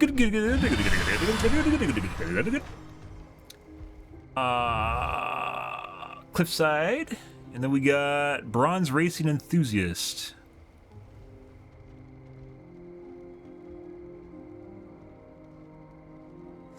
Canyon.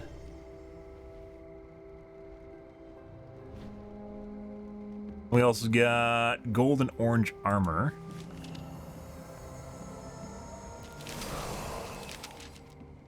I've earned the title Isle Racer.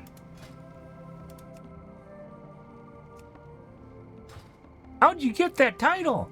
Oh, you'll have to try the courses too. Hearing about that little cheese you can do with that trinket kind of pisses me off, but otherwise, pretty good. I think that if they really wanted to, especially for advanced courses, they could tighten things down more. And for some of these, other ones are very tight. Well, a couple of them are very tight. Bronze racing enthusiast.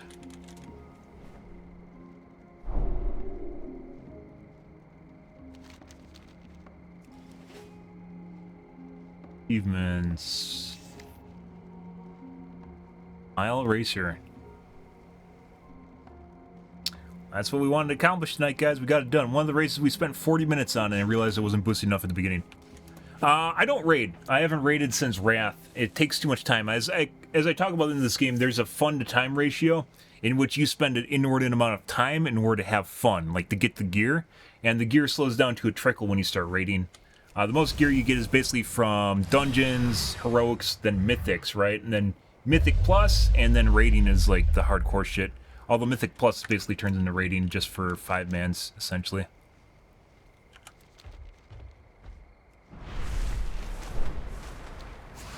I really like the fucking flying, though. This is like what flying always should have been in World of Warcraft. And honestly, I don't know why they don't let you fly in the old zones, but, you know. Like, you could still use your normal flying, but you should be able to use dragonflight in the old zones. It doesn't really break anything, because your normal flying mount is actually much more broken than the dragons are.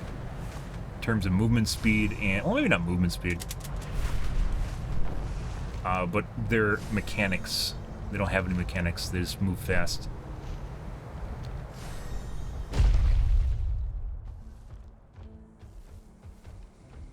But Blizzard likes to compartmentalize stuff, so...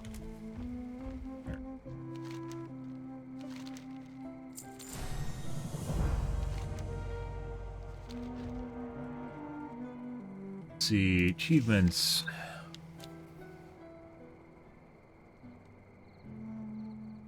Dragon riding.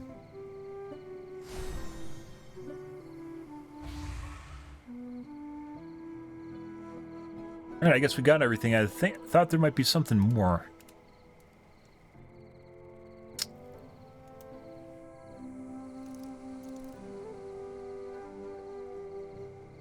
But yeah, this is probably one, in my opinion, probably one of the better expansions since Wrath. If not better than Legion. Probably one of the best expansion packs since Wrath. But then again, I'm not a hardcore raider. I don't know what the raiding content's like. Some people just jerk off to that, so...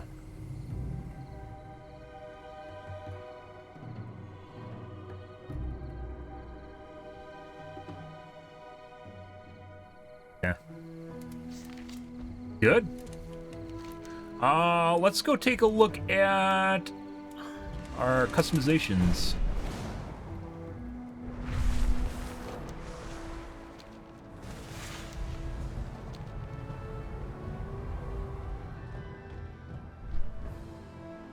Thank you, Tree.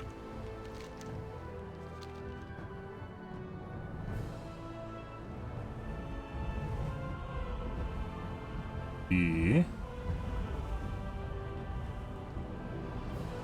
don't remember where it is.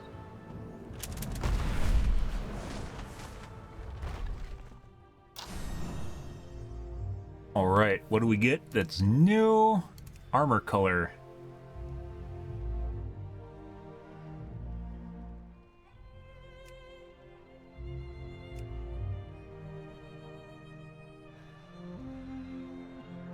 I mean, that almost completely matches the mount. That's pretty good.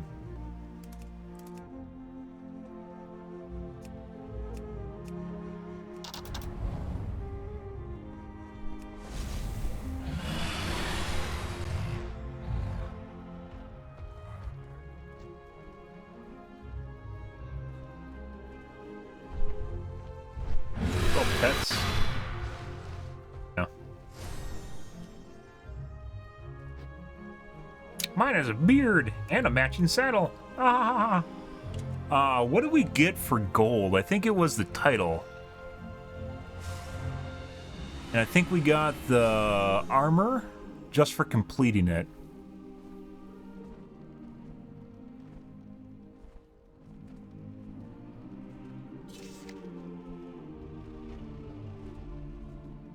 Dragon riding.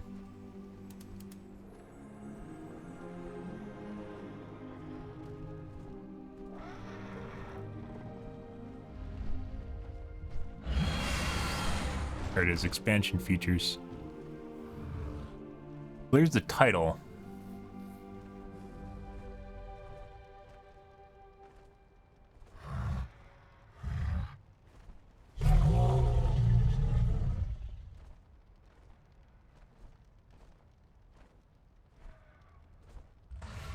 I think we got the armor for just doing the last race, maybe? Titles from doing them all in gold.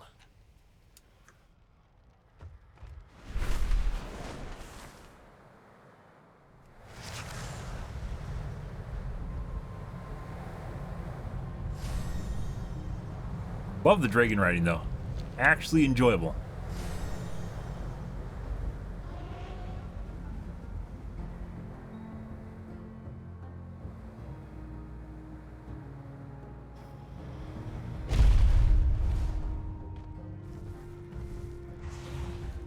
Good. Okay. The AIDS is still fucking here. This debuff was here earlier tonight when we first started streaming, like 4 hours ago.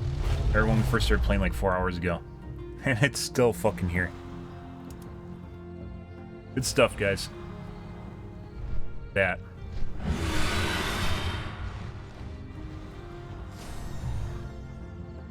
Okay. I guess we're gonna call things here tonight, guys. As I mentioned, I just wanted to do the achievements, or the dragon riding. Wanted to clean that up. Tomorrow, guys, we're gonna work on questing. Obviously, we've been 70 for quite a while. And all we are doing right now is we're just picking up quests and seeing the zones, seeing the sites, and basically finishing off the zones. So we're probably going to 100% the zone quests. I don't plan on doing 100% achievements for everything, as I mentioned before. That takes way too much time. But I will go through and basically do all the optional storylines and then the main storyline through the zones. We took a break from questing today and we did the dragon riding to get the advanced achievement, just cause. I got a nice fucking saddle. Yeah, look at that saddle. Matches my mount. I really wish they'd allow you to change the colors of your mount, though. Obviously, you can use a different mount, but that's not really the same thing. Like the main color, then the accent colors, you should be allowed to be changed. That'd actually be really nice. But you can change the hair color for some reason, but nothing else. But yeah, tonight, guys, we're going to spend more time seeing the sites here, cleaning up the quests, and then we still have some other quests from other zones that we missed, and we'll have to hunt those down and find those, and then we're going to be working on dungeons, heroics, and then mythics. And as it turns out, we basically already, because I'm basically over-questing zones, we're actually getting a lot of high-level gear out of the zones themselves. Well, this doesn't count because it's part of a raid piece. So I think we have the equivalent of just like normal heroics at this point. Let's see. Or normal dungeons, excuse me. Go here, we look at loot. What is loot? It is 359. So I'm right... Oh, some pieces I'm still missing. I'm right about heroic? Almost heroic level. But I think I'm higher than normal in some pieces of gear. Some pieces of gear are actually higher than normal dungeon gear, but lower than heroic gear. So almost not even worth going into normals. Let's take a look, though. Heroics are locked to 342, and we're at 334. And obviously you can boost this just by taking out trinkets and shit.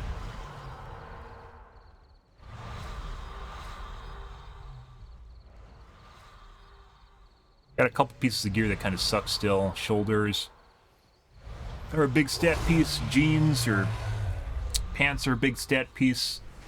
We haven't seen new pants in a long time. Look at that.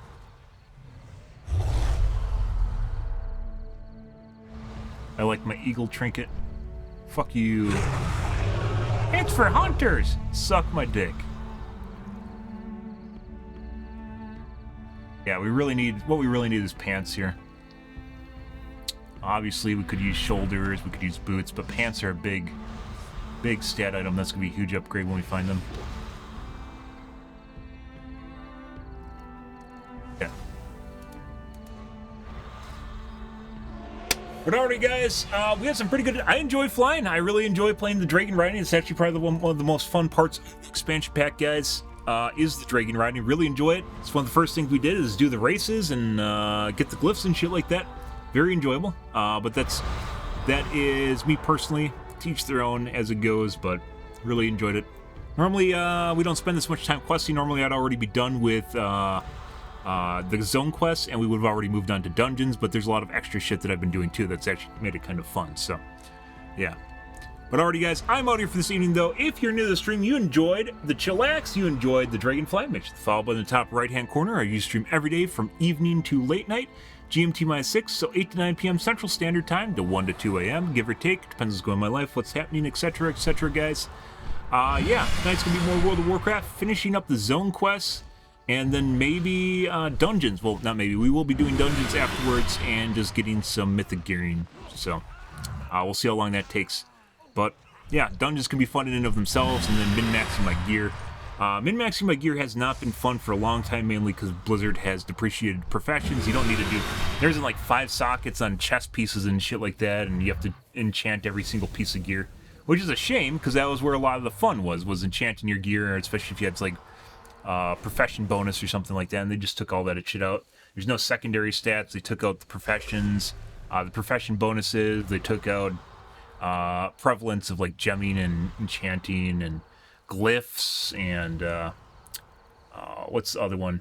Reforging, not rune forging, reforging. You used to be able to reforge secondary stats, like Kata and Mop, I think it was, and then they took that out. Yeah.